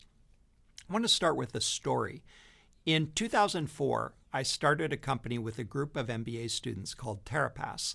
And the big idea behind TerraPass was that we would remediate the environmental impact of driving your car. You could join TerraPass for about $70 or $80 per year, and TerraPass would, on your behalf, buy enough wind power to offset fossil fuel use at a power plant that would be roughly equivalent to the gasoline you would burn in your car. That was the idea behind TerraPass. Now, when we came out of the course, we had a few hundred customers, and we thought the business could potentially be something real. And so we raised a little money, we spun out the company, and we got started in growing that startup. We had some successful PR, and we attracted, as I say, a few hundred customers, and those customers that bought our product were very loyal. They liked it quite a lot, and they told their friends. The problem was that only about 5% of the population was at all interested in the product. 95% of people, when they heard that idea, thought it was pretty silly. And so the challenge for us was, how do we acquire just those customers that are really interested in our product? How do we cut through the noise and reach only those who are most likely to resonate with the message of our product? So in effect, how could we acquire customers for TerraPass efficiently, and that is at lower cost? Now, we had tried quite a few different things, but the initiative that really broke through for us was sales partnerships. And the idea behind a sales partnership is to ask the question, who already has access to your target customer? And in what way can you add value for that partner who has access to your target customer? Now, of course, you can just pay them. That is, you could share the revenue of your product with a sales partner. But there are often other ways in which you can add value. For instance, your product can bring a certain luster, in our case, an environmental luster, to a product that otherwise lacks that attribute. Now, typically, what we're talking about in sales partnerships is not a conventional retail partner. So, for instance, if you make bicycles and you go looking for a retailer that sells bicycles to sell your product through, that's a conventional retailer relationship. It isn't really what I mean by a sales partnership. What I'm talking about here is a partnership for someone that is selling something else or has some other relationship with your customer, and you're basically riding along with them in order to access their target customer. Let me make this concrete for you with 3 examples that we did in sales partnerships with TerraPass. The first was with Ford Motor Company. The insight we had was that when somebody is buying a car, they're already thinking about options and additional accessories that they might buy to go with the car. What if at the point of purchase, we could offer a TerraPass to go alongside a new vehicle? And the benefit proposition would be that TerraPass mitigates the environmental impact of owning that vehicle. Now, we thought maybe this would be particularly attractive to those who were buying cars that had relatively poor fuel economy, or maybe it would be appropriate for those who were hesitant to even own a car, but if they could get a TerraPass with that car, it would mitigate an objection to owning the car. And we therefore thought that that might be quite attractive to either car dealers or to automobile manufacturers. In fact, we were able to establish a partnership with Ford Motor Company called Green Miles. And the idea behind that program was that someone buying a Ford automobile could buy a TerraPass, and TerraPass would mitigate the environmental impact of driving that car. And as part of that exchange, TerraPass would share some of the revenue from the TerraPass purchase with Ford, and Ford would provide the email address and customer information of their customer, and TerraPass could then have access to that customer for the lifetime of the relationship with the customer. So that was one example of a partnership. A second example was a deal that we did with Expedia. Expedia is a travel retailer. It sells airline tickets, hotel rooms, that sort of thing. And the idea behind the Expedia deal was that during the checkout sequence, after someone had purchased an airline ticket, they would be offered the possibility of purchasing a TerraPass certificate that would mitigate the environmental impact of that flight. So you would be buying enough environmental remediation to cover the fossil fuel use of that flight. And that would be done during the checkout sequence on Expedia, in the same place where Expedia offers you things like airport parking or rental cars or theater tickets during the checkout sequence. that partnership turned out to be fantastically successful for TerraPass. I believe TerraPass acquired close to 1 million customers as a result of that Expedia deal. And something like 2% of those who checked out on Expedia after buying an airline ticket opted in to buy the TerraPass add-on. And so we acquired those customers as a result of that transaction.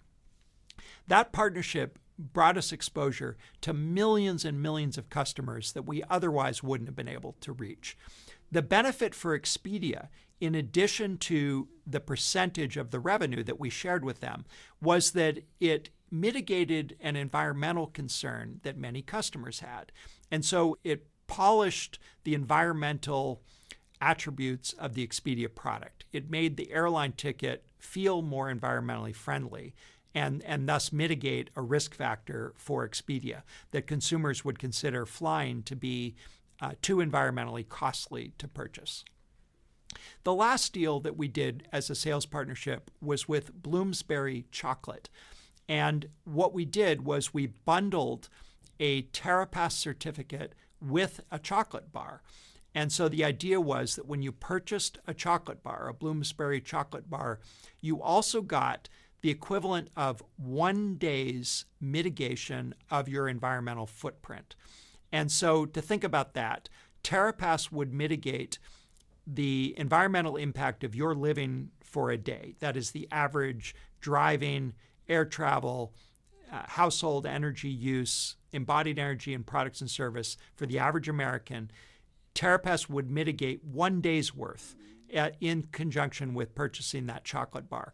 And for that, Bloomsbury charged an extra $2 US on the purchase price of that chocolate bar. Those chocolate bars were sold through the Whole Foods grocery retailer in the United States, and I believe we sold about 500,000 units of that chocolate bar in conjunction with the TerraPass product. So another example of a sales partnership that allowed TerraPass to reach customers it wouldn't otherwise have been able to reach. So in sum, the advantage of sales partnerships is that your partner already has access to your target segment. So you target partners who already have a customer profile, a customer segment that closely matches the segment that you're looking to reach. And then you have to think about what is it you can offer the partner that makes it attractive for the partner to want to bundle your product or to want to refer their customers to you. In addition to money, which is an obvious benefit, you just share some of the revenue with the sales partner, you have the opportunity to bring some brand attributes to that partner. So in the case of TerraPass, we brought the environmentally friendly brand attribute to brands that really wanted to have that. For instance, to an automaker and to the seller of airline tickets. Sales partnerships have the potential to dramatically expand your reach and to accelerate your growth beyond what you can do on your own. Hi, everyone. This is a lecture on make-buy decisions. And the phenomenon that we're talking about here is one in which, as in the growth stage of the company, you're, as the entrepreneur, trying to decide whether you should really access a supply from the open marketplace through a contractual relationship or whether you should be making it yourself. And just to illustrate the phenomenon, I've selected a Wharton-backed startup. The name of the company is called Harry's. And it's a company that is selling razors. And this is a company that was started by Wharton MBA students in the year 2013. They do a almost surprising move. They buy a 93-year-old German razor blade manufacturing factory. In the year 2014, they spend $100 million doing so. This is perhaps not what you would have expected for a brand new startup. Instead, what you might have expected is that a company that's entering into the space would instead be acquiring razors from the open marketplace and labeling it with their own name on it. And so the question becomes, why did Harry's decide to backward integrate and essentially buy the manufacturing factory? We can offer a couple different explanations for this phenomenon, but we're going to be covering that in this particular lecture. Let me take one step back and talk about some of the underlying dynamics or economics associated with buying for others. That is, not doing it yourself like what Harry's is doing, but rather through a contractual relationship, essentially acquiring the goods from a third party. So there are a couple of benefits from doing this. So the first one is that you can avoid duplicative investment. There's no reason to reinvent the wheel if there's a competitive supply of a good out there. In the case of Harry's, because of the dearth of very high precision razor blade manufacturers in the open market, they felt like there was no competitive supply, external supply of this very high quality, high precision razor blade. A second reason for accessing goods from the open marketplace would be this division of labor according to comparative advantage. So a lot of times, entrepreneurial companies are particularly good at one activity in a value chain. And that activity is usually something upstream in the innovation process. They're very good at discovering drugs, but they're not very good at delivering those drugs, for example, to the final customers.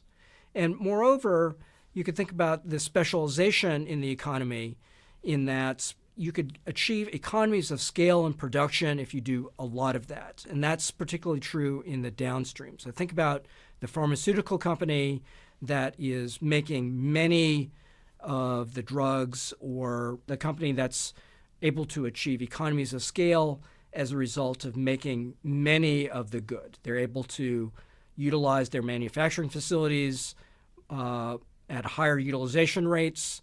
There's less downtime. There are many other reasons to believe that there could be economies of scale associated with specialization.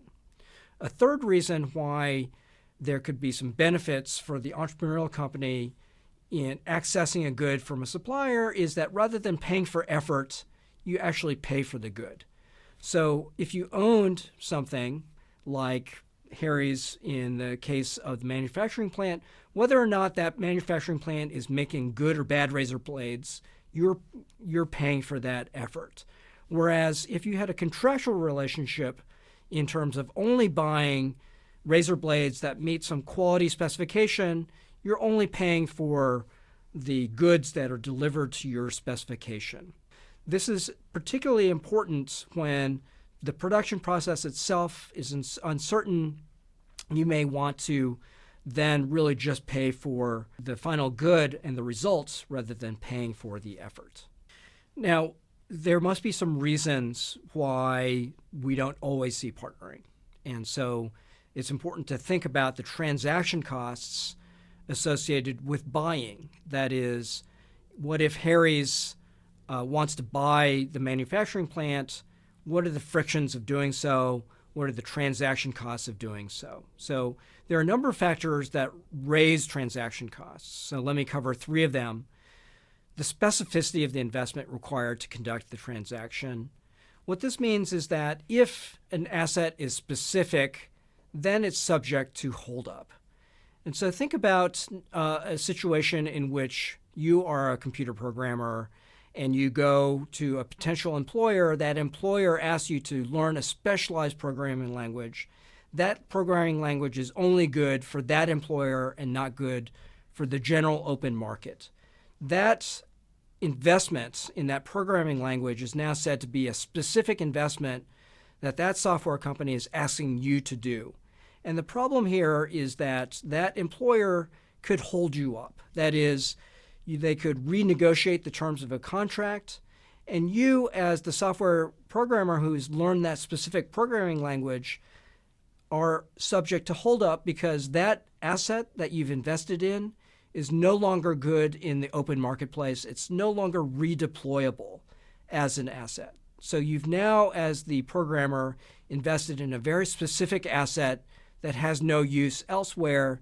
That type of situation raises transaction costs. A second factor that can raise transaction costs is the complexity of a transaction and the degree to which it's uncertain. So let me explain this one by giving you an example of a very simple transaction. If we made a contract that said that tomorrow by 5 p.m., you're going to deliver to me 1 bushel of corn. That is a very simple transaction because everyone could inspect, did you or did you not deliver to me 1 bushel of corn by 5 p.m. tomorrow? By contrast, a very complex transaction would be one in which we're making a contract in which you as a research scientist agrees to try as hard as you can in discovering a new molecule that could be the basis of a breakthrough drug. That is a very complex transaction because I'm not sure what the intermediate markers are that would lead me to conclude whether you're trying hard and not succeeding, or you're completely sloughing off or shirking in your responsibilities and you get the same result, you're not successful. And so a complex transaction is one that's marked by many intermediate complexities in terms of ambiguity, whether you actually delivered the good or delivered the effort or not. And that's related to the third factor that I've listed here as raising transaction costs. That is the difficulty of measuring performance. The simple transaction costs would be very easy in terms of understanding the performance. Did you deliver the 1 bushel? Everyone could observe that. The more difficult one is measuring effort. How do I know that you've been trying hard? Do I inspect your laboratory notebooks? Do I have someone checking in on you to make sure that you're designing experiments appropriately? All those things can get into this issue of the difficulty of measuring performance. Now, on the other side of the fence, factors that lower transaction costs, there's 2 that I've listed here. The frequency, the duration, and the connectedness of the transactions can themselves lower transaction costs to the extent that we're contracting very frequently and we're very connected in our social structure. Let me illustrate this with another example. Suppose that we have a relationship. I always come to you for my morning coffee. You're always charging me $1 for that coffee. If one morning you see me very tired, I come in and you say, actually today's coffee is going to cost $10. Well, you have to weigh this relationship because after all, it's likely that I'm not going to come back to you for the coffee if you try to expropriate me or take advantage of me this one time because you saw that I was very, very tired. And so you have to weigh, is it better to charge the $10 today and risk not having me as a customer forevermore? Or would you rather have that $1 steady revenue stream into the foreseeable future? And to the extent that we're dealing with each other very frequently, that reputation mechanism could really enforce this discipline and also the connectedness in the social structure. If I'm Facebook friends with nobody and you charge me the $10, you're not concerned about your reputation because even if I publicize it on my Facebook feed, no one's going to really care. Whereas if I'm connected to a lot of people, then the fact that you have taken advantage of me, that's all of a sudden knowable by many, many people. And as a result, this connection in social structure can enforce your behavior versus not. Now, these concepts that we've talked about, that is the specific assets, the reputation mechanisms, these are incredibly important economic concepts. And there have been, in particular, 2 Nobel Prizes in economics that have been awarded to economists for precisely these concepts. And so in 1991, a professor at the University of Chicago, Ronald Coase, really was awarded this Nobel Prize for clarifying this notion of transaction costs and how that can impact the organization of economic transactions in the economy. These same concepts were clarified and extended and were the subject of another Nobel Prize in economics in 2009. It was equally divided between 2 social scientists. One, Eleanor Ostrom from Indiana University in Bloomington, was awarded for a notion of economic governance, and another to University of California, Berkeley economist Oliver Williamson for his analysis of economic governance and how transaction costs can help shape boundaries of the firm. And so these concepts of the relationship between transaction costs and the potential for cooperation versus forward integration by a firm have been recognized as incredibly important economic concepts. Now, in terms of the benefits of making, that would be the alternative of buying. So this would be the phenomenon like what has done, which is backward integrating or forward integrating.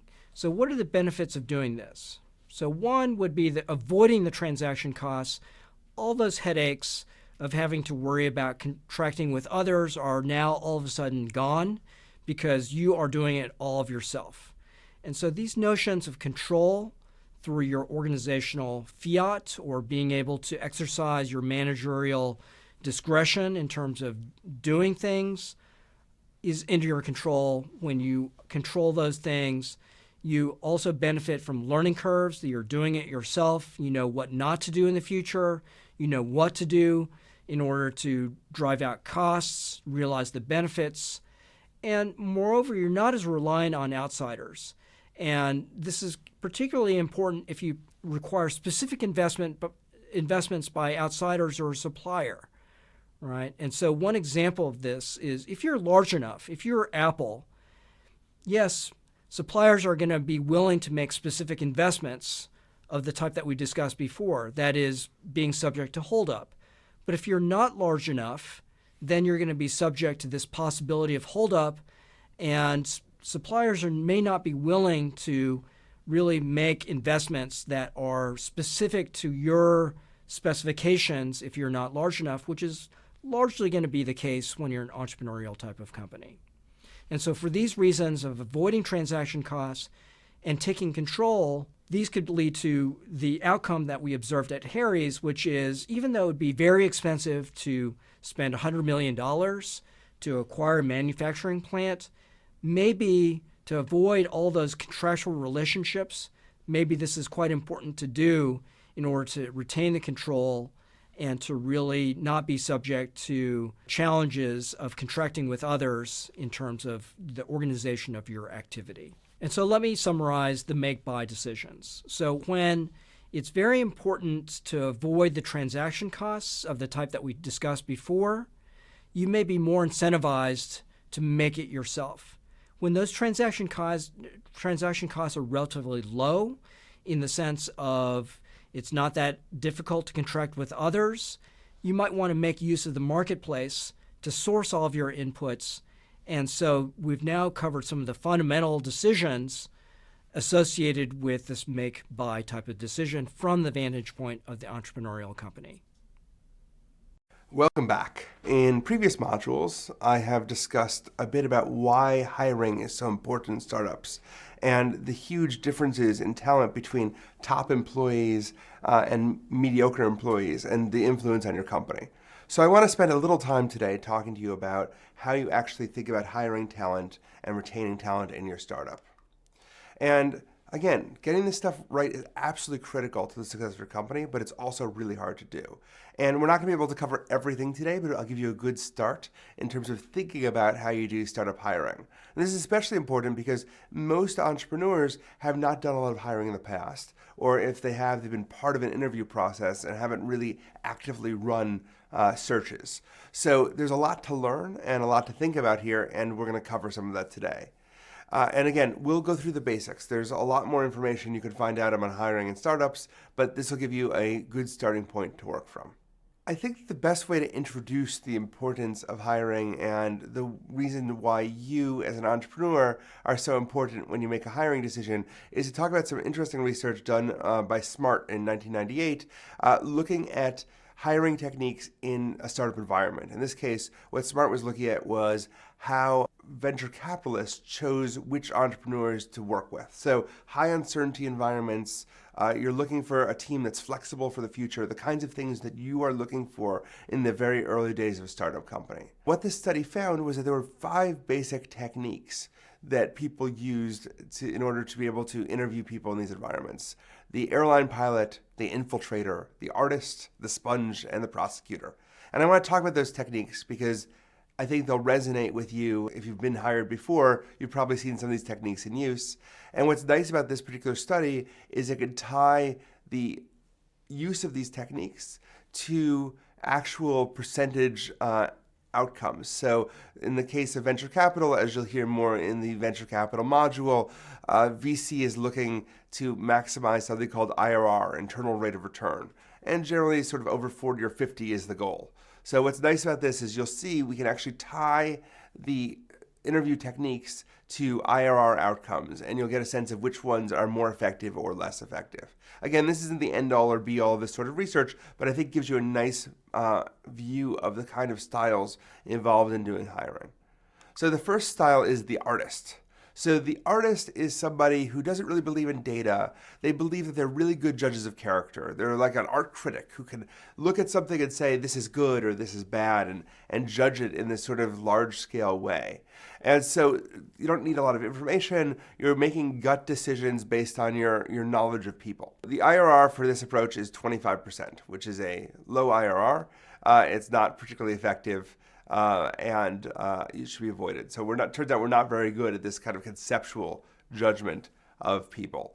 The second technique that was identified in the study was the sponge. The sponge is someone who seeks data in all kinds of ways. They don't have a plan about how they're going to use this data, but they might do testing of potential candidates. They might ask them for work samples. They might try them on the job. They might give hypothetical questions. They might do reference checks. And the hope is that they're going to get some information out of this long search process that'll give them something useful. Again, the IRR on this approach is quite low, 20%, so even worse than the artist. So this just gathering data with no purpose doesn't actually help you very much in terms of determining what sort of outcomes you'll get from the hiring process. The third approach that was identified was the prosecutor. So if you've been interviewed by a prosecutor, you'd certainly know. A prosecutor is somebody who aggressively questions candidates, tries to get them to break on the stand, as it were, like a lawyer would. So yells questions at them, interrupts them, and basically tries to put them under stress to see how they'll operate and get them to break down and give you the right answer. Perhaps unsurprisingly, this prosecutor approach also is not a very good one. In fact, it's the worst of the approaches, 10% IRR on average. So this idea that I'm just try and throw you into a stressful situation and get results doesn't seem to work very well. Instead, there were two approaches that worked much better. The first of these was the SPY, or the infiltrator. So the SPY in this case was limited to a very small set of VCs because the SPY approach involves basically living with the candidate. So the SPY would travel with the candidate, with them to client meetings. They'd sit with them every day. They'd share hotels with them. And over the course of many days, really learn how this works. Unsurprisingly, this approach is terrific. 100% IRR.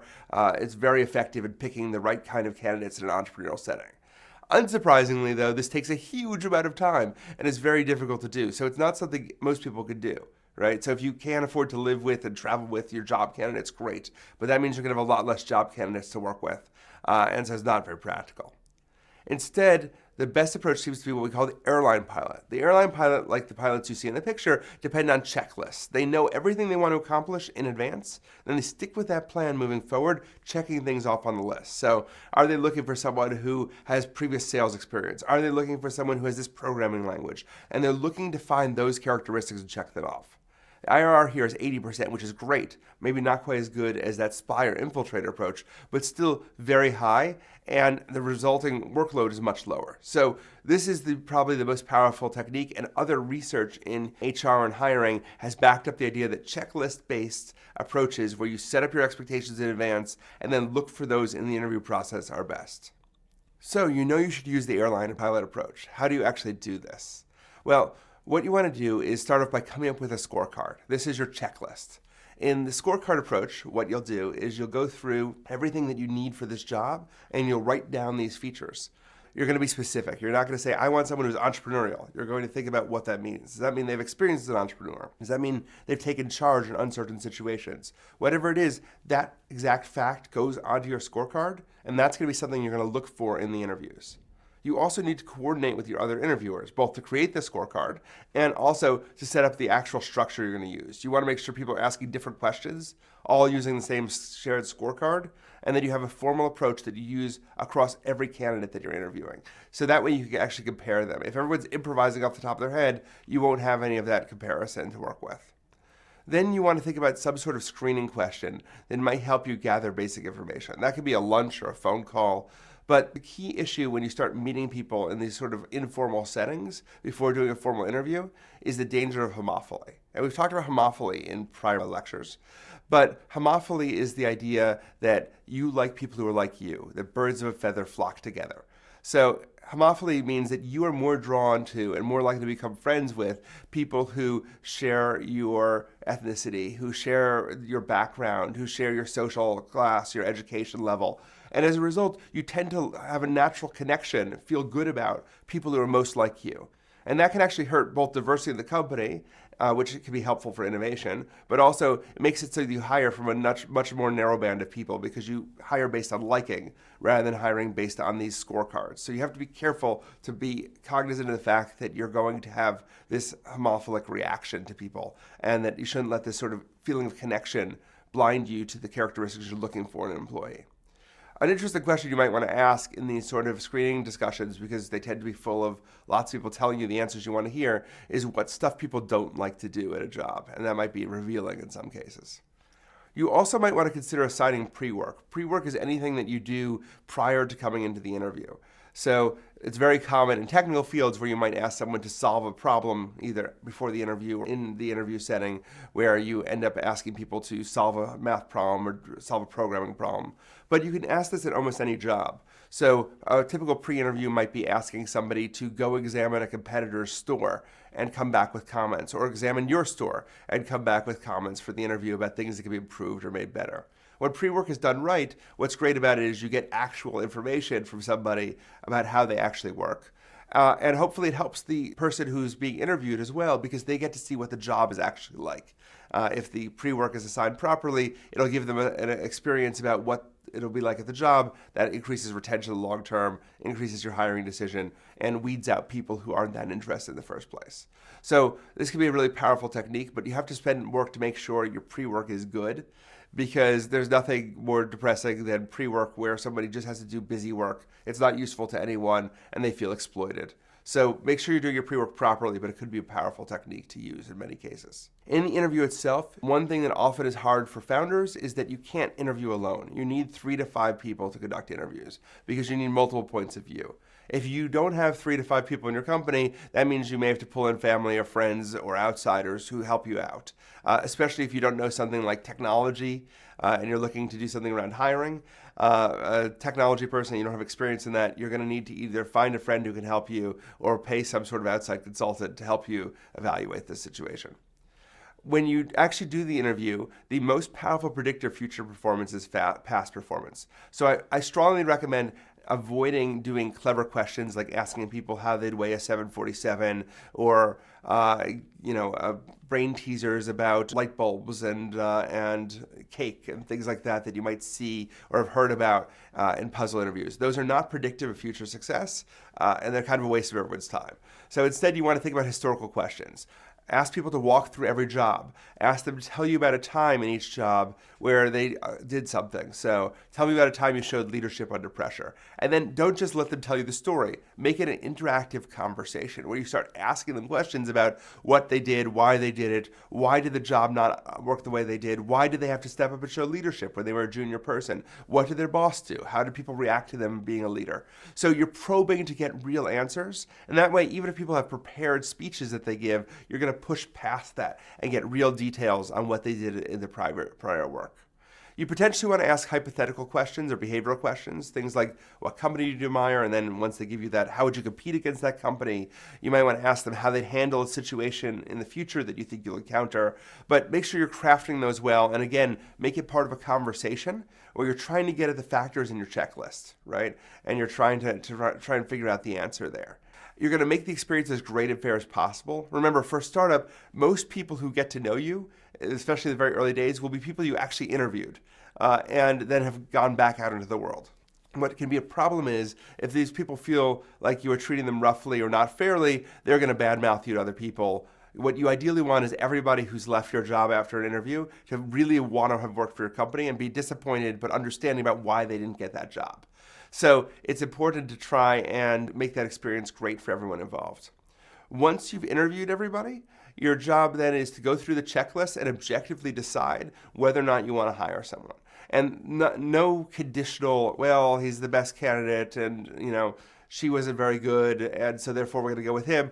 You want actual enthusiasm. You want people to make sure that people are on the checklist, right, and evaluating based on the checklist, and then you're getting clear and objective answers about why someone should be hired, and then you make a clear go and no-go decision. Once that happens, close hard. You've spent a lot of effort finding someone. Now you bring them in as best you can. So that could be emailing them, having people from the company go out and meet them for dinner or for lunch. It could be asking them what kind of office chair they want, guilting them, whatever it takes to bring the people in the door once you've done this hiring process. So this is a really quick introduction to interviewing. That can be a very powerful set of techniques that you can use. There's obviously a lot more there, and we actually have Wharton classes on doing hiring and things like that as well. But this will give you a start in entrepreneurial hiring and help you avoid some of the major mistakes. Of course, hiring isn't the only piece. You also need to maintain performance. And that means you have to do something that often, for people who've worked in large companies, that feels unnecessary, which is have a real performance review process. So you think, we've got 10 employees, we've got 5 employees, why do we need a performance review process? Well, both for legal reasons, but also because this is actually how you help people get better at their job. And you can't just assume we're all adults here, we're all going to do well together. You need to actually go through a process. So performances should not be like a once a quarter thing. There should be 360 degrees, which means everyone's reviewing each other. So it's not just formal feedback. And it should be 365 days a year. So 360, 365. You should be constantly giving feedback to each other. That feedback needs to be specific. So not, I feel like you're not fitting in, but very specific issues about you don't seem to be helping the company with our building a culture. And let's talk about how that works. And if there's problems, you want to come with real steps. So what's the next step we take going forward? And then you also need to make sure you're reviewing yourself. Right? So thinking back and having people review you, having people be self-reflective on their own jobs and giving you feedback that way. So you need to build a culture of feedback early on in your company. And if you're going to need to fire someone, and you probably will, you want to fire as quickly as possible, but you also want to follow some very key steps. So the 4 F's, which is that feedback in terms of firing should be frequent, formal, forward-looking, and filed. What does that mean? Frequent means that as you get closer to firing someone, you're having more frequent feedback with them, you're talking to them regularly. Formal in that you sit down in a room and you formally deliver this information. It's not an informal conversation. Forward-looking, which is you need to be able to do this sort of thing or your job is in jeopardy. So tell people what they need to do in the future. Don't just criticize them for the past. And filed, which means that everyone is signed off. So you'll actually present a formal note to somebody saying, this is a problem, I agree, I need to change this. Have them sign it, have you sign it, have the paper put away. So this helps you build up a process that if you need to let go of someone, you can do that. For the people who don't need to be let go of, they actually get performance feedback that's useful. And it's very important to keep the process fair. So if people feel like the process of firing is fair, they are much less likely to sue or blacken the name of your company than if they feel like things are arbitrary. So your goal is to make sure everybody knows where they stand in the company and have the feedback they need to improve. So both the hiring and firing processes can be complicated, but spending some effort at the beginning to do them right, and according to the evidence we have, is a really powerful way to get your startup off the ground correctly. So, among the many other worries that you have in the early days of your startup is actually setting up your startup for the right culture so they can grow properly. If you don't actually put the energy into this early on, your company will have a culture, but it won't be the one that you want it to have. And so we have a lot of evidence and research that shows that company culture is important for success. And so I want to talk about some of the most intriguing research we have on company culture for startups, which comes out of the Stanford Project for Emerging Companies, the SPEC study. There was 3 scholars, Barron, Burton, and Hannon, who all did this research. And they actually studied 175 Silicon Valley startups and followed them throughout their history, really looking at how they hired, how they retained people, how they handled employees, and reached some important conclusions about the kind of culture that makes a startup successful. And so what they found was that there are really 3 sets of menus that startups are picking from in order to make decisions about culture. The first is what we call the basis of attachment and retention. So this is answering the basic question of why are people coming to your job in the morning, right? Why are people working for you? And they found that entrepreneurs had very different views about why people were working for them. And they fell into 3 major categories. The first was people worked for you because of compensation, because of money. So the basis of attachment was that they would get paid, right? That's why they were in the job. The second basis of attachment that people found was the quality of the task, that the work itself was interesting. So people went to your job because they found the work exciting. And then another option was that they came to work because they liked the people there. The community at work was great. They called this love, that you loved the environment that you were in and you felt love from the other people there. So those are the three options for attachment and retention, which is money, work, or love. They also looked at employment, how people were being selected for the job. And in my previous discussion, we had talked about some of these issues, but they found that there were three basic techniques people used for finding who would work with them at their company. So the first of those was skills, that they had the skills for today that did the job. So if you're trying to hire somebody who is a clerk for your restaurant, then you'd be hiring someone who has that previous clerk experience that you need right now. A second option was that you were hiring people based on their potential. So you don't actually have any experience in the job, but you're really smart and you're flexible, and I think you'll be amazing. That's a second option. And the third is that we're hiring you because you fit with our existing team. So we still pay attention to skills and we still pay attention to fit, but we care a lot about the fact that you are part of us. You're part of the kind of culture we have. You'll fit in our organization. Then the third set of menu items was how you coordinate and control people. So this answers the basic question of what are people doing at the job and how do I know they're doing what they're supposed to when I'm not there and watching them?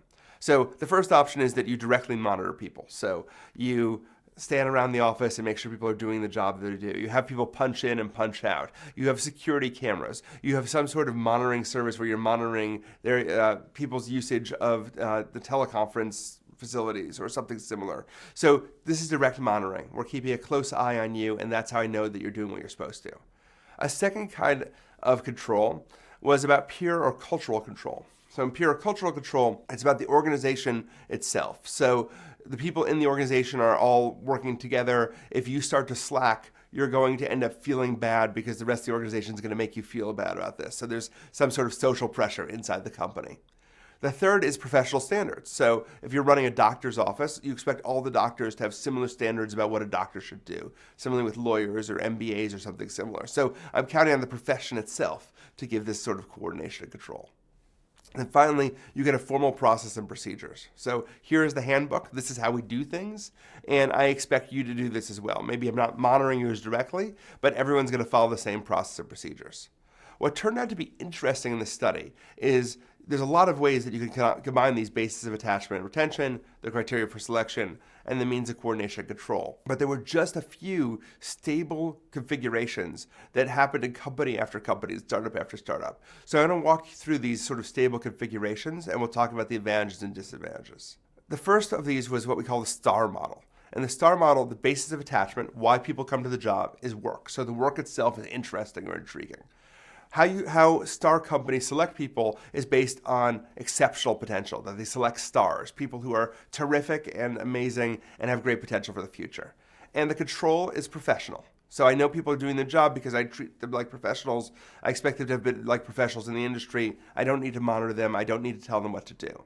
So here's a couple quotes from the study looking at these sets of people to give you a sense of how a star company works. So we recruit only top talent, pay them top wages, and give them the resources and autonomy they need to do their job. That's one founder of running a star company. Another said, a science-based company. Scientists like autonomy and independence, and I value it myself, and it's important to make sure they have that. They feel the environment's exciting and the leadership is there to provide the kind of place where their career is constantly renewing and growing. This essentially is most of my work, to ensure that they reach their maximum potential and to grow.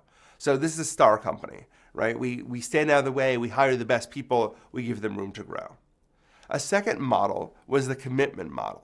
In the commitment model, the attachment is to love. It's to the people and the culture of the company. So you come into the work every morning because you are excited to work with this group of people that's like a family for you, a good group of great friends, and the organization is like a home to you.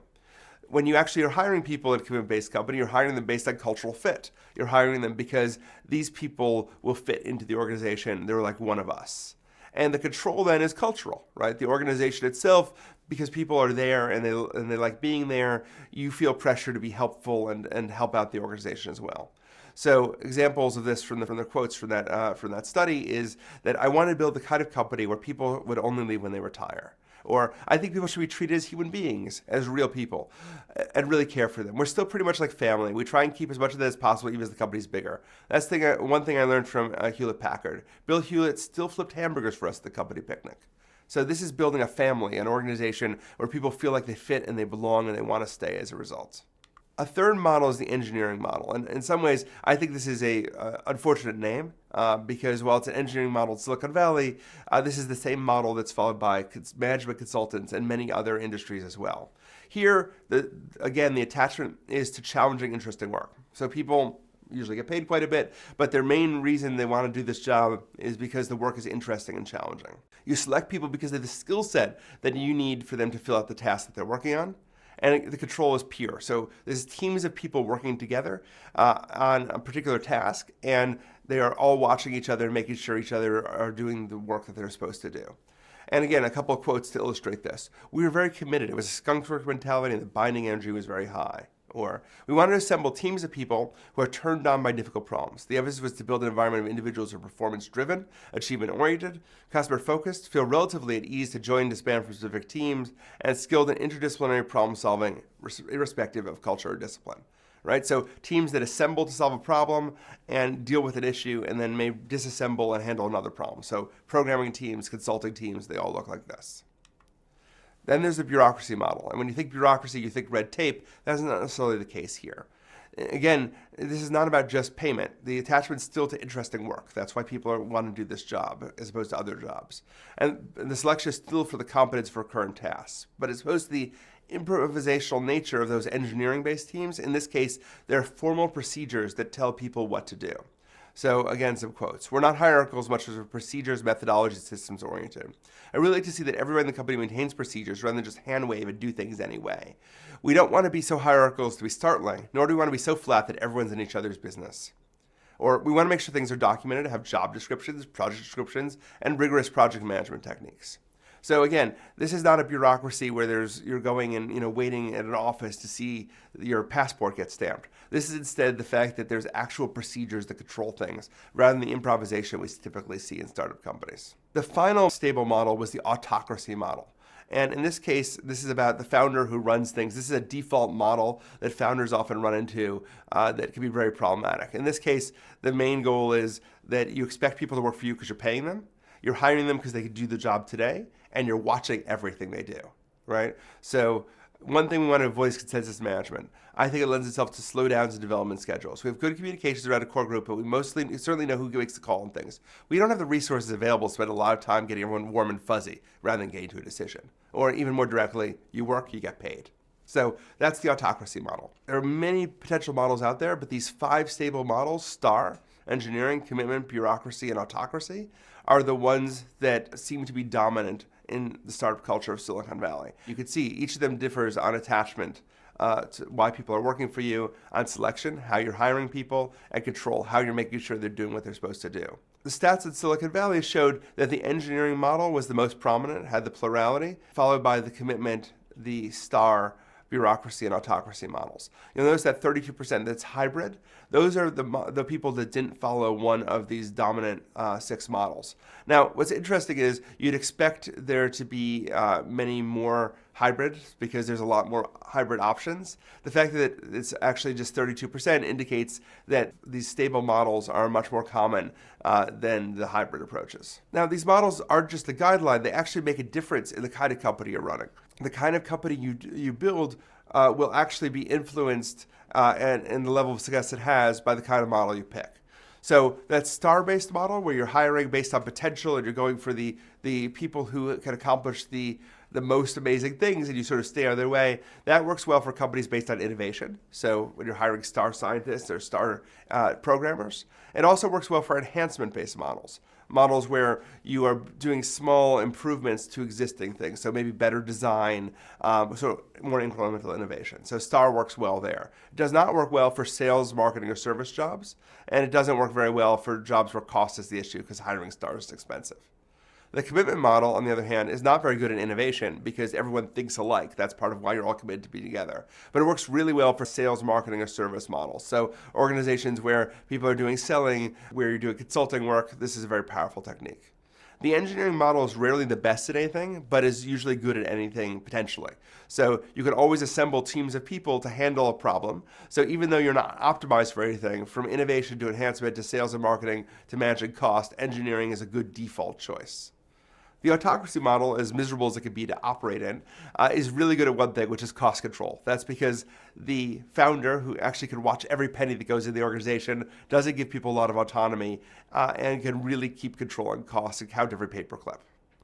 Finally, the bureaucracy model, this model of having clear processes and procedures, not as great for innovation for the obvious reason that all these processes and procedures get in the way of truly innovating. But it can be good for enhancement, making something 10% faster, 8% smaller, where there's clear sort of goals, because project management's usually done very well. And it can be very good for sales, marketing, or service. So if you're franchising, creating a national retail brand, this bureaucracy model is often ideal. But it's more expensive, so the cost issue won't be as helpful there. So it's not just an overall issue of matching strategy. These models also have very different impacts on the long-term success of your company. So the commitment model is the fastest. It was most likely to IPO in the study, to have it, to actually go on the public markets. And the hybrid models, as we keep finding, are the worst, right? So the hybrid models are slowest and least likely to do this. Commitment firms are also much less likely to fail. That's because if you have to miss a payroll or you go through a rough patch, in a commitment-based firm, people are working because they love the company and they'll actually redouble their efforts rather than start complaining and leaving you. Well, if they're working purely for pay, a rough spot may cause them to jump ship. So in this case, commitment companies are the least likely to fail as well. And then following IPO, the star firms actually do best, followed by commitment, and autocracy and engineering do the worst. One important thing to realize is once you create a model, like so many other things in startups, you're stuck with that model. Any attempt to change models, even from a bad to a good model, will actually increase failure rate and increase turnover. So people can get used to anything, they can't get used to change. So whatever company you create, there's a lot of momentum in keeping it in place. What you see here is the number of people who stayed with their initial model, which is in pink, versus changed their initial model. And you could see that commitment were most likely to stay the same, as was bureaucracy, and the other models were more likely to change.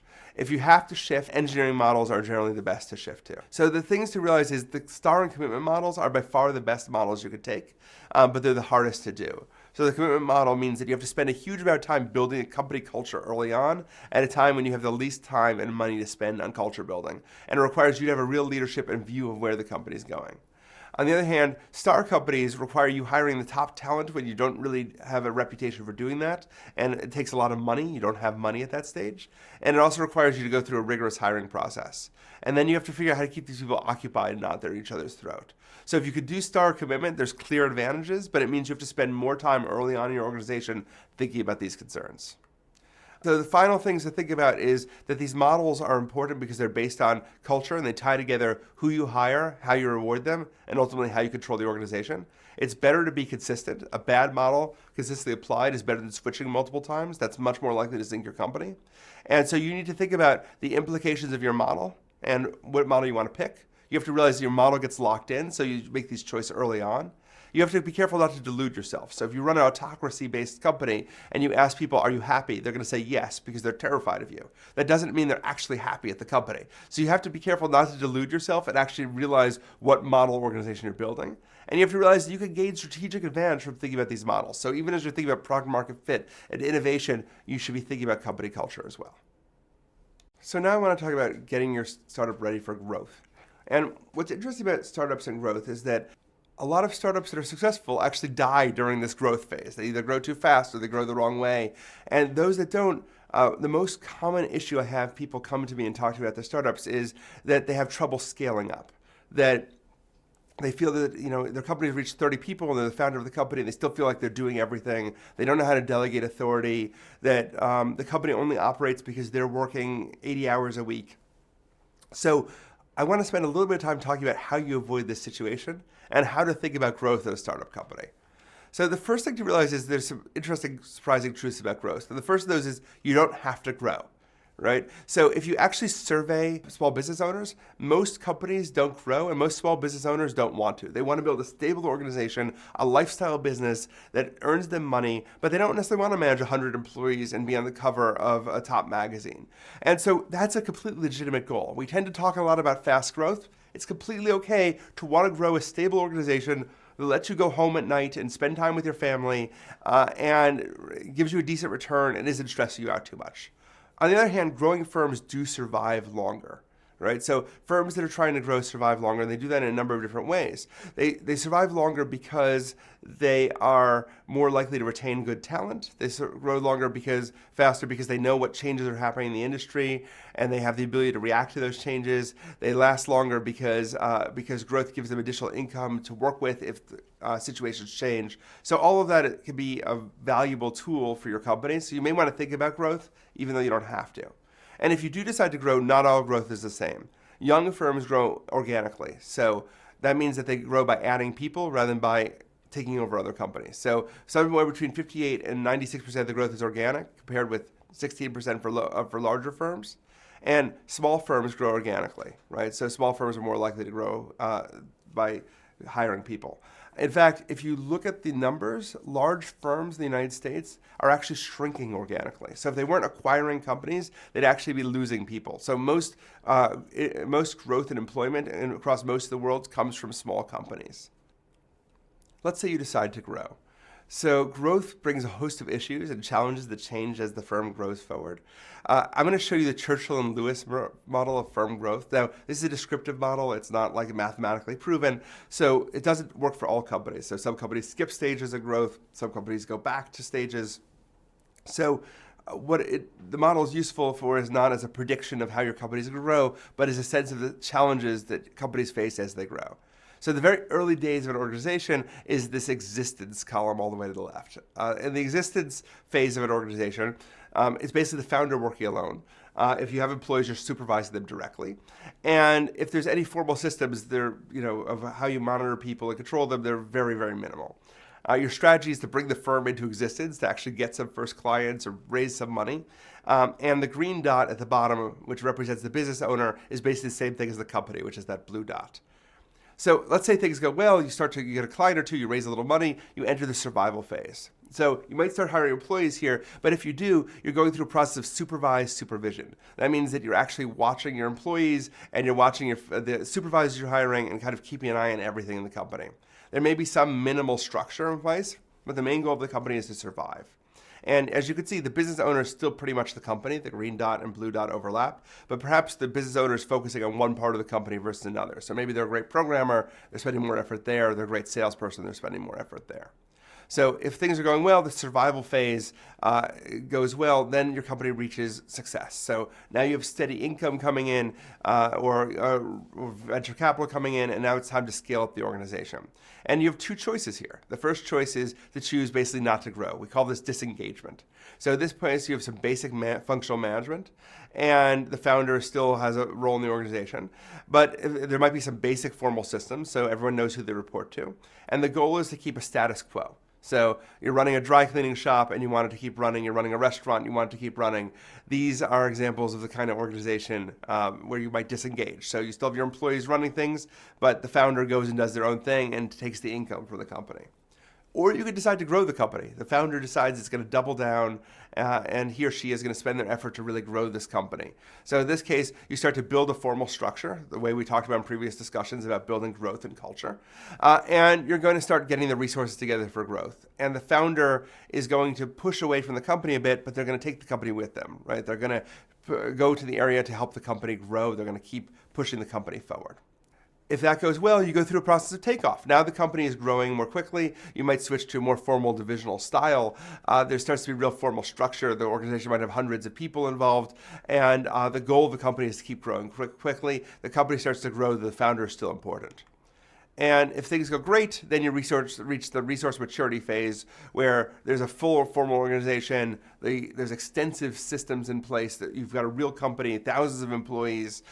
Your goal is then to get return on investment, and you can see the little founder sitting out there as a green dot alone with all the blue around them. So this is where you come in for occasional lunches and to give speeches, but the company is sort of far beyond you, and things have grown past that point.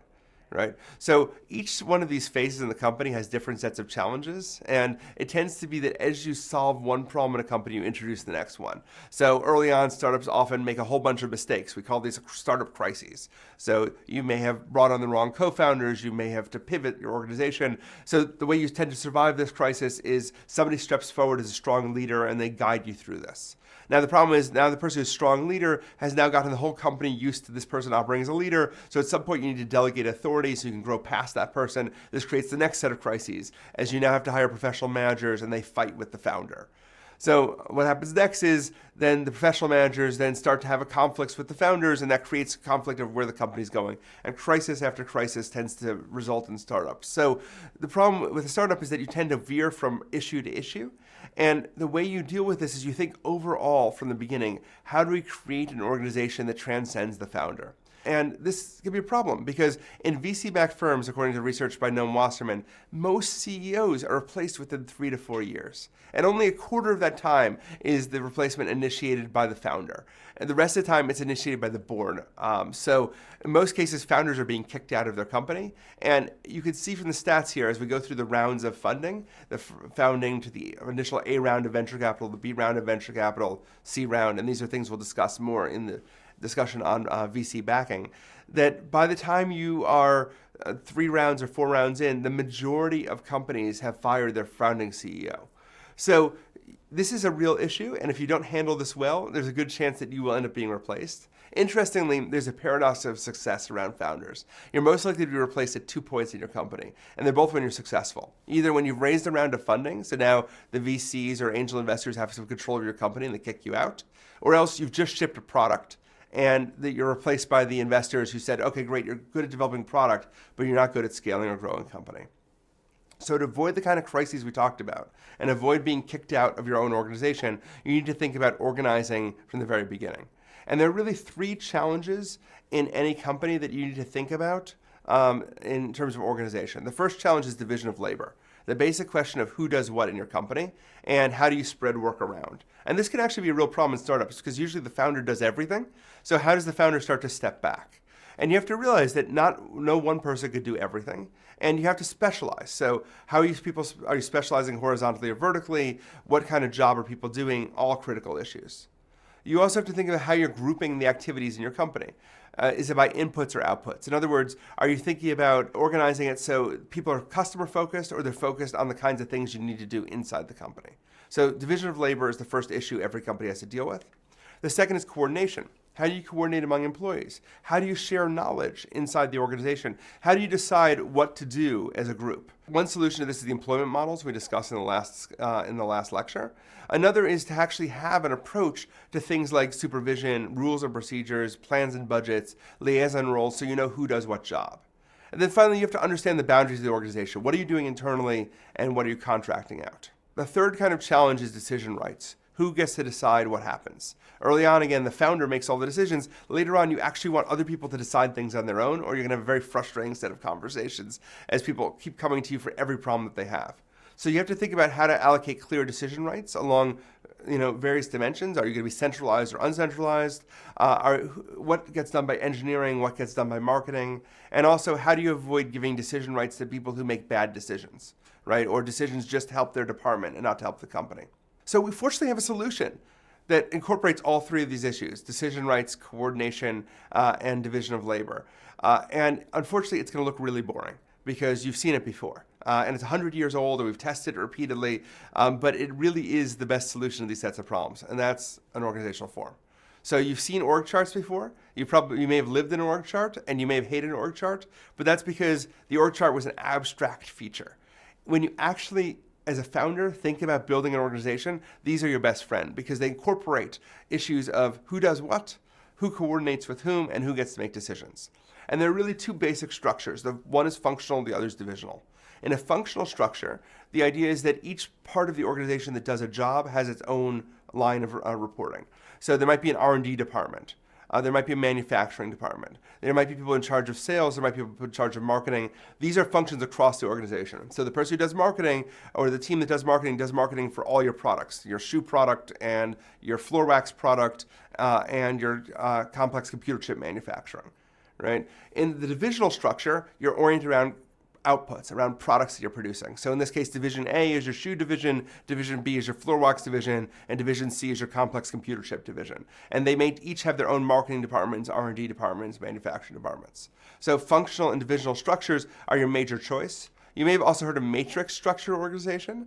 Right? In a matrix organization, people report to both a functional and a divisional head. I would recommend avoiding a matrix as an early stage startup, except in sort of a light way that you want people to coordinate with each other, because there's a lot of political issues that can come up in these cases. So let's talk about those three issues we mentioned before: division of labor, coordination, and decision rights. In a functional structure, division of labor is by inputs, right? By the things the organization is actually doing, R&D or sales or something similar. You're coordinating by hierarchical supervision. So the head of R&D looks at everything that's happening in R&D. Decision rights are very centralized. So since R&D has its own thing and sales has its own thing, that means the senior management team, whoever they are, has to be the one that's deciding how to coordinate between sales and R&D. So everything is happening at the senior level. And the boundaries of the organization are between what the core functions of the organization are and what the more peripheral ones are. In a divisional structure, the goal is outputs by customers, right? So we have our organization that serves Atlanta is in one area, our organization that serves Europe is another division, and so on. And the coordination is between the divisional mechanisms, so the Atlanta office and the Baltimore office, and the corporate staff, so the headquarters people who decide what offices get which amounts of allocations of resources. And that means you separate strategy and execution. So the divisions, the person who runs the Baltimore office or who runs the floor wax division is in charge of executing the strategies of the company, while the senior management is actually setting up the strategies and pushing that down to everyone else. And so there ends up being conflict between internal and external labor markets. So what do I have to buy using whatever sort of accounting mechanism necessary from R&D? And what do I owe sales for handling the sales in this part of the organization? And the matrix obviously involves combining both things. So there's dual reporting relationships, shared decision rights, and multiple interfaces, which is why it's very complicated for startup companies. What's interesting with these forms is they actually have different implications for how well your company works. So the functional company, one where you have a separate R&D, separate sales, marketing, is actually best at resource efficiency. And that's because once you have all sort of things are being done in bulk, right? So if you have a single organization handling R&D, that means that you don't have to keep hiring scientists for each division. They're all working in one place. If you're doing marketing at the functional level, that means marketing works for the whole organization. It's much more efficient to do advertising buys at that level. You don't have to hire as many people. So functional is really good for resource efficiency, but that's the only thing it's really good at. On the other hand, for the time efficiency, the divisional structure works very well because decisions are made much lower in the organization. You don't have to go up to headquarters to make a decision. Instead, the Atlanta office or the floor wax division can make their own decisions. In responsiveness, matrix is in theory very good here because if there's a problem, you can ask both a functional manager and divisional manager what to do. But the divisional is also quite good at this, right? Because what happens is if there's a problem in Atlanta, the Atlanta office deals with it. They don't have to go to headquarters to make a decision. Similarly, adaptability is very high in a divisional structure because if there's a problem or a challenge, you can easily change direction and adapt to that in that local office rather than having to happen at the company as a whole. And accountability is very good. So in a functional structure, it's very hard to know who's accountable because R&D is spending money, but they're not making any revenue. In a divisional structure, there's usually P&Ls at each divisional level. So the Atlanta office has a P&L. You know how much money they're making, how much profit, and how much loss they're taking. And so it's easier to hold people accountable.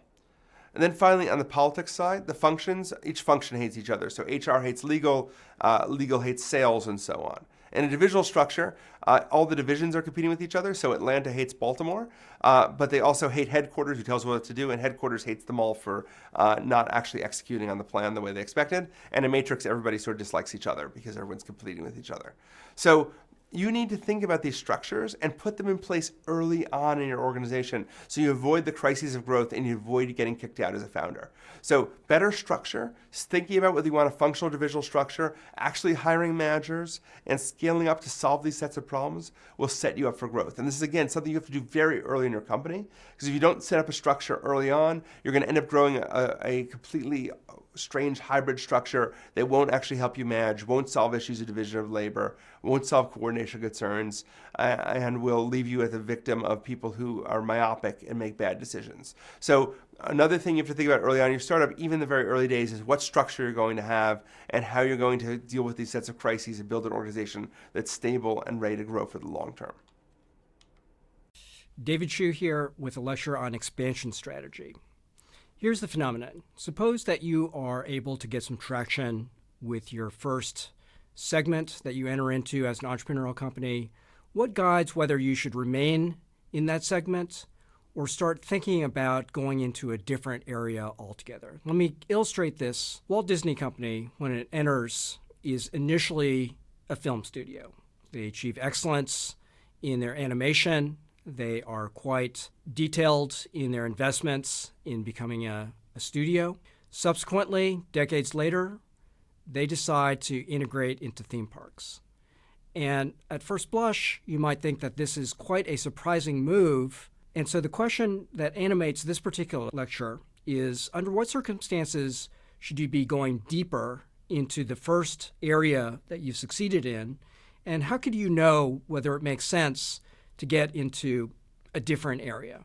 We'll talk about the first phenomenon of staying in the same area as an instance of vertical expansion, remaining in the same initial vertical, in this case, the studios. We'll talk about the horizontal expansion, or getting into a different area as an instance of horizontal expansion. That would be the example of getting into Disney World or Disneyland. One important aspect of thinking about the distinction between vertical versus horizontal expansion is the set of circumstances you might pay attention associated with each of the different expansion strategies. So under vertical expansion, remaining in the same industry, but getting into different geographies, getting into different segments of the same industry is very different than the decision to go horizontally. And so let me say a few words about each. For vertical expansion, you might think about offering the same product but in a different geography, or thinking about backward or forward integration in the same vertical industry. Let me illustrate this with the example of EasyJet in Europe. So EasyJet entered the market. They were very successful and made a reputation and brand associated with being a no-frills or low-frills provider of getting passengers from point A to point B within Europe. Now, they could have, in terms of expansion strategies, be thinking about, should we take that same formula and go to Asia or Africa or North America? That would largely be retaining the same competitive position in the exact same industry. Another example of vertical expansion could be, let me, as EasyJet, go integrate backwards into the supply of the various inputs to servicing the passengers in this industry. Or forward expansion, maybe getting a bit into some of the downstream type of activities associated with servicing the exact same customers in the exact same vertical industry. By contrast, horizontal expansion is very much like the Disneyland or Disney World play. That is, getting into a different industry vertical relative to your home base. And it's driven by a different set of logics. So one would be diversification. So in contrast to vertical expansion, if you are able to expand horizontally, maybe you've now assembled a portfolio in which the assets that you hold do not move together. And that could be beneficial from a diversification standpoint, much like what you probably know from financial theory. The other consideration when you think about horizontal expansion is brand extension. Is it actually logical from the consumer standpoint that you're in one asset class or vertical as compared to what you know are known for in your home vertical. In the case of Disneyland, maybe because you have these assets of Mickey Mouse or Donald Duck, maybe that makes sense when it comes to entering into the theme park type of category. Now, one underlying construct, both in terms of the vertical and horizontal expansion, is paying attention to your evolving core capabilities. And so that essentially answers the question, what is actually distinctive here and hard to replicate as the enterprise? Because after all, when you enter into different aspects of a vertical market or a horizontal expansion path, you're going to bump up against competitive rivalry. And to the extent that you can carve out something that's distinctive, that you're known for, that you can extend your brand in, that's going to serve you well. Associated with that, you often think about these notions of fit or consistency between what you're doing on an organizational basis. That is, does it actually make sense as the Walt Disney Company, for example, that you're getting to theme parks because do they share a set of activities as what you're doing on the studio business? And so the outcome of that decision or discussion in your company, as you think about expansion, will actually help guide your expansion path forward. That is, are you extending something that's hard to imitate, something that is at the essence of what you're doing in terms of a core skill that's going to be difficult for others to come in and replicate? Let's talk a little bit more about vertical expansion. So here we're talking about forward or backward integration, maybe getting into different geographies. This is going to be driven by a number of considerations. So perhaps first and foremost, will it extend your brand? Are there some activities that you should be doing on a vertical basis that is going to increase your skill set and be reinforcing in terms of the brand that you're building? A second consideration is what's known as scale economies. We've confronted this before. Here, are you, from an operations standpoint, better leveraging your fixed assets? Maybe it's machinery, maybe it's people. Are you able to get some leverage in terms of utilization rates, learning as a result of engaging in more of this activity and deepening that activity? So in the language or in the context of, say, EasyJet, as you think about going across geographies, are there some shared back office type of considerations, whether that be analytics, software that you have in your operations that's now being more utilized as a result of your expansion across geographies? Now, taking that EasyJet example, you could very well think about remaining in the airline industry, but moving your positioning, not just in the no-frills segment, but staying in Europe and migrating upstream or downstream from the position that you've carved out. And that will in turn be really shaped by these issues of core capabilities and your positioning in the marketplace, as well as scale economies. Now, when you think about prioritization and sequencing your expansion paths, you're going to want to take into consideration what is logical, what is going to be easier, and what's going to be harder. Particularly important for an entrepreneurial company, you'll want to try to think about going to the lowest hanging fruit and then kind of sequencing your activities so that you're picking up the skills, developing your core capabilities, so that you're prioritizing the easier things first and prioritizing the more difficult but perhaps higher payoff type of activities later on. But it's actually also important to be mindful of differences as you think about the vertical pathway that you go in. Because after all, take, for example, the geographic locational differences. There's going to be differences in regulatory environment. There's going to be differences in the consumer base that you're going to be reaching. So you don't take it for granted that just because you've been successful in one geographic location, say Europe for EasyJet, that you're going to be automatically successful with that exact same business model or competitive positioning in Asia or Africa. Be mindful of those differences. And the same thing will be true in terms of your positioning. One of these alternatives that we talked about is you could stay in the airline industry as EasyJet, in the same airline vertical, but to what extent, as you try to move upstream from the no-frills segment, or even if it's possible to move downstream for that, don't take for granted that it's going to be automatically easy, even if you stay within your home geographic location, Europe in the case of EasyJet, that you'll be successful. Because after all, it may be the case that you are successful in your first home market and position precisely because you've aligned your activities as an organization to meet well the customers that demand what you're doing in your first market. In the case of EasyJet, it's the no-frills segment in Europe, whereas it may be quite difficult for you to achieve an equally successful position as you move to different segments competitively in that landscape. Now let's think about the horizontal expansion decision. Here,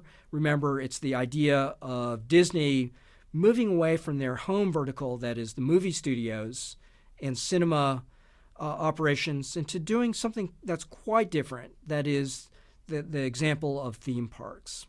And so here you'll want to think about three considerations as it points to whether it makes sense to expand horizontally.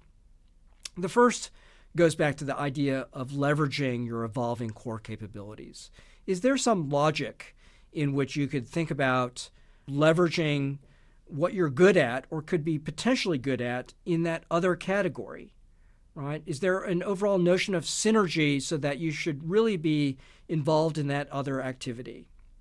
And let me make these concepts more specific by proposing two very specific tests that will guide horizontal expansion. The first test is the better off test. Would it make sense to have the combined activities under one organizational roof? Or will there be more value creation if there is not common ownership? That is, in the language or the context of the Disney example, would it actually make more sense or lead to more value creation if Disney did not integrate into the theme park business, but instead redeployed or really channeled and focused all their resources into getting much deeper into the vertical business, that is their home studios, right? Is there some logic of synergy so that there's spillovers between the proposed horizontal segment, that is the studios, and what they're doing in their movie business? Is there some reason, either from a scope economy type of shared platform type of logic, that is cost cutting, or brand extension, so that it actually makes sense to have both activities under one organizational roof? That's the better off test.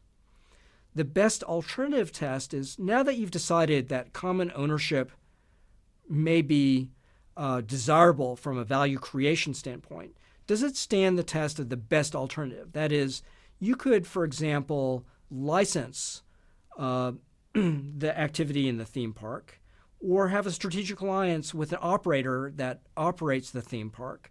Would those alternate forms of organizing the transaction actually be better from a value creation, value capture standpoint relative to actually owning it yourself? And so let me give you two examples within the Disney context that could illustrate the best alternative test. So in terms of the theme parks, maybe Disney doesn't want to license a specialist in the operator of a theme park because they want to have control over how their characters are represented, control over the rides in the theme parks. Because if they left it to a third party, even if the incentives are aligned through a joint venture or strategic alliance, maybe that third party doesn't take the same level of care as Disney would itself in terms of preserving the core asset, and the core assets being the characters themselves, in the way that they're being portrayed in the rides and the experience associated with Disney World. And maybe that's one reason why, as Disney World, Disney actually owns for that asset. Another dimension of that synergy could be that they could cross-promote. In Disney, they get more traction in promoting their valuable characters that they're also developing in the studios. That cross-promotion could be one important synergy as to why Disney World is actually owned by the Disney company. Now, take in contrast a different activity that Disney could be doing. They could be also operating as a fast food operator, because after all, fast food meals could come with some Disney characters, and that could leverage their brand and core assets being the different characters. But here, Disney actually thought about this particular activity and decided that they're better off licensing their characters to a third party, McDonald's, or some other third-party fast food provider. Because why does Disney have to be in the business of selling French fries and hamburgers when outside entity could do that just as well? And it's very clear the damage from licensing the characters in the Happy Meals or how it's being represented in the fast food chain. The threat there is not very real in terms of degrading the core assets, so long as they can really specify in the contracts how those characters are represented.